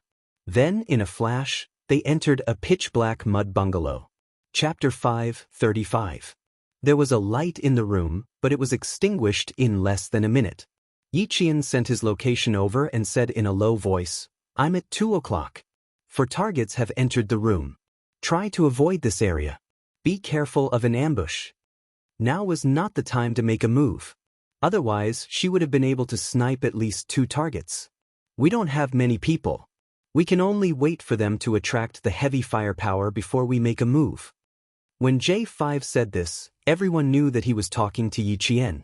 Even Yiqian, who was not officially part of the military, was forced to join the battle. Not only did they not have enough people, but they also did not have enough manpower. Yiqian nodded in understanding. The special forces from the Linchuan military region had already returned to the border to begin their mission. They had managed to pry a lot of information out of the widow Pavel, including the situation at the Chinese border. It was an extremely serious matter that concerned the safety of the entire border. Otherwise, the special forces from the Linchuan military region would not have immediately returned to China after completing their mission at the orphanage. They were seriously short of manpower, and the Al-Qaeda members could retreat at any time. Since the Pakistani government had already fired the first shot, they could not let the second one be a dud. They immediately sent troops to draft a plan. Furthermore, Pavel mentioned that the Chinese would be involved. The operation was even more urgent, which was why they had come up with tonight's plan. Other than Yiqian, Xia Jinyuan and the others were clear about these military secrets. They had only slept for an hour last night. When they woke up, they immediately woke up Yiqian and moved out together. Xia Jinyuan and the others had not slept for 2 days and 1 night. They were short of manpower and did not sleep well. Under high alert, they would talk to their comrades from time to time, which was also a way to refresh themselves. Now that they were on the government's home ground, everyone was waiting for K7's reconnaissance report to come back before they could make plans for the next step. Xia Jinyuan's deep voice sounded particularly cold in the midst of the gunfire. It was like a 1,000-year-old rock with indestructible power. The entire base camp is made up of typical mud houses. Each of them has a high outer wall, and we have to be wary of any ambushes inside. It will take some time for K7 to scout by himself. The others absolutely could not act rashly. Xia Jinyuan's plan was because there were only a few people, so each of them had to be used at the most crucial moment. After K7 finished their reconnaissance, they quickly became reinforcements and met up with Yiqian's team. Xia Jinyuan and the other 2 teams worked together to capture the Chinese alive. Another team provided cover while the last team retreated.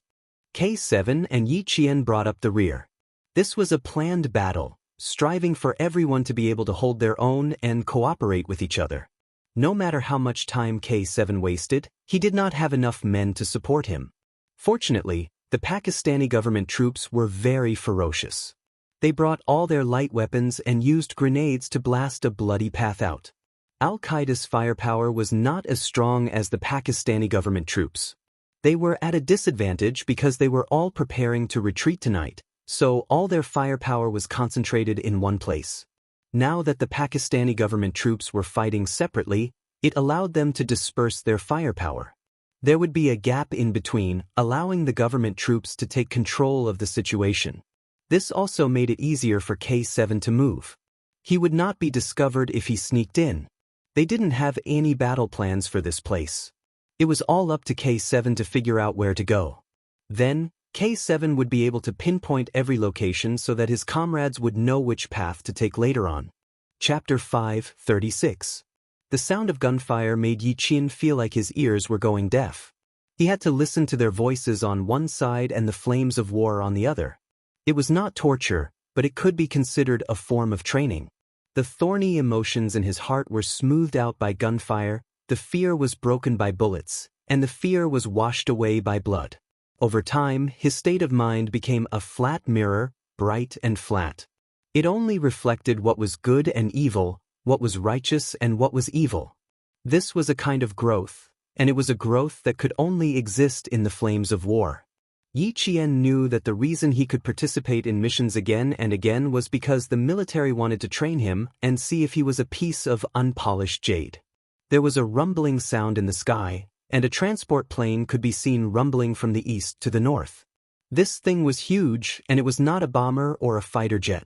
It was the transport plane that had secretly landed 30 miles away from the Pakistani government. It was back. The Pakistani government is really generous. They directly sent a transport plane to attract the attention of all the Al-Qaeda organizations and leave the safety to us. Just this alone is worth us risking our lives for. V8 said happily. His lack of psychological pressure made Yi Qian wonder if he had a blade of grass in his mouth as he waited leisurely. The transport plane was very loud, and its sound could be heard from miles away. Wouldn't it attract all the Al-Qaeda organization's attention? If there was an anti-aircraft gun below and it was fired, another transport plane would be destroyed, and even the pilot would be sacrificed. But even if there was such a danger, the Pakistani transport planes still directly flew over, and the danger level of the Chinese soldiers decreased by a lot. Sure enough, the Al-Qaeda organizations that were supposed to be hiding in the dark saw such a big thing circling above their heads. They set up their machine guns and fired wildly at it. So fucking cunning, and there's even a machine gunner hiding. V8 could not help but burst out, and his earpiece started to cough. Instructor J5 said earnestly, "Good brother, pay attention to your image. I almost got my head chopped off, and you guys are still in the mood to curse?" K7, who had been silent for a long time, finally opened his mouth and sent the location to Xia Jinyuan and the other two teams. "It's up to you, brother. I'll retreat and meet up with Yi Qian." Yi Qian, who had been quietly listening to their conversation, replied, "Roger that." He immediately sent her location to K7. He then said, "The veteran is not bad. It's not heavy to carry. Get a few of them back. I want to get some good stuff."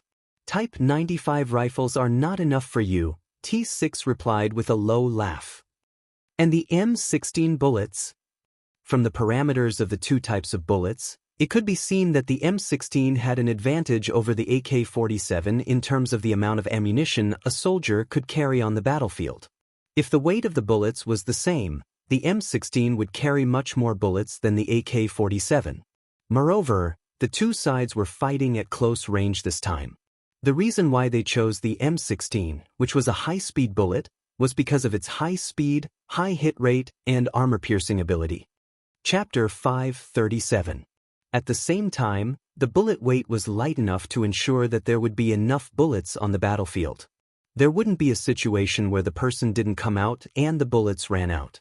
They had chosen the M16 assault rifle for this operation after careful consideration. The Type 95 assault rifle that T6 mentioned was an assault rifle produced by China. In terms of design, the 7.62 bullets were discarded and the 5.8 bullets were used instead. Although the specifications were close, they still didn't meet the requirements.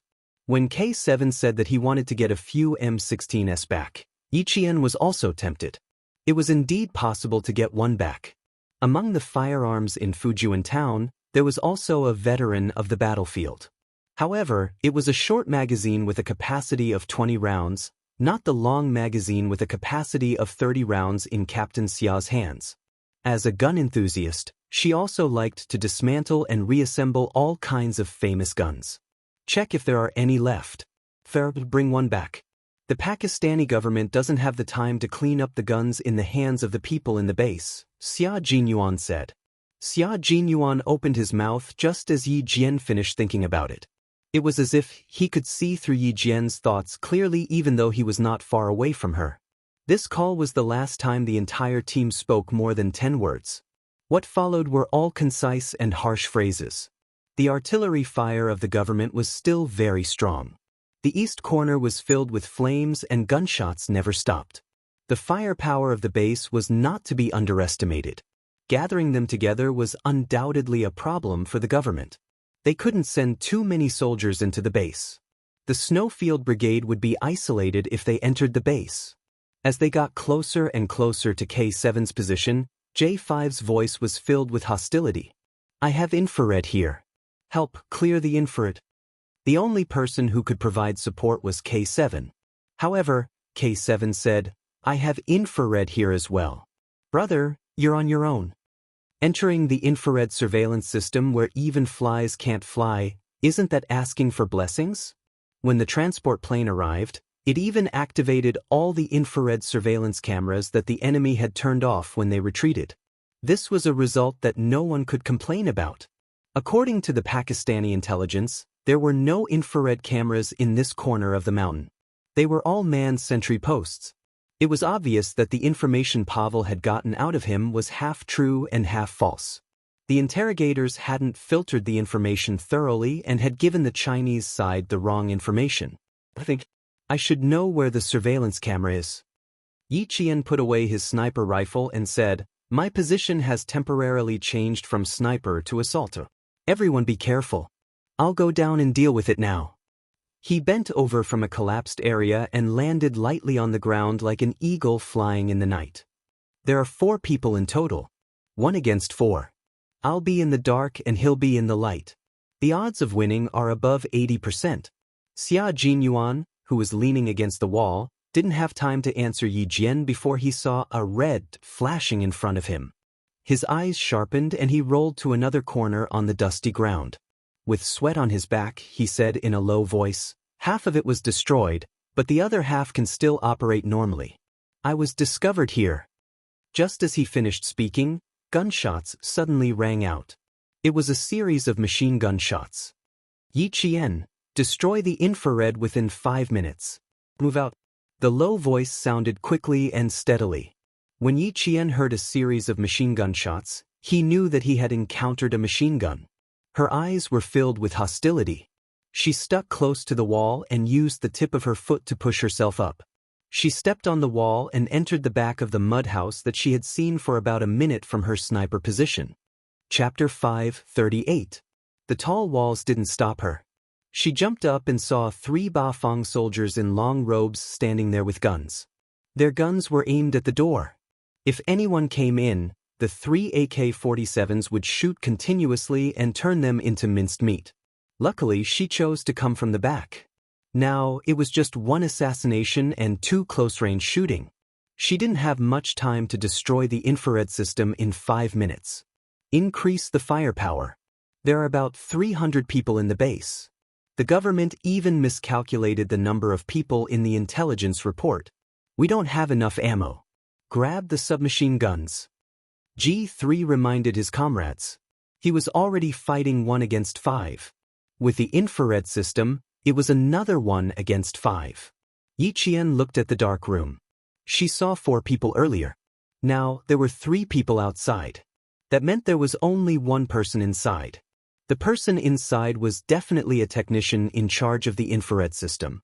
According to the original plan, 1 assassination and 2 kills were feasible. What she needed to do was eliminate the 3 targets outside and destroy the infrared system at the same time. The infrared system was like a pair of eyes in a battle. The more important the eyes were, the better the protection. Luckily, these people came back in a hurry. Her chances of winning increased to 90%. Yi Qian jumped down from the wall amidst the explosion. Using the high ground, she stabbed the military dagger in her hand into the left side of the man's neck. Woo! The man's neck was pierced through by the military dagger. He didn't even have time to pull the dagger out. Yi Qian had already fired and aimed at a target. After 2 shots, Yi Qian's back was drenched in sweat. Why did Grandpa Zhen and Uncle Chen strictly ask her to increase her speed during training? She knew the importance of speed when she was on the battlefield. If she was fast, she could take out 3 targets in less than 20 seconds. If she was slow, she could take out 2 targets. The last one could take her life. The explosion was too loud. The technician in charge of the base didn't hear anything. He needed to activate the infrared system in the base immediately to help his people move quickly. He needed to kill the government soldiers who might have sneaked into the base. Yi Qian, who was standing close to the door, could hear the voices of the other party talking from inside. He tried contacting the sentry posts but found that there were only a few replies, especially from the sentry posts in the northwest. Not a single one of them answered. He must have sensed the danger. He grabbed a submachine gun next to him and turned around to inform the members on sentry duty outside. However, as soon as he turned around, the sound of glass shattering could be heard. A bullet penetrated the glass and hit him in the chest. Yi Qian leaped over the corpses on the ground and pulled out the submachine guns from the enemy's hands. He used the enemy's guns to fire at the infrared surveillance and communication systems. Sparks flew in all directions like fireworks. After bursts of green smoke, everything returned to normal. Infrared solution. She informed all her comrades and left the room with the Heckler Koch MP5K PDW submachine guns. Behind her were 4 corpses that were gradually turning cold. Blood was still spreading on the ground, but there was no fear on her face. "Well done, brother." K7's voice came first. He destroyed the infrared system on his side. After the enemy entered the blind spot, he started his counterattack. The rest of his comrades thought the same, but they couldn't answer. Their firepower was increasing rapidly. Even Xia Jinyuan, who was closest to Yi Qian, was surrounded. Chapter 539. Even though the entire infrared system had been destroyed, the members of the Shuiyu team were still exposed. This allowed the members of the Al-Qaeda organization to know that soldiers had infiltrated the base. The bullets were like a net that shot out in all directions, forcing the members of the Shuiyu team to shrink their heads. The bullets hit the mud wall, and the thick mud embedded the bullets. The flying dust covered the night vision goggles. Yi Qian didn't waste a second in the bungalow after leaving the room. Destroying the infrared system meant exposing herself. If she didn't leave now, once the Al-Qaeda members rushed over, she would be surrounded like a fish in a net. There was no end to the bullets, and an explosion occurred at 8 o'clock on her left, about 400 meters away. If she guessed correctly, that was where Xia Jinyuan was. She even used the grenades on her. Yi Qian's face darkened, and she didn't hesitate to run over to provide support. Before they left, they had clearly said that grenades were not to be used unless it was a critical moment, because they were to be used as the main weapon for retreating. But now, Captain Xia was using them. Thinking about the danger he was in, Yi Qian's eyes seemed to be dyed red with blood. "Captain Xia, I'm here to provide support." Yi Qian, who was running close to the wall, wasn't running blindly. Xia Jinyuan, who had already blasted a path of blood, was lying on the ground. The explosion was so close that his eardrums were ringing. When he heard the sound, he said in a slightly hoarse voice, "Support K7, surround them." "Surround them." Yi Qian felt her heart clench.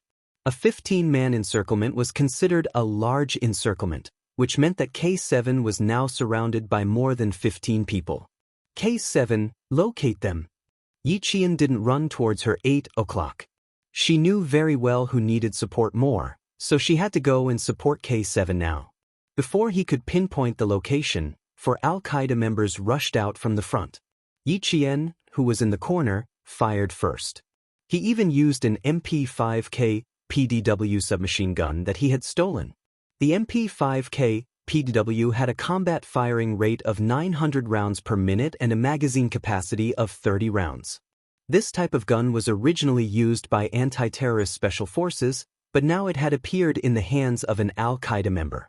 It was no wonder that the Chinese leaders wanted the Chinese soldiers to participate in this operation. They had to capture the suspected Chinese in the base alive.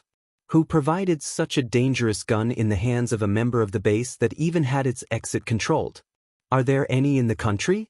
Are there any of those who are hiding in the dark to endanger the country's peace? If they captured a few suspected Chinese alive, they would be able to get some clues. The bullets were fired at close range, and the targets were directly hit by the explosive force of the bullets. They were pushed back before falling to the ground. They didn't even make a sound before they were finished off by the guns and ammunition they had purchased. K7's position had been sent over. It was about 800 meters away from Yi Qian. Xia Jinyuan, who had suddenly appeared, said to Yi Qian, "I'm coming over to meet up with them. Support them." "But they have MP5K PDW submachine guns. Pick them up. Don't waste them." Yi Qian's tone sounded like a veteran who had been fighting for many years. His actions were not bad either. He cooperated with his comrades in the Snowfield Brigade and gave it their all. J5, G3, T6, and V8 were fighting together. They could take care of the front and back of the base, so there was no need for support. Yi Qian, Xia Jinyuan, and K7 were fighting alone. They had to meet up with each other as soon as possible. The sound of gunfire and explosions shook the ground. The flames that shot up to the sky almost lit up the entire base.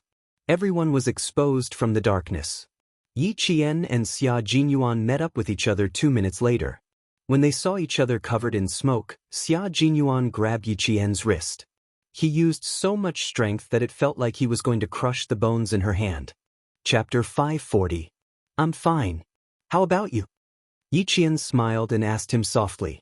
After all, he had just thrown the grenade. Xia Jinyuan didn't realize that he had used too much strength. Such a high level of firepower was due to a mistake in the intelligence report. He had dragged Yi Qian, a rookie, into such a high level of firepower. The biggest worry was that he would get hit. I'm fine. Put on the bulletproof vest. Don't worry about how heavy it is. It's a lifesaver. When he opened his mouth, there was a smell of gunpowder. His jaw was tight. Later, you cover the rear. I'll attack. Yi Qian nodded. She didn't have any objections to his arrangement. It was her first battle, so it was fine for her to listen to his arrangements. The two exchanged a few simple words and immediately went to support K7, who was surrounded. There were 2 reinforcements on the outside. Yi Qian's submachine gun fired at the Al-Qaeda members surrounding K7. They screamed in shock. The continuous gunfire made their eardrums ring. They were in danger, but even so, they had to support their comrades. This was the type of support that would only come if there were no hostages. If there were hostages, no one would come to support them. Everyone had to move forward in the battle. Even if their comrades were sacrificed, they had to move forward without hesitation. Only by moving forward could they win and save more lives. From the day they became a soldier, they had to understand the meaning of sacrifice. K7 looked at the hand that reached over. It was slender and long. He could still see the fingers clearly through the gunfire. The skin was white and smooth. It was Yi Qian's hand. It looked weak, but it was filled with strength and power. His eardrums hurt. The bullets had pierced through the wall. If K7 hadn't used a grenade to kill 5 or 6 people and stun the rest, he would have been shot through like a sieve. K7 took a deep breath of the smoky air and exhaled a mouthful of murky air that was also filled with gunpowder. He said in a hoarse voice, I almost thought I was going to die. There were more than 100 people here. I fucking cleared more than 10 of them.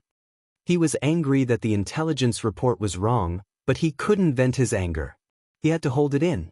Even K7, who was usually cold and silent, couldn't help but curse. At least 300 people.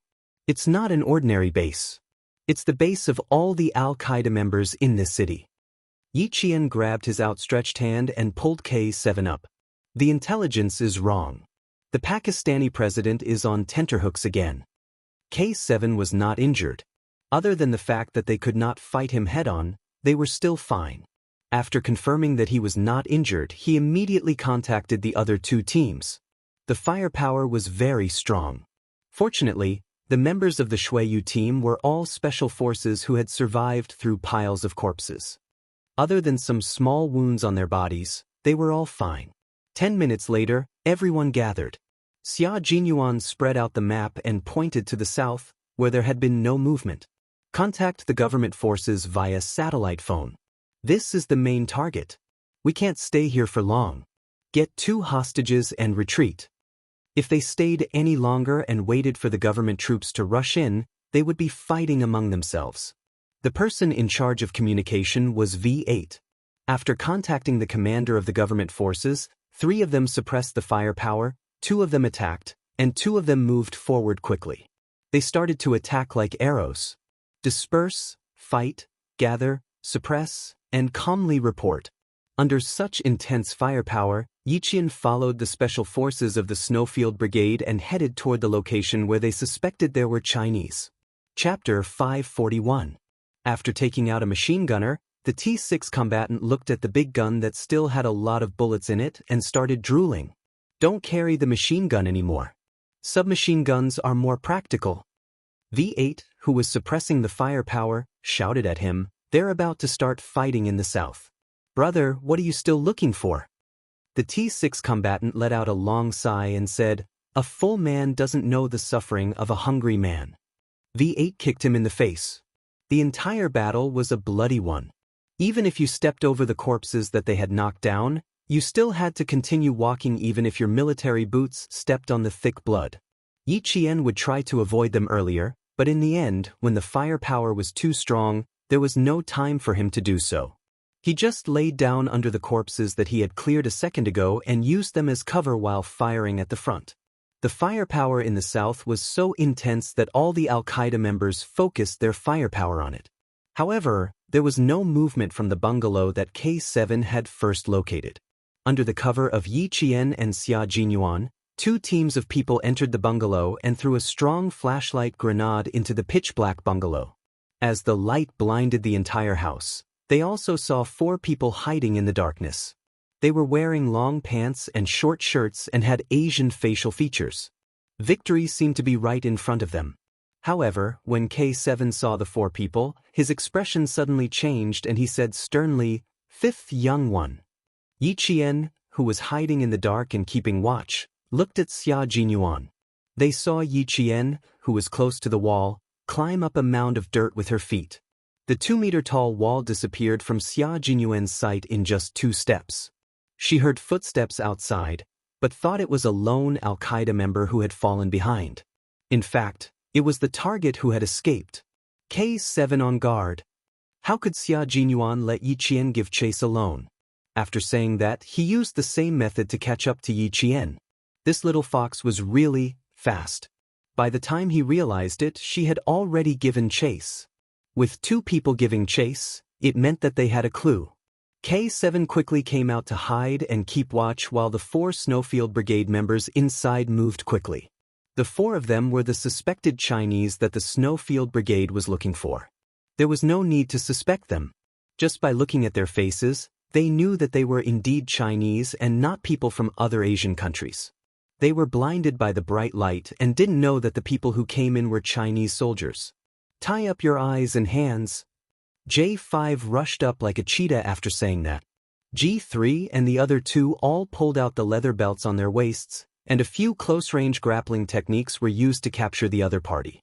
The 4 targets were all blinded by the powerful light bullets. Not only were their eyes temporarily blinded, even their minds were blank. How did they get discovered? They had never left this place, and they were far away from the south. "Let go of me, you damn bastard." The target cursed in English, his tone arrogant and vicious. When his eyes were blindfolded and his hands were clasped behind his back, he began to struggle. "Let go. Do you know who we are? We are Chinese people, Chinese people." It would have been better if he didn't say that. Once he did, J5's eyes turned cold. His handsome face was fierce, and he punched the other party in the stomach. He also replied in English coldly, "China and Pakistan have a good relationship. The Chinese people love peace. And you, terrorist." "No, no, no, we are hostages, we are hostages." Someone heard that the government soldiers could speak English and suddenly blurted out this sentence. J5 didn't hold back and punched this person in the face. He also found a desert eagle from the other party's waist. He ground his teeth and sneered in a standard New York accent, "Hostages? Hostages with a desert eagle? Fuck your hostages." Chapter 542. Another punch landed on the man's lower abdomen, causing him to cry out in pain. These were 4 young men, and the Snowfield Brigade had almost sacrificed their dearest comrades for them. Outside, Yi Qian and Xia Jinyuan quickly searched for the other target who had escaped. Under such circumstances, he was still able to calmly escape and leave the other 4 behind. This person would be more useful than the other 4 if they caught him. Outside the wall, Yi Qian used one hand to draw a footprint. It was a man's footprint that was smaller than all the other messy footprints. When Xia Jinyuan came down, Yi Qian pursed her lips. These are the footprints left behind when he jumped down. Adult male, size 42 centimeters. The strain on his right foot is significantly reduced. He's either disabled or injured. Follow this trail of footsteps and chase after him. As a sniper, reconnaissance was a skill that she had to learn. Although her reconnaissance ability was not as good as AK-7, Yi Qian, who had been trained by a world-class sniper, was not that bad either. Xia Jinyuan loaded the M16 in his hand and said in a low voice, "When you find him, shoot his feet until they're disabled." The fact that this person was able to escape from being surrounded meant that he had a certain level of reconnaissance ability. The government troops began to kill with all their might. Grenades had no eyes. Wherever they were thrown, there would be screams of pain. The shrapnel and glass shards were the second most lethal weapon. Some of the unlucky Al-Qaeda members were either injured for the second time or killed instantly when they hit them. This was Yi Qian's first time participating in such a large-scale battle. She was calm in the face of Xia Jinyuan, but when she saw the bodies that had been blasted into pieces by the grenades, she couldn't help but feel nauseous even though she was mentally prepared. Unfortunately, she didn't have time to stop and take a breather. She searched for the important target in the wind that was filled with the smell of blood. The footprints of the target were deep and shallow. After 2 turns, they disappeared in front of a bungalow. This was the scene where the Snowfield Brigade members had left after the battle. A few cold bodies were still lying crookedly in the corner of the wall. Behind them was blood splattered everywhere. His anti-reconnaissance ability was not bad, and he was bold and meticulous. After a fierce battle, no one would return to the scene to search, not even the special forces of the Shuiyu Brigade. Neither of them walked through the main entrance. Whoever walked through the main entrance at this time would be courting death. After observing the terrain and confirming that the east side wasn't suitable for them to escape, Xia Jinyuan gestured for Yi Qian to dig out a few pieces of dirt from the wall and throw them inside. Xia Jinyuan picked up a corpse, stood on top of the pile of dirt, and flipped the corpse over, pretending to be an injured Al-Qaeda member. Yi Qian had already hidden himself well and was paying attention to the movements in the room. When he heard a soft sound, he signaled to Xia Jinyuan to attack. The two of them quickly sneaked into the bungalow, guns in hand, and moved closer to the room. Through his night vision goggles, Yi Qian saw 2 gray robes hanging on a drying rack made of tree branches. He used the muzzle of his sniper rifle to gently roll up the 2 robes into his hands. He smiled at Xia Jinyuan, who was looking at him, and pointed at the door from which the soft sound came. The 2 of them approached from the left and the right. 1, 2, 3, break the door. The 2 people guarding the door kicked the old wooden door open. At the same time, Yi Qian threw the 2 robes inside. Gunshots came from inside the room and pierced through the 2 robes. The bullets shot out from the door and fiercely hit the wall outside. Long range. Large caliber. This was a sniper rifle. Chapter 543. Seeing that the bullets had traveled so far, the 2 of them fired blindly in the direction of the bullet's trajectory, suppressing the enemy's firepower. Under the cover of Xia Jinyuan, Yi Jian, who was on one knee, rolled into the room as soon as she entered. With the help of the night vision goggles, she saw a figure squatting beside a table in the green room. It was a man with deep facial features, dark skin, and short limbs. He was indeed holding a sniper rifle. Yi Qian's eyes narrowed slightly, and she aimed at the man's wrist and fired. The first shot hit the man's knee, and the second shot hit the man's right hand. The bullet penetrated his palm, and after the 2 shots, the man screamed in pain. He didn't scream after the 2 shots, and even when his bones were broken, he swallowed back his tears of blood. "How's the situation on your side?" Xia Jinyuan was tying the man's hands behind his back with a belt when J5's voice came through the earpiece. "We've pried out a truck with a full tank of gas. It's best to take the hostage and drive away." Yi Qian handed the sterile belt to Xia Jinyuan and reported their situation in English. "We've caught the target. He's a big fish and is useful. Where's the jeep? We can leave immediately." He then sprinkled some hemostatic medicine on the man who had been shot twice. As for the bullet, he didn't even think about it. It was already a mercy that he didn't shoot him to death. At this moment, all the firepower was concentrated in the south. There were still some stray bullets in the northwest, but it was a piece of cake for the Snowfield Brigade to get rid of these guys who were shooting blindly. The 5 guys that they wanted to secretly bring back to China didn't affect the speed of the Snowfield Brigade, but one of them was a little unlucky. A stray bullet hit him directly in the shoulder blade, and the bullet got stuck in his bone, causing him to scream in pain. The 5 of them had a piece of cloth stuffed in their mouths, and even if they wanted to speak, they had to spit out the thing in their mouths first. The truck was usually used by the Al-Qaeda members when they went out. When they found the parking lot, 2 of the tires were shot out, the windshield was shattered, and a row of bullet holes were ejected from the back of the truck. There were still dozens of bullets in the truck.